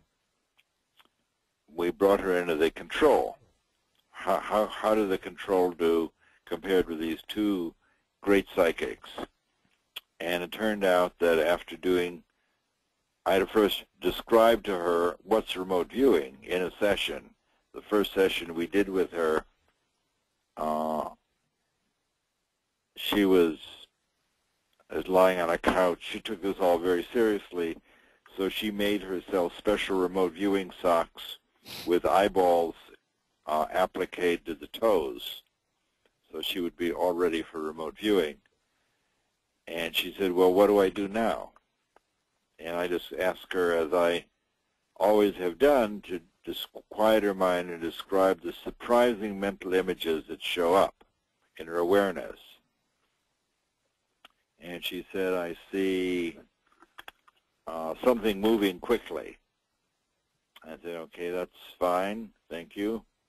Let's take a break. And then I said, well, what else do you see, Hella? What else comes to view? And she says, I see a trough up in the air, but it's full of holes, so it couldn't hold water. The water would all run out. I thought that was promising, but not matchable. See, I always have in mind that at the end of this, there's some judge who's going to have to take her drawings and words and match them up with a target. So my job is to press my viewer until I have something which, in my opinion, is matchable. Even though I don't know what the target pool is, I know what a matchable description sounds like. So I said, if you stand where Hal is standing, what do you see? What comes into view? And she said, well, I see squares within squares within squares, and she then drew that. And that was a perfect match for the pedestrian overpass, which is made of wire over the freeway. Perfect description of what she saw. And after we did 9 trials with her, she got a higher numerical score for matches than did Pat Price. So our control had odds of almost 1,000,000 to 1, which Price was about odds of 1 in 100,000. So we got the idea that remote viewing may not be as hard to do as we had thought. Because Hella, who had promised us she had never done this before, came in at significantly better score than the most psychic person in the world. So that was a big learning experience for us. And as we were writing our paper for the proceedings of the IEEE, we thought that it might be a good idea to include some precognitive experiments, but we hadn't done any. So at that point, we were living in a kind of psychic bubble, as we had done a number of experimental series with Price, number of experimental series with Hella. Everything had worked. So this is what they call in hypnosis research, our trance logic, which is sort of non-analytical pseudo-logic. Our trance logic was, well, if every experiment trial works perfectly, what's the fewest number of trials we have to do? And of course, in a scientific experiment in a laboratory, paid for by the government, published in the IEEE, you don't assume that every trial is going to work. But that's where we were in 1975. So we said, well, if we did 4 experiments and they all were matched in first place, there would be 1 in 4 factorial, about odds of whatever it is, 4 times 3, 1 in 24. 1 in 24. So it's better than 0.05. Right. So all we need to do is 4 trials. And that certainly sounds illogical, fairly crazy. So we did 4 trials with Hella, and each one was better than the other. She did perfect description of places where Hal would be 1 hour in the future. So at 9 o'clock, Helen and I would sit in our remote viewing room, and she would say, I see something slippery and slidey, the disgusting, muddy place, the kind of place a seal would slide down on her belly. And that turned out to be the entrance to the yacht harbor in Palo Alto, which was just a muddy, enclosed area. It looked like a big swimming area enclosed with a dock, but it wasn't a swimming area. It's a place where you could launch boats in high tide, but we weren't there in high tide. We were there in low tide, so it was just a area of congealed mud, which is what she said, was congealed mud. Very tough target, in my opinion. Another one, she said, I see a manicured garden and some other stuff. And that was the manicured garden behind the Stanford Hospital. So it has a very science fiction feeling to go to the Stanford hospital garden. She's describing the manicured garden with trees and plants made into all sorts of interesting shapes, playing the tape of her saying that as we walk around the garden, seeing exactly what she described. She So always got feedback. She always got feedback. Right? Always got feedback. Always did, yeah. Mm-hmm. But in the science fiction aspect, that an hour before she got there, she provided this little tour guide that we could play when we went to the target. So all 4 of those were described perfectly, first place matches, and we published them. Lived happily ever after, published in the IEEE. Go ahead. As I recall, and I remember reading that and actually taking it to some contacts I had, the responses to the editor were all negative about the precognitive work. They were willing to accept everything, but they had a lot of trouble with the precog work.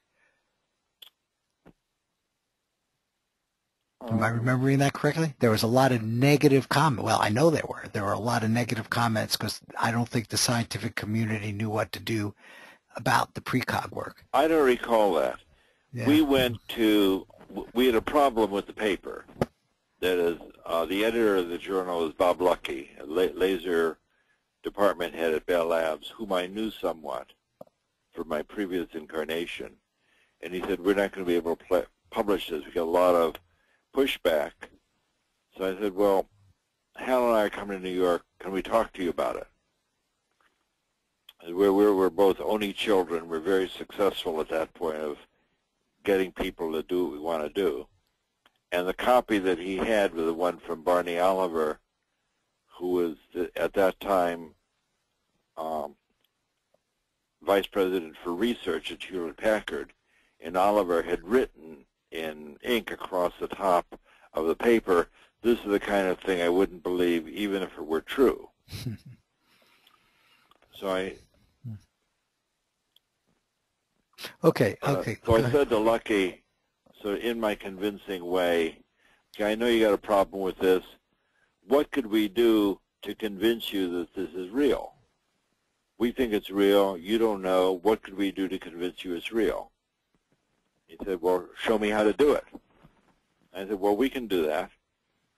So we went to Bell Labs, and we picked out 2 engineers from his group. He had a big group of laser, with the laser group at Murray Hill.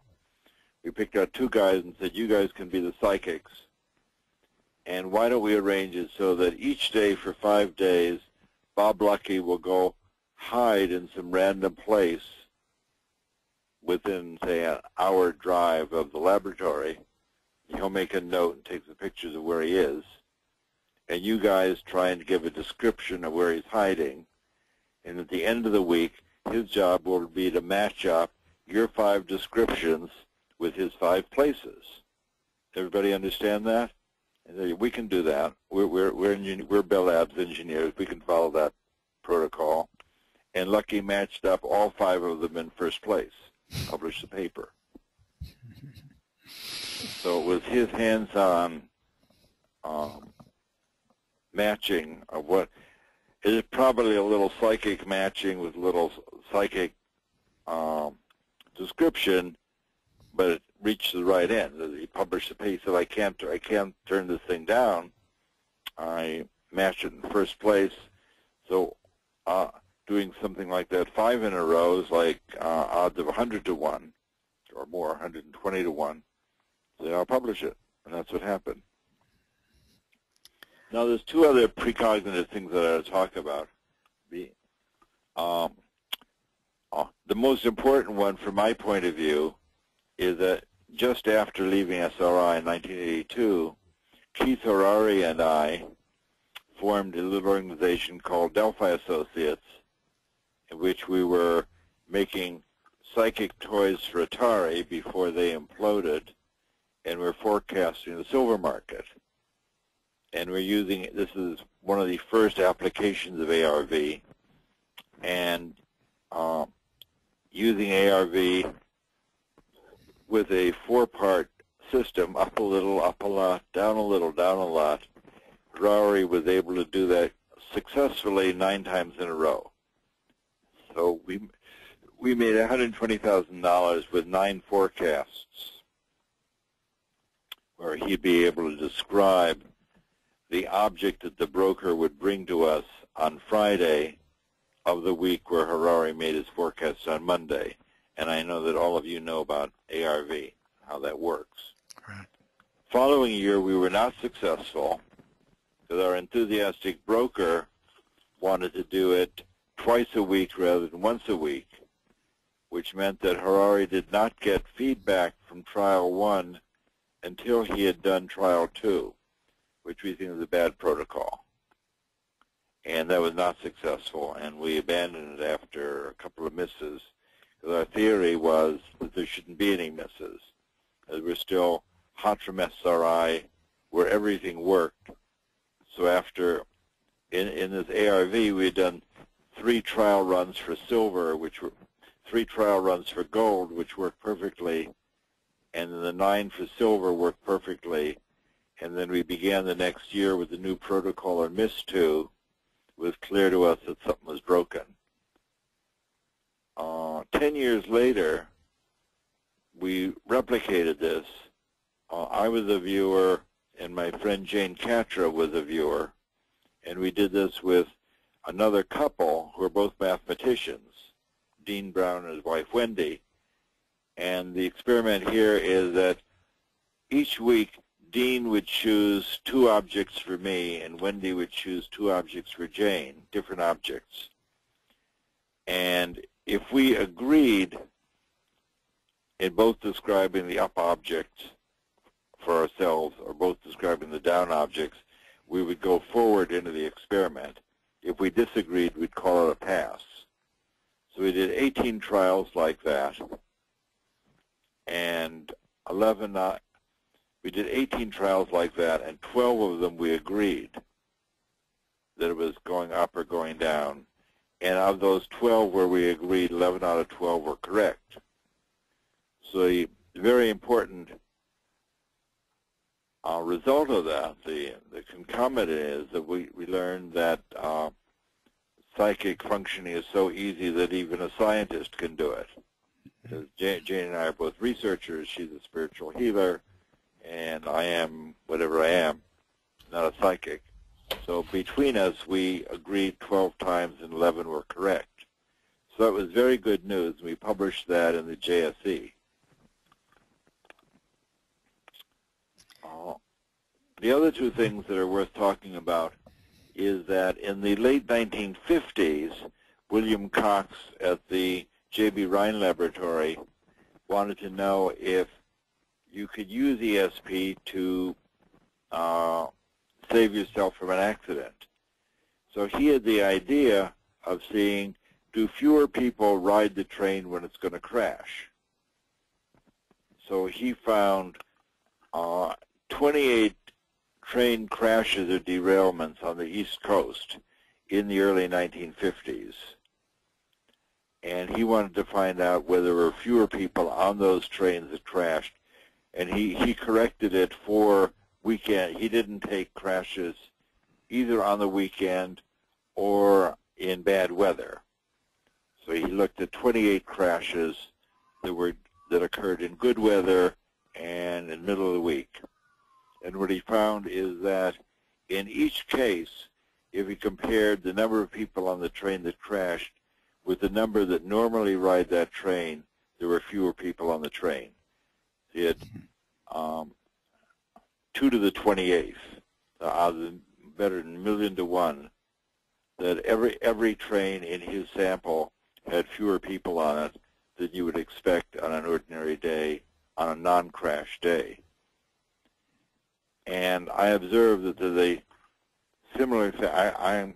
I was the first person to notice that a similar thing happened with the 9/11 crashes. The reason I was the first person to notice that is because I was in Europe. I had just flown to Europe for a ESP workshop that I was doing. So I was in Assisi with St. Francis, on 9/11. And the next day, on the 12th of September, I could buy the Herald Tribune International Edition, and they had the listing, the description of the terrorist activities, and a list of the number of people who were killed on the each of the 4 airplanes. And this was right after I'd worked for a decade in airplane safety, so I saw in a flash that these airplanes had less than half as many people as you would expect on them. In fact, the load factor for these airplanes was about 30%. So I related this very recently to the Tesla Society in San Francisco, and one of the guys in the audience said, "I'm one of your people.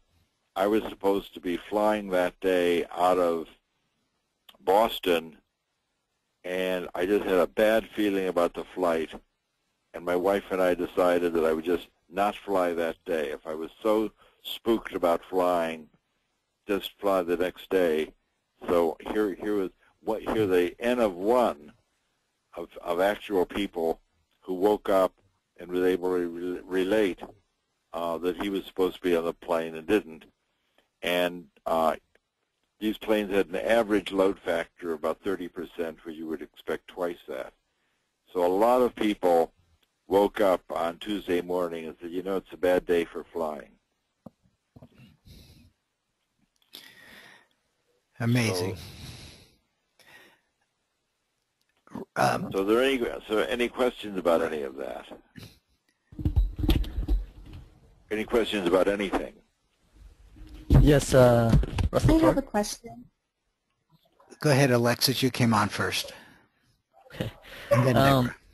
Your ESP machine, is there any chance that we might possibly see an Android-compatible version? Because right now, only Apple users can use your ESP machine. Only Apple has it. Right. Somebody would have to write an Android. And, I see. This was my little gift. I'm not a programmer, so I had to.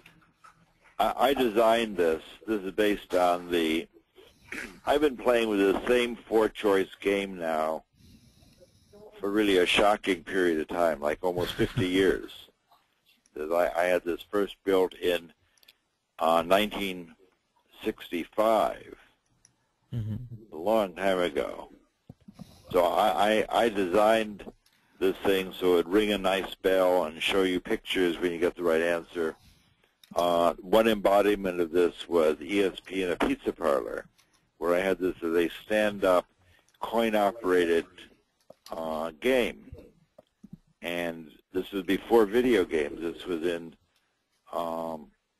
middle 1960s. And the nice engineer that I found to actually build this game for me was Bushnell. I've forgotten what's his first name?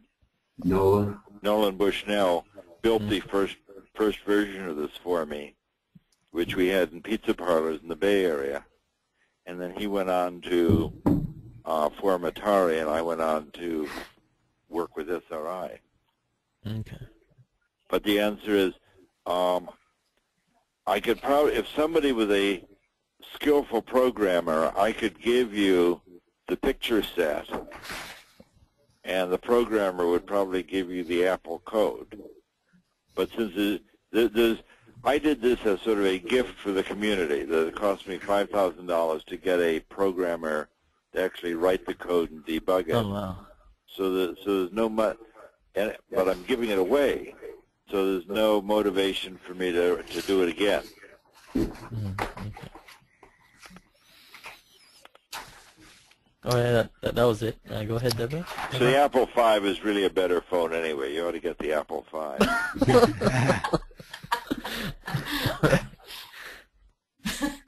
Go ahead, Deborah. You had something you wanted to ask? Yes, a couple questions. Given that there is so much evidence for psychic functioning, and there has been for so long, how do you find it frustrating, and how do you deal with that, given that there are still so many people who have no understanding of this? And then I guess, would you agree with the assertion that there hasn't really been that much of a difference in terms of public opinion about all of this, or are you seeing progress as far as that goes? Oh, I'm seeing lots of progress. For example, the first thing I mentioned is that we started remote viewing in 1972. What's happened now? We picked up a lot of noise on the line. Any idea why that happened? The forces of evil are trying to interfere with our... There must be... Marty, can you hear me all right? Yeah, I can hear you. I think most everybody else can hear you. I tell you what, I'm going to... let me mute. I can mute everybody. Okay, you're the only one going, Russ. Wait, give me a minute here. Wait. Oh, you can't hear me either. People can hear me. Yeah. Okay, okay, go now. You should be okay. Yeah, well, the progress that's been made, you can notice, because we have 2.5 million pages on Google, so there's obviously some public interest, and there have been dozens of books written about psychic abilities and remote viewing. But the big improvement is the work that J.B. Rhine did had an effect size, that's the number of standard deviations divided by the square root of the number of trials. So it shows the power of the experiment you're doing. If you have a little experiment that's slightly successful and you do millions and millions of trials, you can get great significance. But the desire of an experimenter is to get a lot of significance with very few trials, and that's measured by the effect size. So the effect size of the remote viewing work we're doing is more than 10 times greater than the effect size that Rhine would have to do. That is an experiment that we can show in 10 trials, he would have to show in 100 trials.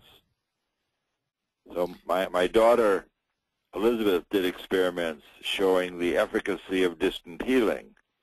And she worked only with very successful healers, people who had spent a lifetime doing healing.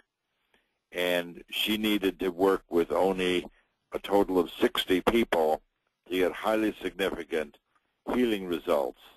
People have replicated her work and published it in other scientific journals, but they've had to work with 1,000 people to get significance, because although they had the same kind of statistical significance, odds of 1 in 100 or 1 in a couple of hundred, their people weren't as talented, so the effect size wasn't as high. Our big contribution in the remote viewing protocol is the effect size of our protocol is 10 times greater than card guessing or some other thing that doesn't match ESP very well. Or you might, the example I like to give, I call my new book A Physicist's Proof of Psychic Abilities. And the reason I say it's proved is that with the standard of proof, the number of standard deviations that you've done, or the effect size for the experiment. And the National Institutes of Health did experiments with thousands of people showing that aspirin prevents heart attacks. And they got an effect size of about 0.06, showing that aspirin prevents heart attacks. And that was a good enough effect size so that they stopped the experiment so as not to deprive their controls from the beneficial effects of aspirin. Our effect size is more than 10 times greater than the effect size that makes you take aspirin to prevent heart attacks. So if proof is a statistical phenomena, then it would be unreasonable, based on the criteria of proof, would be unreasonable to deny that ESP has been proven. And yet that's a long answer to Deborah's question. Well, yeah, but I think another part of her question was, how do you deal with the fact that the scientific community doesn't accept all of this great data? You just ignore it? Well, the way you have to deal with that is to develop a theory for it. You have to find a way to explain how it works.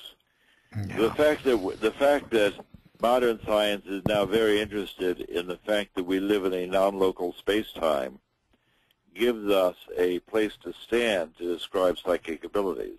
Yep. The fact that photons are entangled, if they're born together and travel away from each other at the speed of light, Einstein recognizes that this is a kind of spooky action at a distance that he didn't like, but it's what we're seeing nonetheless. And I agree. I think the theory, though I also believe that it's going to be applications, but your point's well taken. I have another question from John. John, go ahead. Yeah, I have a question about visualization. We know that Joe McMoneagle and Ingo Swann do incredible visualizations, and I actually what talked do you to mean by visualization? Yeah, by imagery in their mind, imagery in their head. Now, maybe I can't say that about Ingo Swann since you said he didn't describe his own processes, but Joe McMoneagle has described that, where you go in, you can walk across the room and look into the Chinese reactor or something. Hella could do that. Hella and I would do that together. That I would be interviewing her, and I would walk her down the hall, and she would describe the door, and then we'd push open the door, and she'd describe the room, and then we would go down some more stairs, and she would describe the new room. So I function as a kind of psychic travel agent for her as she was describing a distant place. Yeah, my question is really what you would recommend for improving such visualization, mental imagery. Joe McMoneagle has a couple of suggestions, and I wonder what yours are on how we can best do that, if there are ways. Probably work with somebody who will push you. Work with a partner who will keep asking you for more information. So the problem in remote viewing that I learned quickly is I'm sitting with somebody and I say, okay, where is Hal hiding? He says, well, I see a row of daffodils. I see them really clearly. And he's done, because the remote viewer is so happy to have had a clear image that he just describes what he saw. And it requires, in the beginning, requires a interviewer to say, okay, I've got the daffodils. Let's take a break. What else do you see? What do you see if he turns around? What if we walk inside? So the interviewer provides some psychic energy to keep the ball rolling. Otherwise, a viewer, it makes it easier for a viewer to take the next step. You take a break, you let go of the daffodils, you say, okay, there's a nice description, what else is there? Now, an experienced remote viewer can do that for himself. For example, if I'm remote viewing, I have a very good idea of what a judge needs in order to match my description with something else. So I will try and give at least enough clues, enough descriptive elements. So if somebody's got an object, and I say, well, I see that this is a circular object with a rim around it, I'll draw that, but I know that that's not an acceptable answer.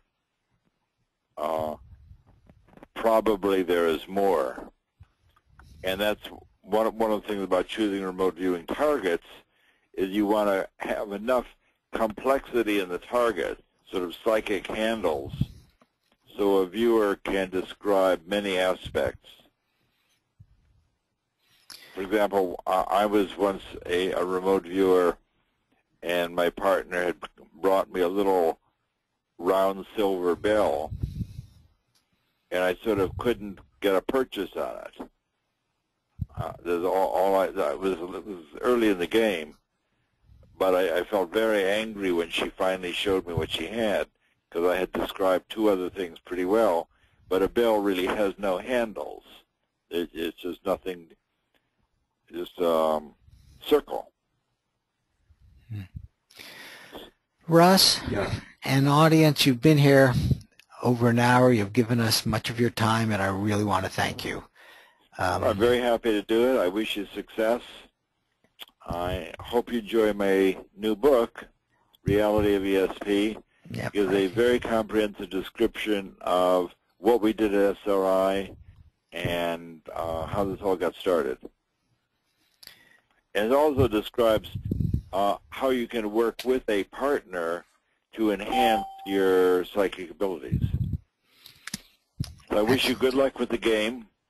I'm going to put my hot dogs on the grill and I'll watch it with you. Okay, excellent. And by the way, I must have somewhere said under. It turns out we're over 24. Right. What happened was the over-under number went from 24 down to 23.5 apparently, but our prediction remains over 24 points. So let's see what happens. That sounds like a better prediction to me. Okay. I was sort of alarmed when you would, because under means that you go through half the game and they do not each make 2 touchdowns. That's right. And the 49ers are pretty aggressive. I would expect them to make a couple of touchdowns, assuming nobody gets hurt. That, and that the defense is not super on. So we will see. We will see. Yeah, Russ, I wish again. You very good luck, and I'm very happy to chat with you. Okay, excellent. Thank you very much. If people want to reach me, you can send me an email through my website, which is espresearch.com. Right. I'm showing that right here. So you've got a contact there, so you can ask further questions of Russ right here.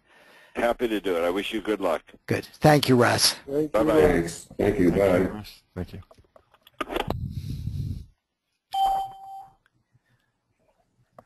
Okay. Well, I think the line's back to 24. I made 2 bets at 24 myself. Okay. Yeah. Okay. I hope it's clear. Somewhere along the line, Bronco sent me an email where he thought it might have been under. So I thank you, Bronco. But the prediction is clearly over 24. And 5 dimes went back. 5 dimes went back to 24. Well, I didn't look at 5 dimes. I meant Bovada and Bet US. Go ahead, Alexis. This is only for the first half. First half. Okay. Yeah. Right. So, and that's because we're going to do feedback during the halftime show. So that was the logic. One of the things, and I asked this because I wanted to emphasize it for all of you, is they had not only feedback, but if you think the kind of feedback they had, they would take the person out. He talked about playing the tape again of what they had said. In those days, they taped everything, on a tape recorder or an old-fashioned kind of tape recorder, but they play it back.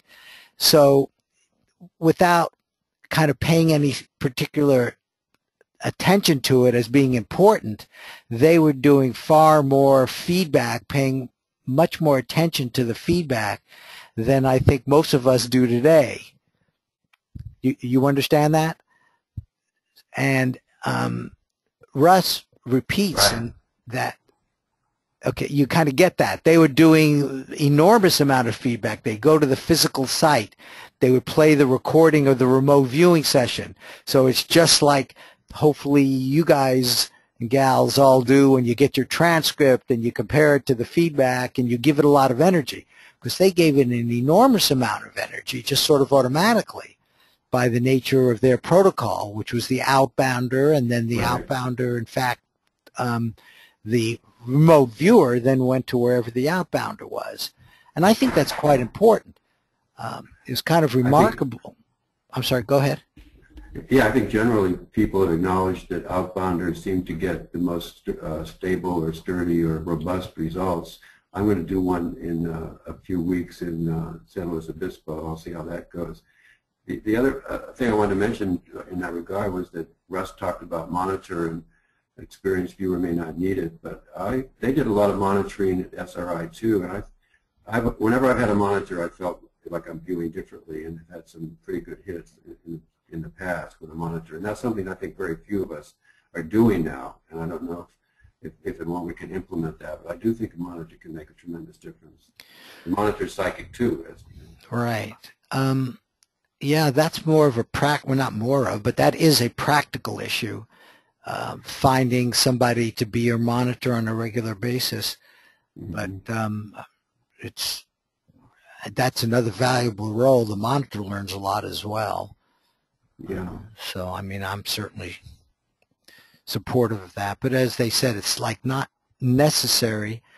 If you get good enough, I know Ingo I didn't use a monitor a lot. I don't think Joe uses a monitor at all anymore. But those people have already been through what I think most of us are working to get to. You know, we need to do a bit more work to get as good as they are. So, but clearly the capability is there.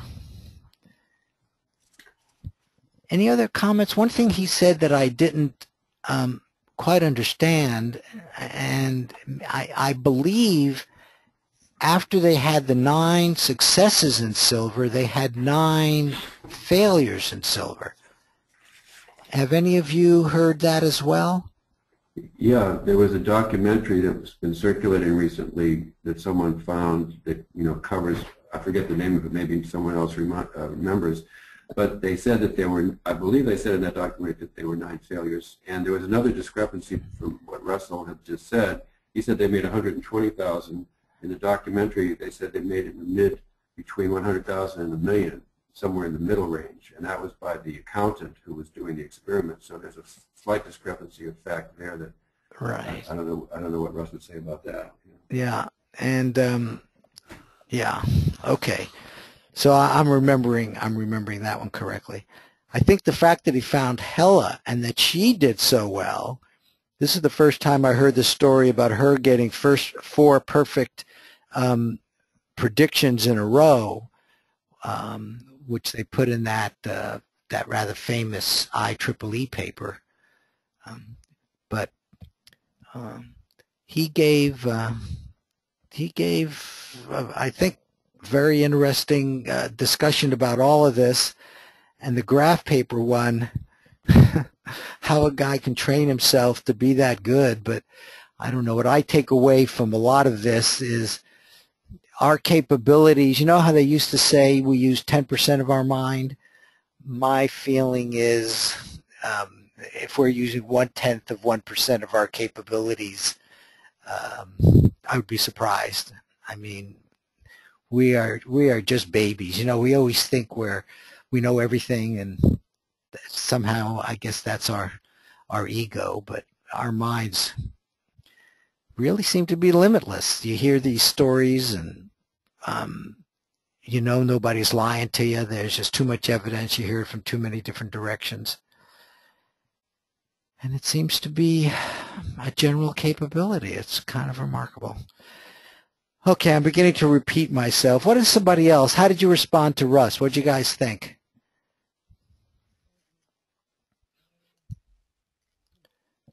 Talk to me.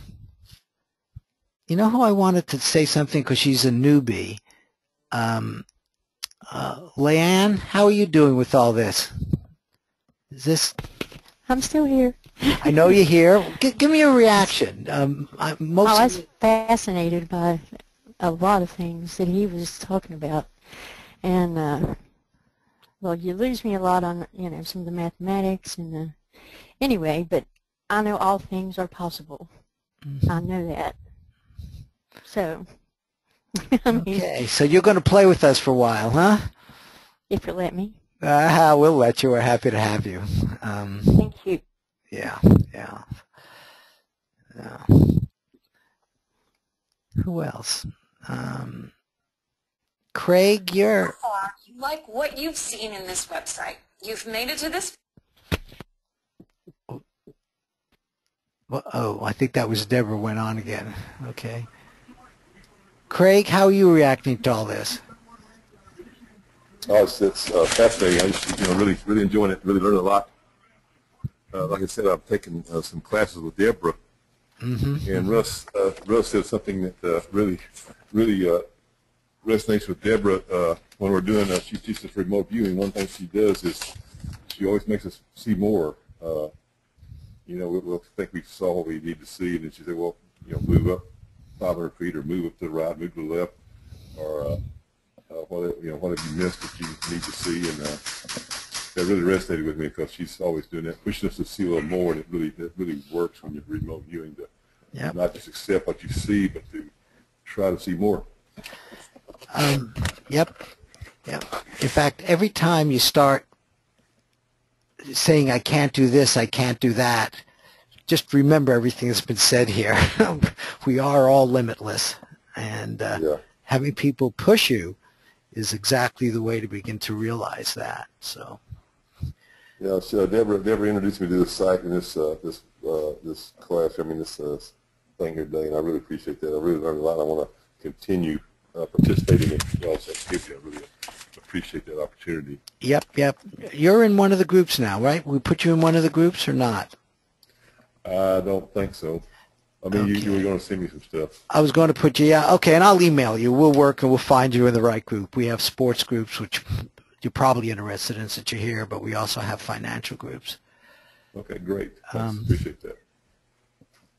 Okay, well, the agenda has us basically open discussion until the game starts, which is in an hour. But I don't know, I'm getting the sense that, we've done a lot of talking, and does anybody else have questions, comments, anything else that they want to say? Or maybe we should just take a break and relax. Some of you may want to do your wagering and come back during halftime. Does that sound like a reasonable plan? Sounds good. Sounds good. Okay. So that's in like an hour and a half. Well, the game, I actually went on the internet to find out how long the first half usually is, and there were different people with different responses. But, yeah, they were talking about an hour and a half to as much as 2 hours sometimes. But, I think we can all watch the game. As soon as the halftime show starts, I'll be back online. Okie doke. See you all then. Okay. Good. Take care.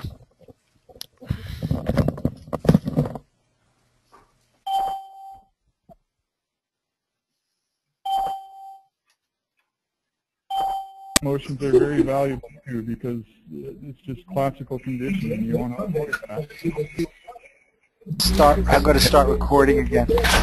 Hey, Marty. That was so exciting. Yeah? It's because it is over 24. Over 24. If it had... Yeah, I wanted you to explain that because I'm still trying to get the gist of your process. I mean, what, over 24? Well, you saw the score. Oops, I'm getting echo from somebody. Who's giving me echo?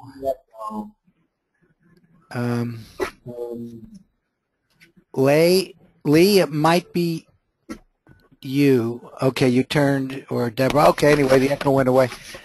Do you understand what the wager is for over 24?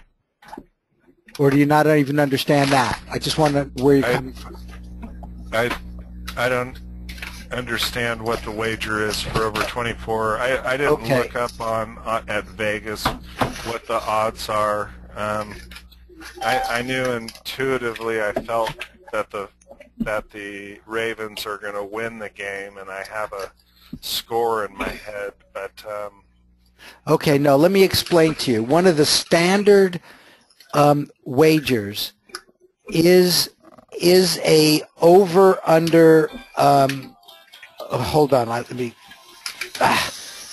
is an over-under wager, which means the total points, the sum of the points by each of the teams, okay? And the odds makers find that spot which they think is where half the people will bet over, half the people will bet under. And you can see how close they came. I mean, the score was 24, and if it wasn't for the field goal, we wouldn't have been over. Right? Right. Now, I'm sorry. Go ahead. No, you go ahead. I want to make sure you understand that. I definitely do. that was what I thought it was, and then going back to our prior session, there were 3 viewers and 2 had picked over. At least one of the judges, 2 were over, and I think Deborah was under, but she decided to go with the 2. Right. But I don't know about the total number of judges that. Are you seeing my screen? Did I turn my screen on? Oh, no. Yeah, I see the agenda schedule. No, okay, I hadn't turned it on. Okay, I just turned it on again now. So this is what you're talking about.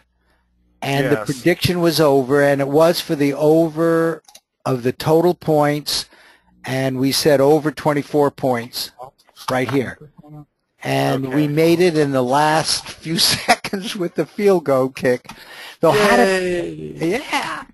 it been 24, it would have been what's called a push.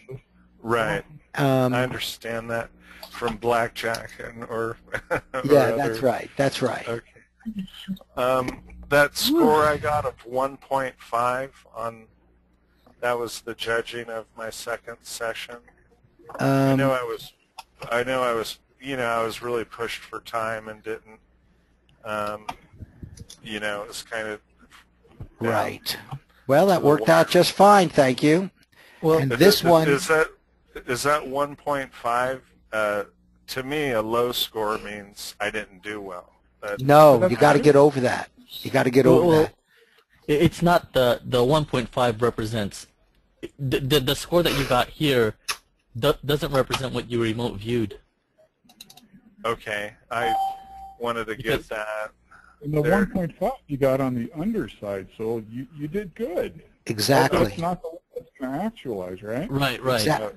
And we're going to talk about the wild card. See, what we now know, and I'm about to show you the feedback for the over. So let's go over this and make sure everybody understands. But first, congratulations. That was pretty exciting. There was one other thing. I told Deborah in the chat private. You know how she got the symbol of the wings and then saw your Pegasus? Yep. Well, I had I knew I wasn't viewing the Ravens or the actual game, or I wasn't. It was just a random target. But I had a flash in my head of the Ravens symbol with wings on it, and I mentioned that it was, and then their colors, and then it was intuitively I felt like they were going to win, but it turns out that one of their old helmet logos had wings on it, so I don't know if I overlaid with the Pegasus, and but just a lot of interesting things, and also things RussTarg had said, about dreams and so forth, knowing which ones are. I've had a lot of instances like that, and have even warned family members, like when there were specific dreams that I knew meant something, and then it turned out they did. And well, this is good. I'll let you continue the show. Sorry. Well, no, but no, sorry. This is what there were so many things that were said on the first half, and then also, I guess the last point I was going to make was that you know how you talked about how they got it 9 in a row, and then they got 9 misses. Misses. Well,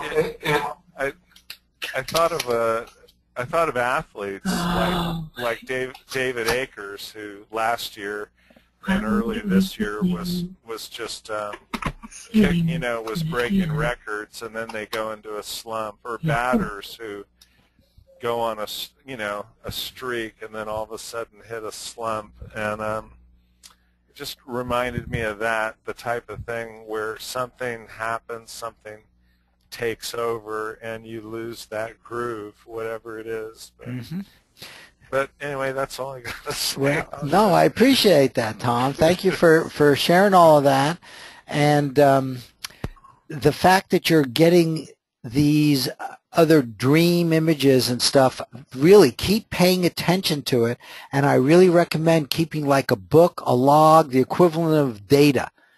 You know, there's a lot of stuff like that that happens. And if you can get the feeling of the ones which are the right ones versus the ones which don't actualize, you know, you can really develop this feeling more and more. And that was one of the things Russ was saying. You know, you do this and you can really keep getting better at it and make that part of your intention. Yeah, and he hit on it. You know, he says, when he said, if you don't tell anybody, it doesn't count. That's right. One of the dreams I had, I was so sure, it was a year ago, New Year's Eve, so it was into New Year's morning.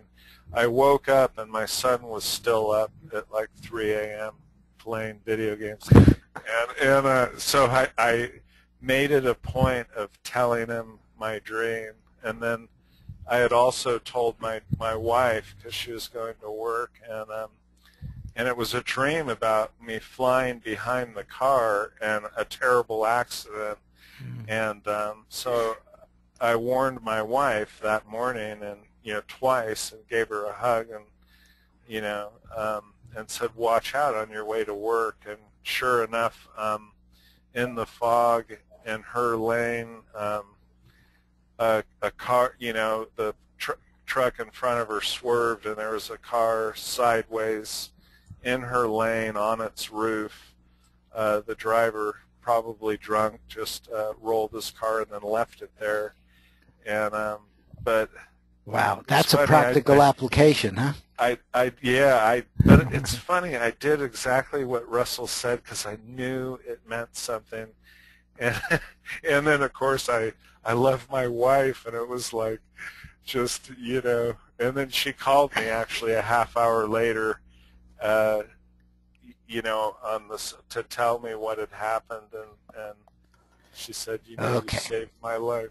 Okay, goodbye. Okay, no, that's good stuff. Let me go on though, unless anybody else has something they really want to contribute here. Did you have a good time, first of all?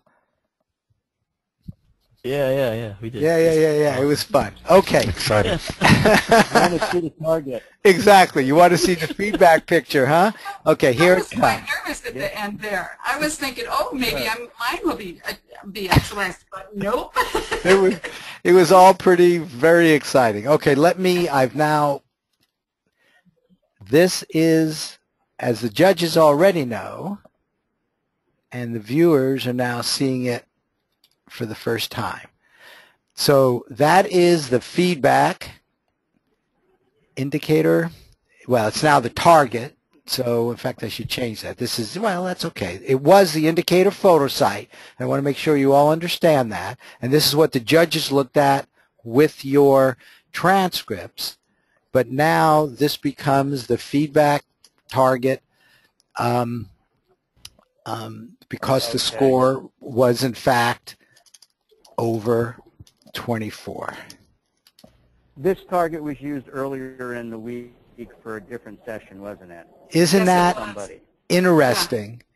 A few of you. Okay, no, you're Yeah, I telling was me, going to say because I saw that this.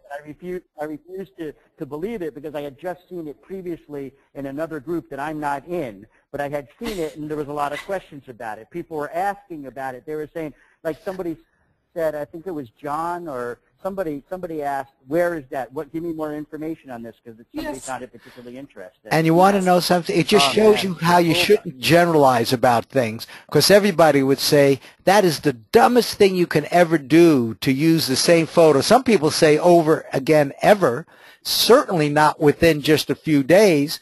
This turned out to be a total accident because Russ in the February group, the options group, he used it, but he gave me a whole bunch of pictures.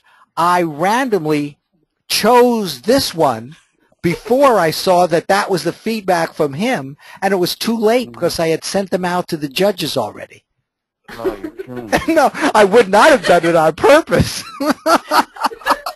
and so I must tell you, I was nervous about it because Well, for obvious reasons. You guys, some of you would have seen it already. Maybe it's going to foul things up. You guys, you don't understand. If the subconscious wants to get a hit, it'll get a hit. And I believe more and more we just have to come from that point of view. All these things that we say you shouldn't do, I do believe they have a influence. Now, don't get me wrong. I'm not saying they're irrelevant. My view is they have a bit of an influence. And we can figure out which way it is, a 1%, a 0.5% on the hit rate here and there. But the most important thing is to just kind of do what you do. Get better and better at your remote viewing, and the judges, we have to get better and better at doing our judging, and we're going to just keep getting happier and happier. So this is the feedback for this coordinate, and we have 2 coordinates, but let's do this one first, and I always recommend, in those of you who are doing 1 ARV, to take the thing which is actualized and do that first, and then you do your wild card second. So we'll talk about the wild card next. Now, what I'm giving you is a recommendation. So I'm going to talk to you about the best I know from my experience on how to maximize the influence, the positive influence in learning when you've got your feedback, just where we are now. And basically, take your transcript. So I'm now talking to the viewers, though I'll talk to the viewers. The judges do feedback as well, but let's talk about how the viewers do it first. You take your transcript, and you now look at it, and you look at this picture, and you look at it in its fine details and really get into it. I mean, let's go to that site together. First of all, do you hear noise? It's interesting. When it comes into me, besides the flying and the action, and these guys are looking at each other, and the number 2, lots of 2s in this picture, there's noise. I don't know why, but I hear noise. I didn't look at all of your transcripts, but the judges did, and I don't know how many of you got noise. But you certainly got action. You got a lot of stuff. You got a hit. You go back to your transcript, and you mark what you got, and you try to get the feeling of what you got that was right, because you've entangled that. I mean, where did that good stuff come from? Especially the things which are kind of unique to this. Did you get red and blue and black? Did you get cold? I remember as we were talking during the judging, someone got snowflakes and wrote it down. That's pretty good. But each of you have your own transcripts for 571242, and that's the first thing I think you can do. In fact, you can be doing that right now. In fact, why don't you talk to me about your transcript? What did you, from the viewers now, I don't want to hear from the viewers, not what the judges saw. What did the viewers see in their own transcript versus this?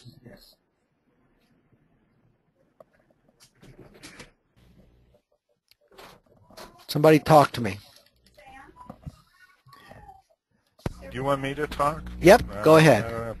What did you get? Well, in my picture, I kept getting biologicals, and I showed what looked like a boat and 3 people in it, and then lines around it, because I labeled it vehicle, boat, motion, people.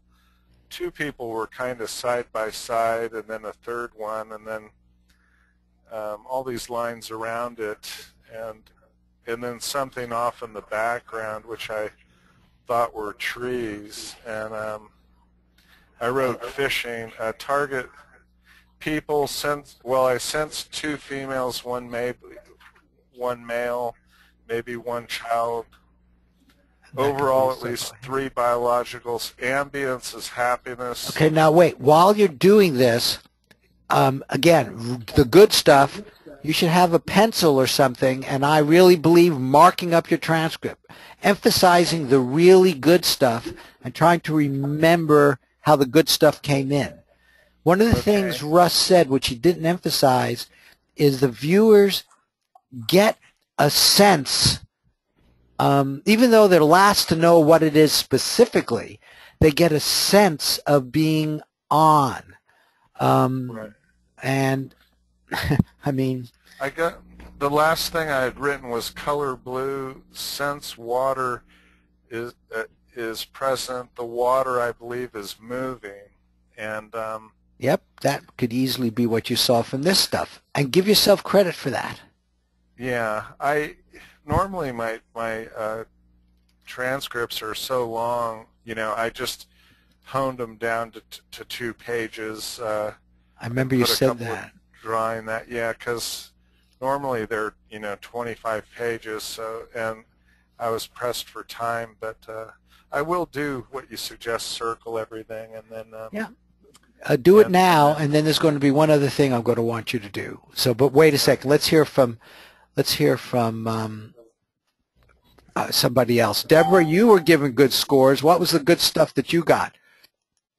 Yeah, I got flying, skimming over, varying, tilting, shiny, insignia, carefully constructed, wild, soaring, shiny, bright, light glaring in my eyes, movable parts, seems like a few main colors, gray, red, multiple biologicals, some looking forward, some looking at each other.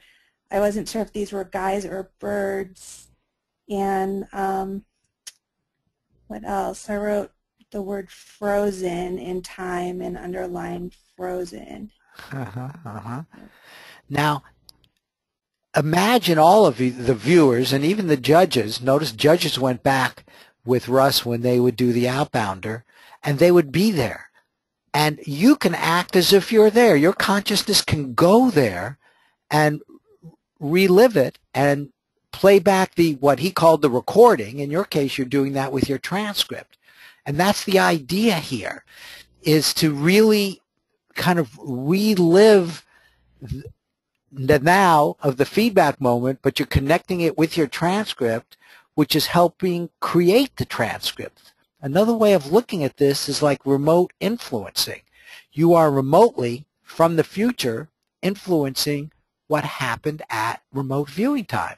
You're sharing information. You know, all these viewpoints are very, very similar in this, you know, wonderful world of precognition. So that was really good. Okay, anybody else? Let's see, who else? The other viewers ought to say something. Go ahead. I had a fair score. I think 3-5.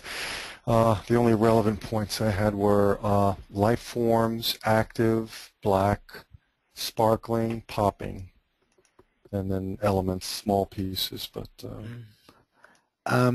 that's about it. Okay. But you know, and I think this is so important. Not that's about it. That was great. And did that feel any different than the rest? And at first you're probably going to say no. But knowing you're going through this process again and again, and you're doing this for the long term, you're going to start paying attention to this stuff more. And I think you will start begin to build up different feeling for the stuff that turns out to be right versus wrong. And just be open to doing this. This is a skill that you can keep developing. Basically, I think forever. Now, nobody here looks like, okay, there's a 2.5, that Craig, but you got a 4 here, John. How did you feel about your transcript? Is John still here? No, John was having a Super Bowl party, but I know he pays a lot of attention. We've discussed this, to feedback. And you know, I'm spending time on it. I'm talking about it, hopefully emphasizing that I'd like to think that what we're doing now is, in fact, helping the ultimate process. But there's one other thing which I really believe is important, and that is we've now done half of what I consider to be a real feedback session. The other half is to actually get a brand new sheet of paper, take this off of the screen and your memory, put it aside, turn it over. I always print out the feedback, and then do, I can't get anything else on here. There we go.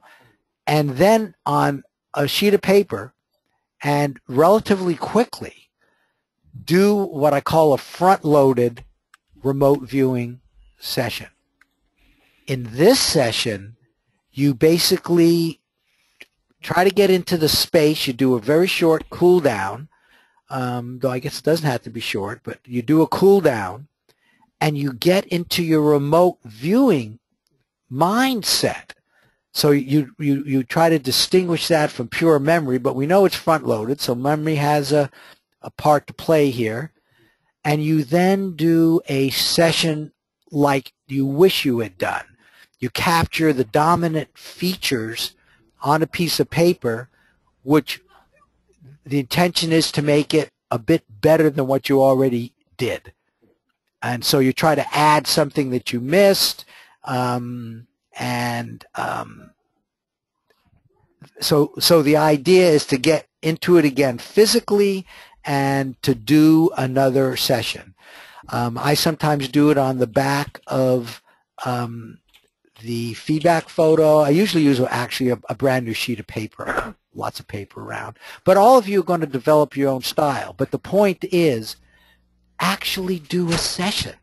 It's telling your subconscious that this is the feedback, this is important, I'm going to be doing this over and over again, and you're now doing it with the intention of entangling the information you're doing right now in your remote viewing session with, you're doing right now with your feedback session, you're entangling it with your remote viewing session. And so physically actually do a session on a new sheet of paper. And I'd really like to take 3-4 minutes and let the remote viewers do that. Okay? Will you remote viewers actually do that? Deborah, will you get a new sheet of paper? Craig, you're still here. I don't know if Alexis is still here.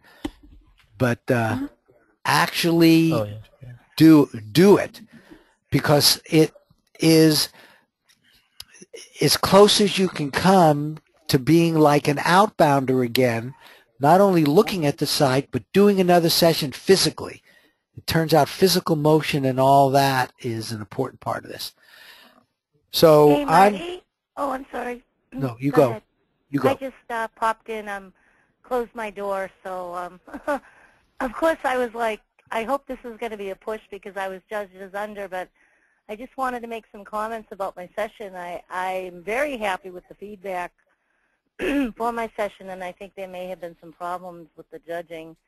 I had several descriptors that matched the target, starting with my 3 gestalts, which were land, air, and man-made, and panoramic, vast, wide, blue sky. I had clouds, bright, outdoors, whooshing sounds, wispy, breezy, cotton-like. I had a 3-page. Okay, are you circling them, Joni? Let me just give a brief of what I just did for you, and then I'd like you, all the viewers, to be one of the people that does another feedback session. What she is doing in terms, wait a second, Joni. Wait a second. What you're doing in terms of going over it and saying to the judges, I think maybe you guys misjudged, and in this case, the only person that judged you was Alexis, and I know Alexis is not so personal about this, is a perfect example of what you should do. Okay? We're not going to finish it here, but the judges can sometimes, and he may disagree with you, and that doesn't matter. Yeah. The fact that you guys would dialogue about it, and I don't want you to do it now, but the fact that I always encourage viewers to contact their judge and discuss differences and things like that. So I do think that's important. Now, Alexis uses dung beetle approach, and this might give him an opportunity to do a feedback session.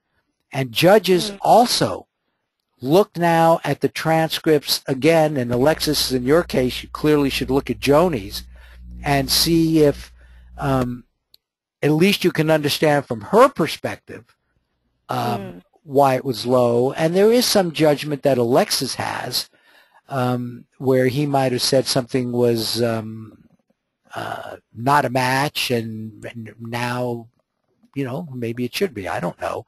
But there's always something to learn. And not only from misses, there's stuff to learn from hits, too. Okay? Yeah. I had, I know that Alexis, hi Alexis, how you doing? Hey, what's happening? Big party here.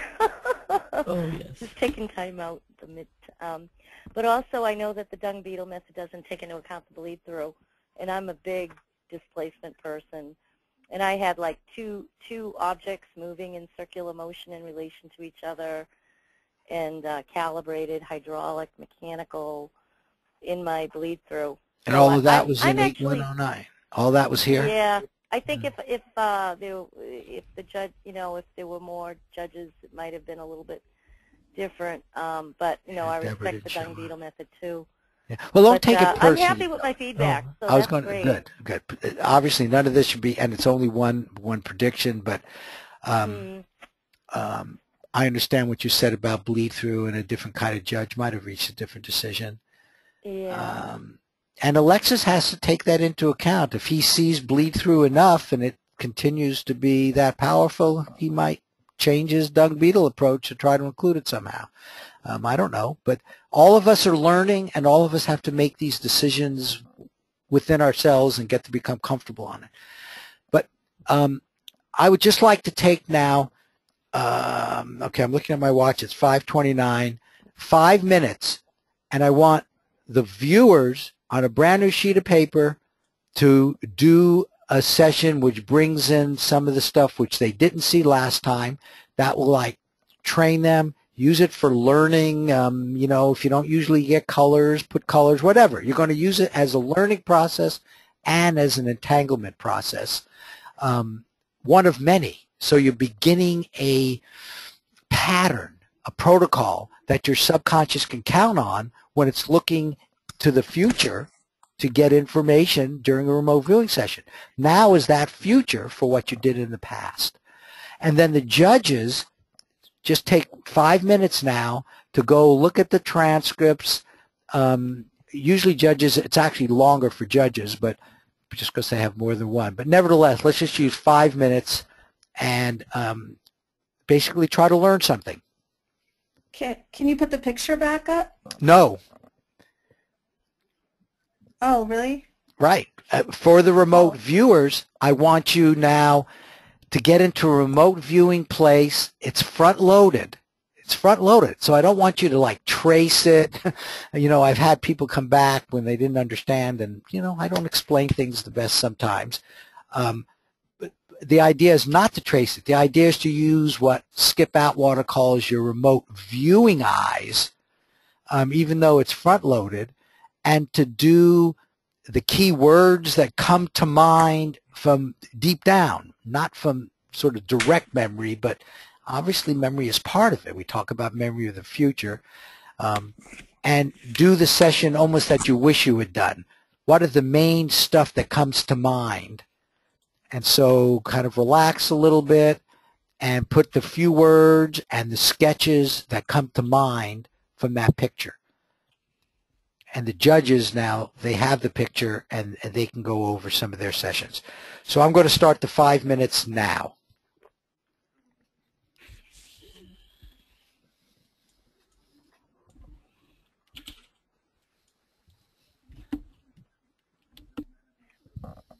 Marty, thanks. I'm going to have to drop off. I just wanted to hear and see the feedback. Okay. That was great. Okay. Oh, Joni. Yeah. I think for your session, the main reason you got a low score was because I can't read cursive, so that's why I couldn't. I transcribed it all. I did not get the. That's what happened. Transcript. Yeah, so it's not because your session wasn't good. I couldn't read the cursive, so so most of the perceptions I didn't send the transcription. I don't think I got it. But yeah, just so you know, Joni, it's not. Yeah. It wasn't your session. Like I didn't get to. Here I was grade every. Oh God, why was I so different than the group? But I did get off target in the middle. But I was definitely on target. Oh yes, right definitely. away, and I ended up with being very on target with the sounds and everything. Right, exactly. And then I also had a lot of bleed through, which I know the dung beetle doesn't take into account for yet anyway. But if you do go back and look, or maybe actually I can send you that in PEM. Oh yeah, yes. I'll send it to you in PEM. Okay. But I did get off in the middle of my session. But I think you'll be surprised even when you look at the other one.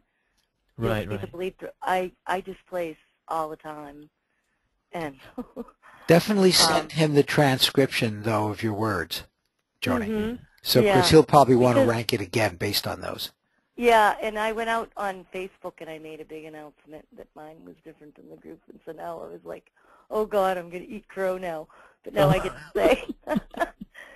This is recorded, so it'll go down in history. That's right.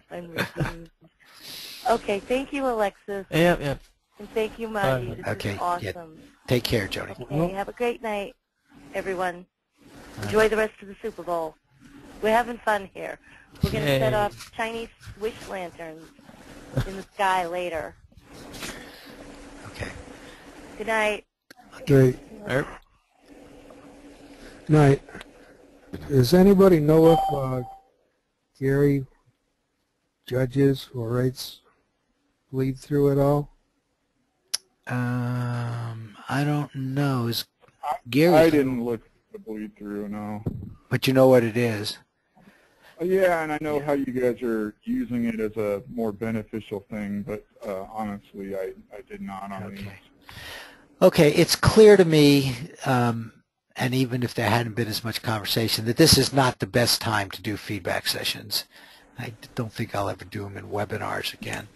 But when we have the workshop, you know, it needs to be done kind of with importance, you know what I mean?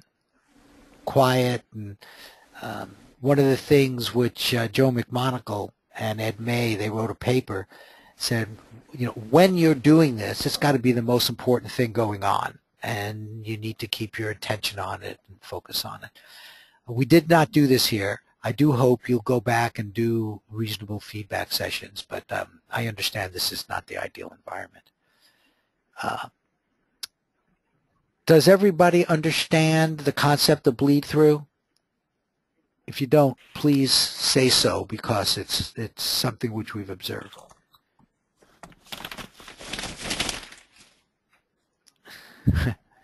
Leanne, are you here? You can't possibly understand it. This is basically your first one, but you may not be here. So, okay. Okay. Well, I think the rest of you do, and I don't know if in your judging. In fact, that may be something else we may want to leave columns for. If the rest of some of the other judges did use bleed through or not, I just don't know. Nancy, you use bleed through? Do you look for that? No, she's not here either. Okay. Yes, I'm here. I'm just talking and I'm muted at the same time. Oh, I see. Okay. Do you use? I do use bleed through. Okay. I don't put a number on it, and I think that I may try doing that. But if I have a target, I mean, if I have a transcript that is loaded with bleed through, and I did this time, I felt like Sam's had bleed through on it. I think that's the transcript saying, yes, this is the transcript for transcript number 571242, but I'm not at look over there. Look over there. It's the other one. It's the other one. And so I pay attention to that. I don't give it a number. I just give it as a, oh, the sub's telling me to look over there. The answer's over there. So okay, that's it good. depends on how much there is. I do something like that too. I first do it without bleed through, and then I bump it up based on a feeling of how much better it is because of the bleed through. So which side do you bump up? If it's bleed The actual. So I would give this number. Let's say I first looked at Sam's and I said, just looking at that photo site and his transcript, it was a 2.5. But then I look at the other one and I said, oh my God, look at this. He said noise, he said cold, he said a few other good things, drew 2 people or 2 sketches or something of, you know, 2 things. Then I'd bump the 2.5 up to 3.5, and all that would show here would be the 3.5. Mm-hmm. Though you put it on the transcript you're looking at, even though the information is telling you something about something else, you give it to the, you give credit to the target you're looking at. I mean, to the transcript you're looking at. I give it to the photo site I'm looking at. Yes, that coordinate, Okay. So I add it to, because it's more information, right? It's more information to this. Okay, so we did, or at least I think you all understand, the approach and feedback is the time. Just remember, when they were getting virtually no misses, Russ emphasizes that, and it's kind of amazing. And I don't think he fully understands why they ever stopped doing that. But once they started getting a few misses, then they sort of got into the mode like the rest of us are in. But there was a time when they basically never missed, and they say it that way. Now, I don't know if that means maybe there was one miss here and they explained it away. But those were the days when they were really paying attention to the feedback. They were taking the viewer out there physically. I mean, just imagine driving out there, talking about what your remote viewing session was, basically talking about your transcript. Now you're going to get to see it. All of that kind of stuff. That's the purpose of the feedback. And I strongly believe, and there are people who disagree, and you have to come to a position of what you believe, but I strongly believe that it can be a critical aspect in getting the hit rate up over the long term.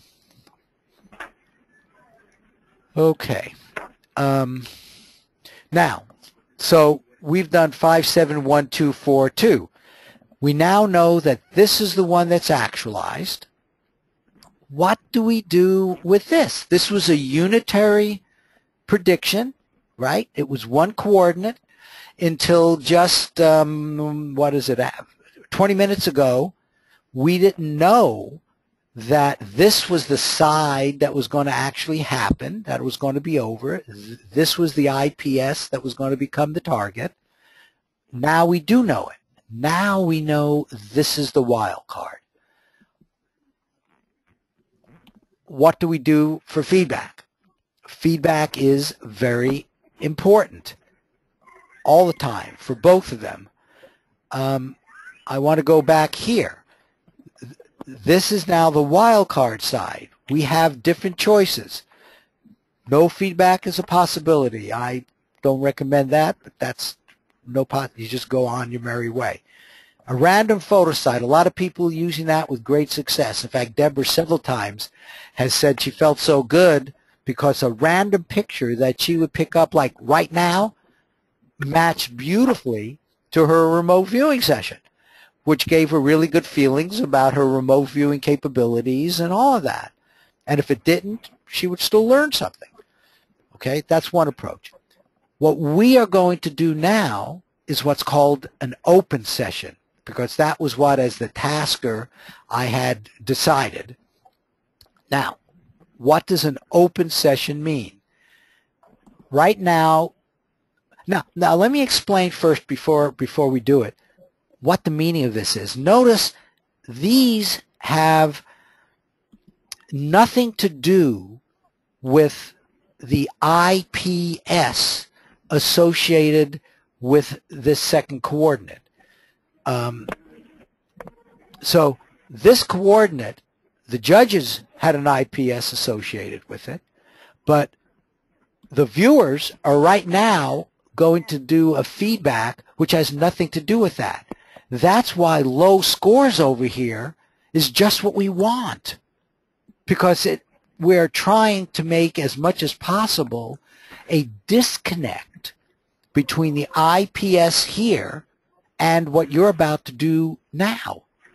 That's why when we randomly choose a picture, for example, it generally would have nothing to do with this. And we have seen on occasion when just by, quote, chance, a person has chosen a random target and that person gave a good description of that and it was close to this IPS. That can happen. But most of the time, of course, they'll be very different. And that's why a low score right here is a good thing, Tom. This says you had nothing to do with this. So please understand that. What you would like is basically a high score with your wild card target. Now, in this case, viewers, take a look at your transcript and look at it from the perspective of, can my subconscious be trying to tell me something? And see if there's things in there that resonate with what's going on in your life. It's a little bit like when you have a dream. Okay? I mean, not all of your dreams, you gave us an example, Tom, but not all of your dreams have very clear meanings to you. And sometimes you think about it, and does it have meaning? And sometimes you find some, sometimes you don't. That's what you should be doing now.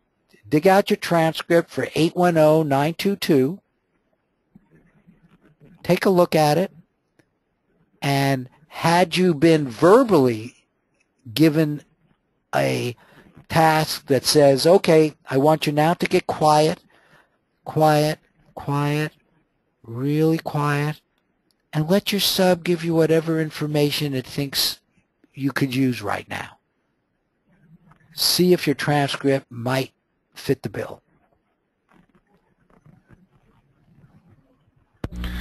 Marty? Mm-hmm. Is there a picture associated with 810-922? Nope. That's an open set. If the choice had been this, in other words, had I said I want each of you to choose a random target, you would have gotten a picture. I chose one of the other choices, which is an open session, which some people are using. They then go back to their transcript, and they now will look there and see if they're see, the subconscious knows which coordinate is going to be the wild card, and so the subconscious, how can it communicate with you? Words and sketches. I got it now, because the second number seemed so disjointed, and I didn't really have a good bead on it, you know, like what it was. And there isn't any photo, right? If you went in and you might very well have assumed it was going to be a photo, you had every right to do that. Nevertheless, your sub knew and knows. Take a look at it now from this other perspective. You say it was disjointed, but look at the individual elements and see if any of the elements have some meaning to you personally. This was your sub talking to you. Okay. Thank you. And there are other uses for this. This is the area, and I made open session big here, but usually this has a personal choice. What I do with my wild card is I want information from the state when I am with a app being at the 80% hit rate level. And by golly, I get information which I feel is supportive of that, which is coming from that place. Different people do different things with the wild card. That's why it's called the wild card. This push forward is a new use of it, where you go forward to a week. Okay. So any of the viewers getting anything which seems to be relevant to their life now?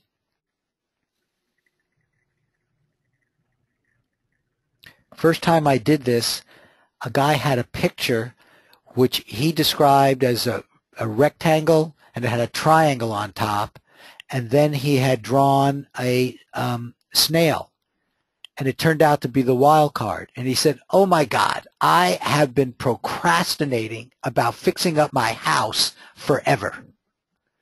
And for him, it was very clear that that square and triangle was of his house, and the picture of the snail was because he was procrastinating.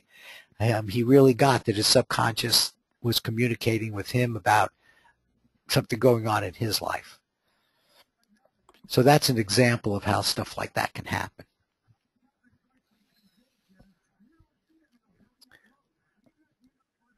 Okay, none of you see anything. None of you see anything like that. Okay, fair enough. Nevertheless, in this case, since there isn't a picture, you wouldn't take a blank sheet of paper in exactly the same way.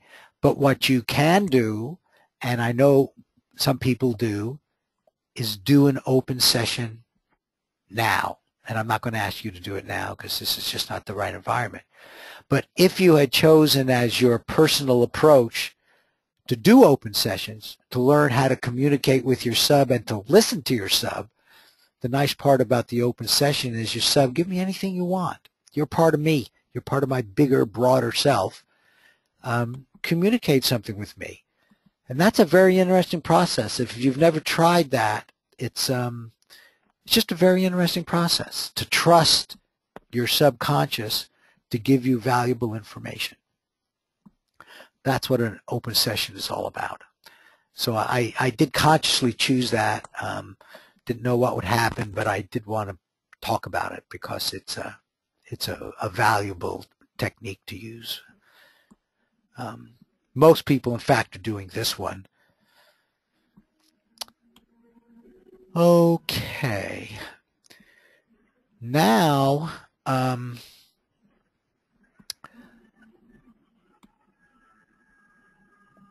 talk to me. What do you guys want to do? We're basically at the point where this is called open discussion.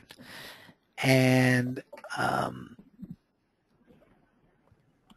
I'd love somebody to raise a topic related to precognition. This is open. Anything you guys want to talk about, I'd love to talk about.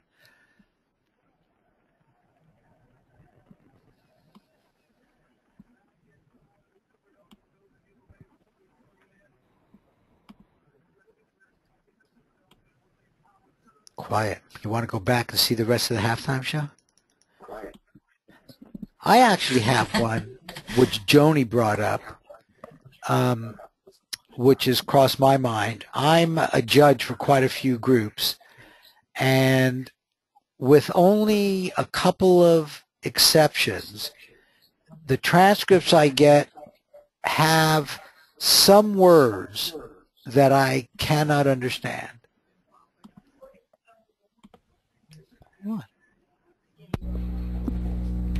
What? My wife is here. What are you saying?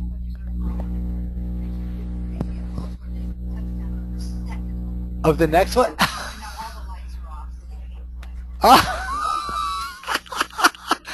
Okay, my wife has been looking at the game and said Baltimore, what they do a complete run, a complete run back.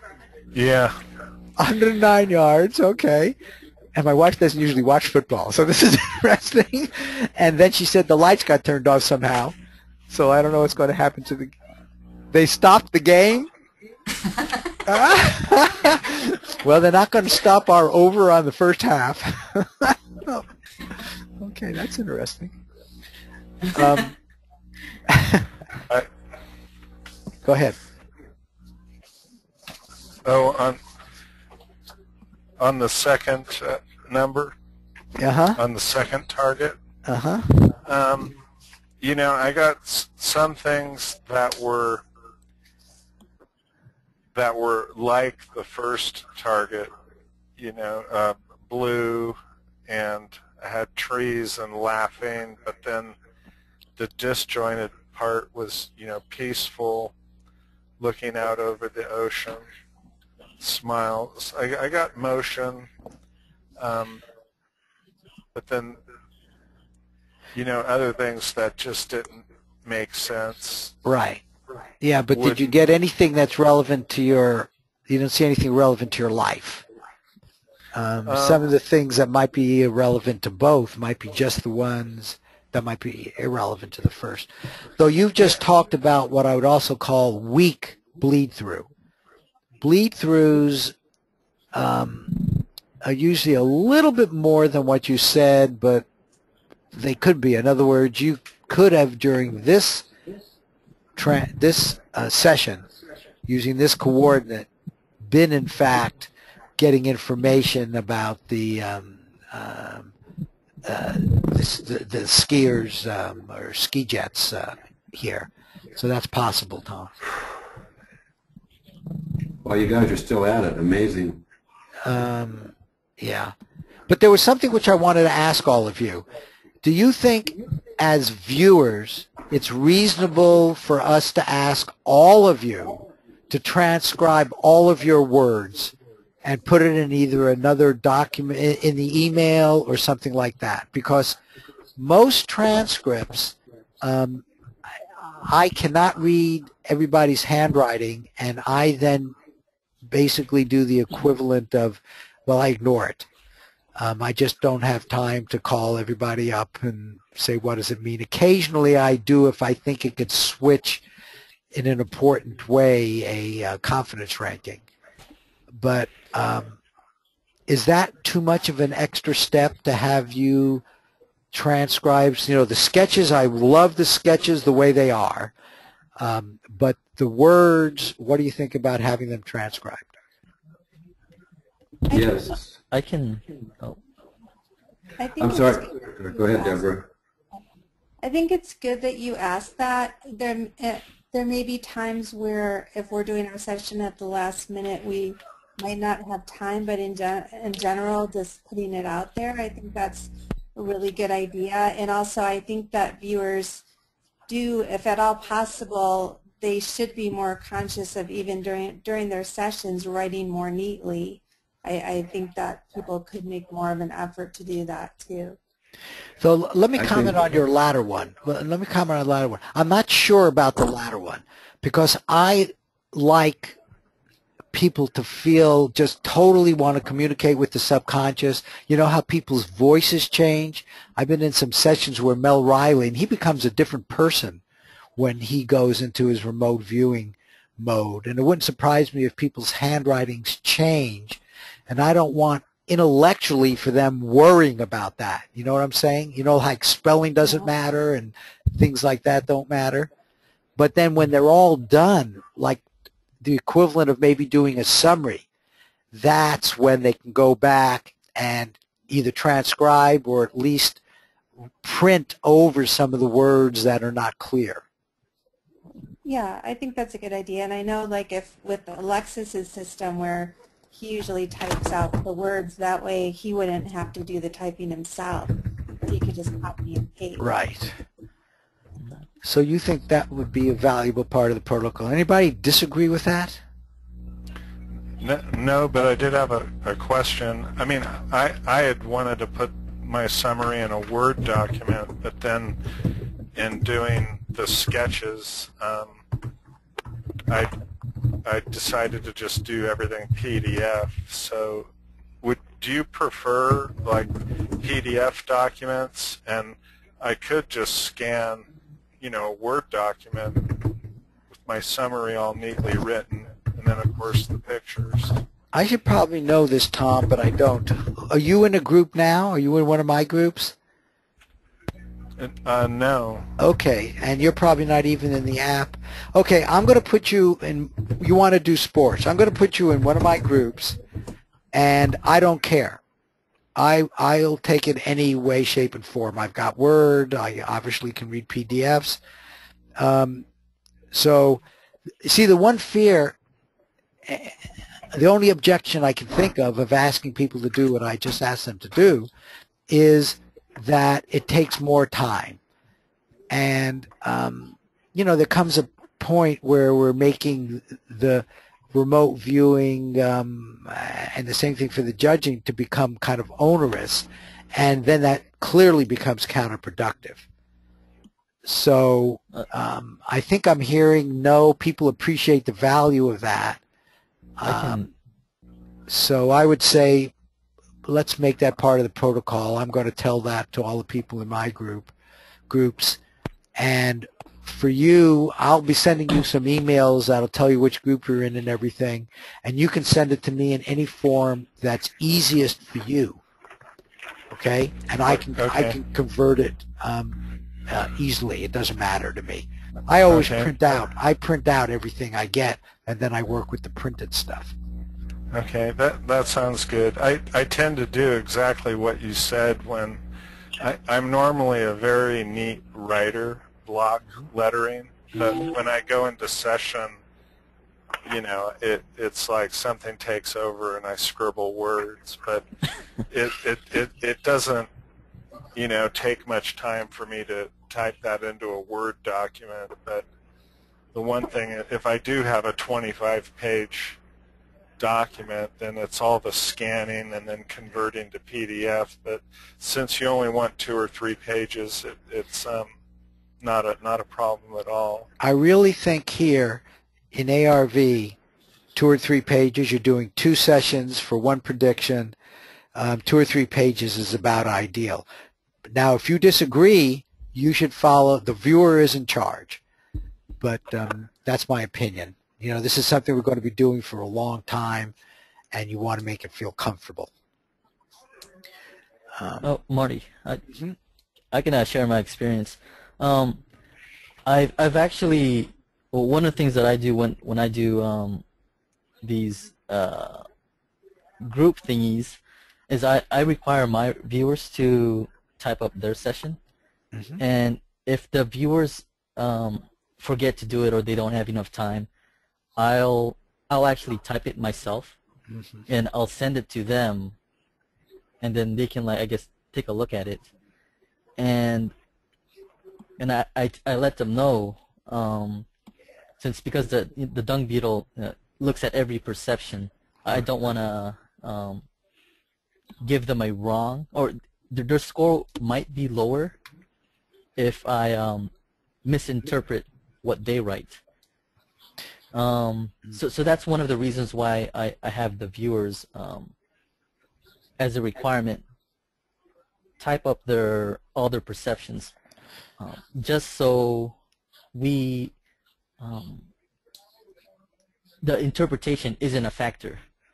I agree totally with that approach. I look at every precept too. I think everybody should do, but if I can't read them, in my case, it's just a time issue, and I'm doing so many groups and so many people that I've just made the decision, with some exceptions, when I think that particular element might be critical, and then I'll ask them, but then how do I get them, right? I get it the morning, it's due out in 2-3 hours. It's too late by then. Yeah, and the email, they're not there. I don't have everybody's telephone numbers and, that sort of thing. So, but in principle, what you said is exactly, what. That's one of the other things I do is I have a page limit and a page minimum.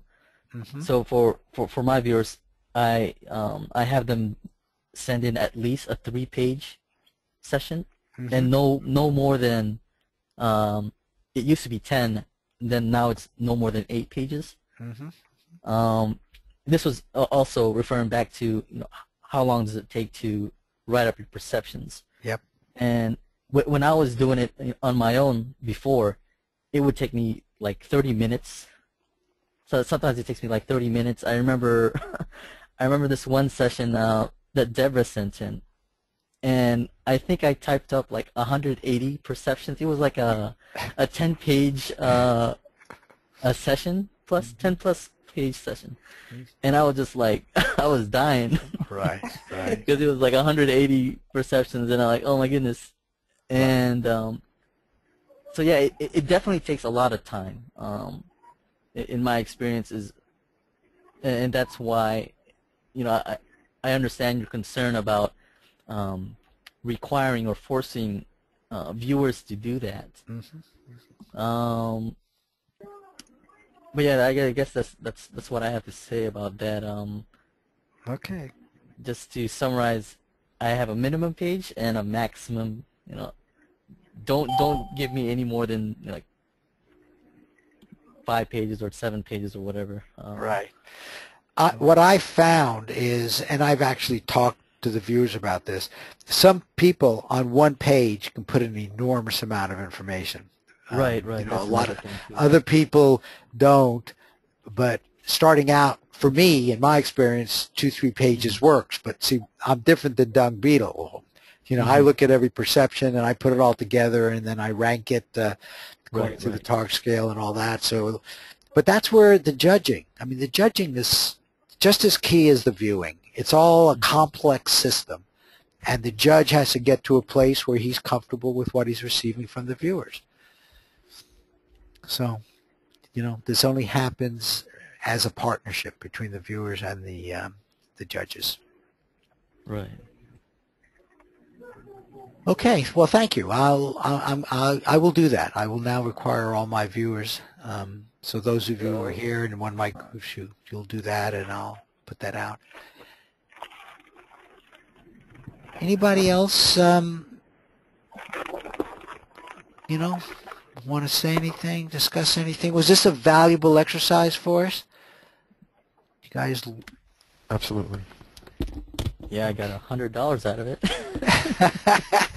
Well, and there's different kinds of value, and that's an important one.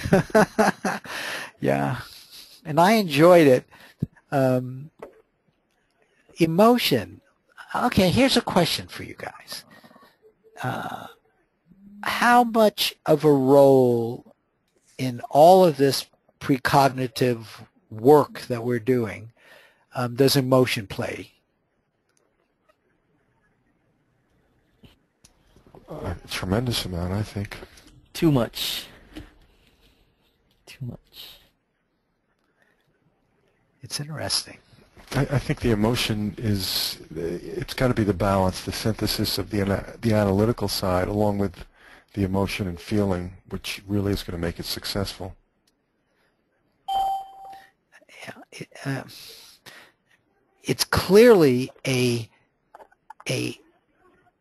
important factor, and the way I know that is just watching my own emotions during the game. You know, lots of times, like during the basketball games during the week and everything, I usually go out of my way not to watch because I don't want to have that emotional up and down and getting into it. It just doesn't, it feels like it's a little bit too strong.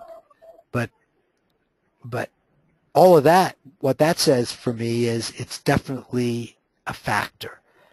But I haven't unraveled it in any way, and I haven't worked out a way, and I believe there must be ways of getting it to be advantageous. In other words, what's the right mindset?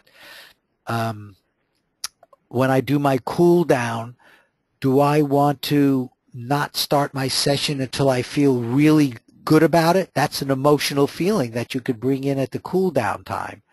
Somehow I think that would be a good thing, to be feeling really good and whatever that means. Does that mean really happy? I don't think it means giddy. I think it means maybe confident. So I think emotion comes in at that stage. Does emotion matter during the middle of the game?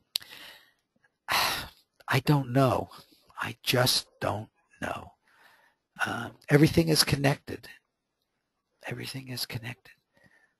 This was the first time I ever actually really watched a game and got excited about it.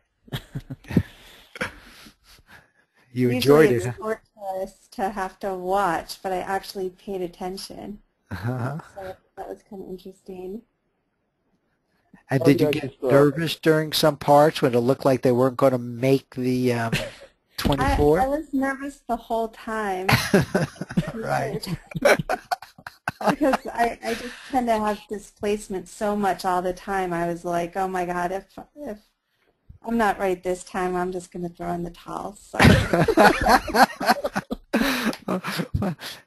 You know, you did great, but you know what's so interesting about all this? And this is something I know I have learned over the years, to watch myself. I mean, what you just said is a perfect description of you were watching yourself, you were aware of yourself. That alone is so valuable.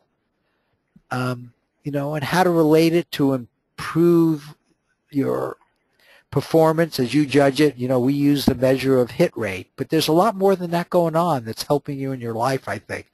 And learning how to watch yourself, watch what your higher self, deeper self, subconscious self is sending to your consciousness, it just seems incredibly valuable. And so you did that, Deborah, in your first detailed football game, huh? You're kind of like my wife. Yeah, my husband wasn't even home this time to like appreciate that I was actually willing to watch the game either. So not all. I'll just tell you a little story. We used to have the Super Bowl games here when the kids were younger and all that. We'd have a bunch of people over, and we finally had kind of forced all the wives to watch. All they were talking about were, oh, look at that wonderful sweater he's wearing. Oh, look at that tush. And stuff like that. They had no interest in the football at all. It was amazing. But yeah. Well, I thought that Jennifer Hudson, her wardrobe choice wasn't that great. So when she did the opening song, so I was definitely paying attention to those things too. And even at halftime, I don't think Beyonce, she, I don't understand why these people have to get up there like half naked when so many families are watching, but so I had plenty of comments like that too. Yeah, well, send that off to the stations. They probably won't have an effect because, anyway. Okay, anybody else want to please ask questions, comments? This is wide open, so this is anything. Can you hear me, Marty? Yeah, Gary, go ahead. Okay. I just wanted to add my my experience with the emotional aspect of it. And for me, it is a very key part of it. And like you and I talked right after halftime, even the negative emotions, if you didn't get the correct outcome, I mean, to me, it's just classical conditioning. But I will share that, you know, following games every day, and as I started growing my bet sizes, you know, I think that level rose, the amount of emotion with the games. So at one point I decided, that's it, I'm not watching these games anymore, it doesn't matter, I'll just wake up tomorrow and check the scores. Well, for the next month and a half actually, I think I ended up hitting 53% of my predictions. So my hit rate went down without that emotional attachment to what's happening. And the other interesting part with the money part is it also affects my results. Because I also decided at another time I was going to lower my bets way down just to take some of the stress off and some of the anxiety over that. And the same exact thing happened. So it's kind of like a, I don't know, what do you keep talking about? Balance. I mean, I guess you get not too high, not too low, but you gotta keep both the emotions and for me, my wagering unit, you know, in kind of a fine balance there. Let me tell you what came to mind with that, because that is very interesting. You changed the protocol in both cases, and maybe what the sub was saying is maybe you need to change, and I don't know this, because I don't know this, of course, but this is what came to mind. Maybe what needs to be changed is, why am I feeling this stress at all? I'm in this for the long term. I know for the long term this is going to work out well, and you know, handle it. And maybe the sub is trying to get you to handle the stress and turn it into a positive somehow. Right, and that's a very valid point. As far as, you know, true stress, you know, it's never been rent money that we got on the line here. In fact, I think I told Alexis, I started off real small, and kind of built my wagering size up. But towards the end, you know, it was a substantial wager there, and you lose a few of those in a row, and I think that's what causes it. But you're right, maybe I need to change the way that I even view any of that. That's right. And always wager wisely. I mean, you have to feel part of this, I'm just convinced, is you have to feel you're wagering wisely. If you know, if you're spending your rent money, you know what I mean, and you alluded to it, if you're spending too much, you'll know it, and then you have to respond. So you need to wager wisely. That's kind of the fourth aspect of this, the you know, the viewing, the judging, the feedback, and the wager wisely.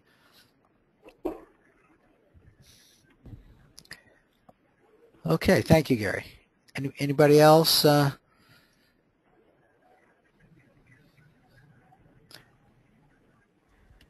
Okay, we may be done. We can watch the rest of the game if the lights went back on. I don't have a TV set in this room, so I don't know what's going on there. But I tell you something, I had a good time, folks. Doing this was enjoyable to me, and I have to tell you, I love working with all of you. Thank you, thank you. Thank you, guys. Thank you. Okay. So we will end this rather successful Super Bowl webinar 2013.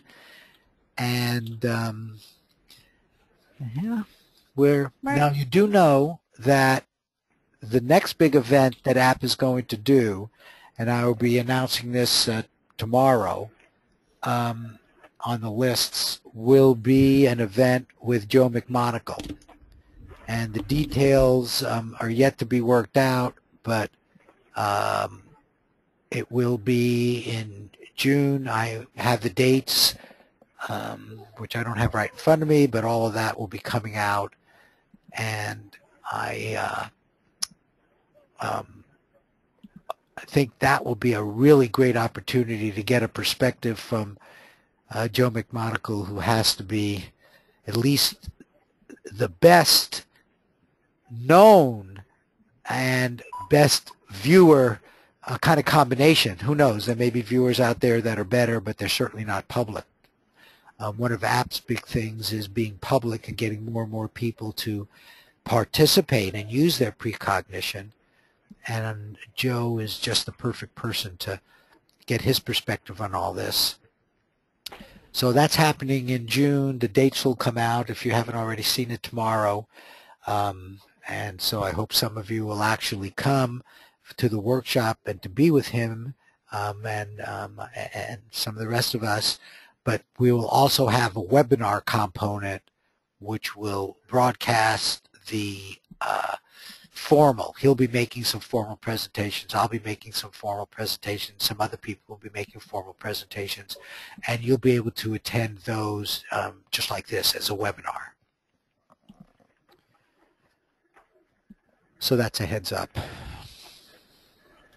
Marty, can you send us the feedback photo by email? Sure, I can send that. Yeah, I'll send it in one of the emails that I sent to everybody. You got it. Okay. I'll do that. Any other action items? Is that workshop going to be at the Green Valley Ranch? Yep. Yep. Yep, and the room rate, they gave me a pretty good room rate, I think like $100, so this time we have to pay their recreation fee. Is it spanning multiple days or just like one day or? No. It's going from Wednesday, half day, Thursday, Friday, Saturday, full day, Sunday, half day. Wow. And that's it's, like yeah, we want to make it, we're going to be doing 3 full days, making a prediction on a sporting event. There are baseball games going then every day. And so again, you know, I'm big for the hands-on, just like you guys did here. We'll be doing that there. And but we'll be able to get feedback from Joe as well. That sounds pretty exciting. Yeah, I'm looking forward to it. Okay, I'll close this now and take care. I need to come up with a one-sentence phrase. Well, okay. the one I use at the end of some of my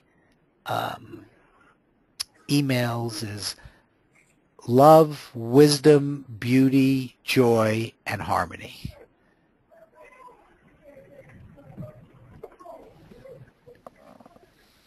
Yeah, I think you need something more catchy than that. You have a suggestion? Or are we just going to close it? You have a suggestion? No. Okay. I'll have to think about that, though. I ought to have, the closing. I'm not very good at ending these things. However, I will click the End Meeting for All button right now. Thank you. Bye. Bye. Bye-bye.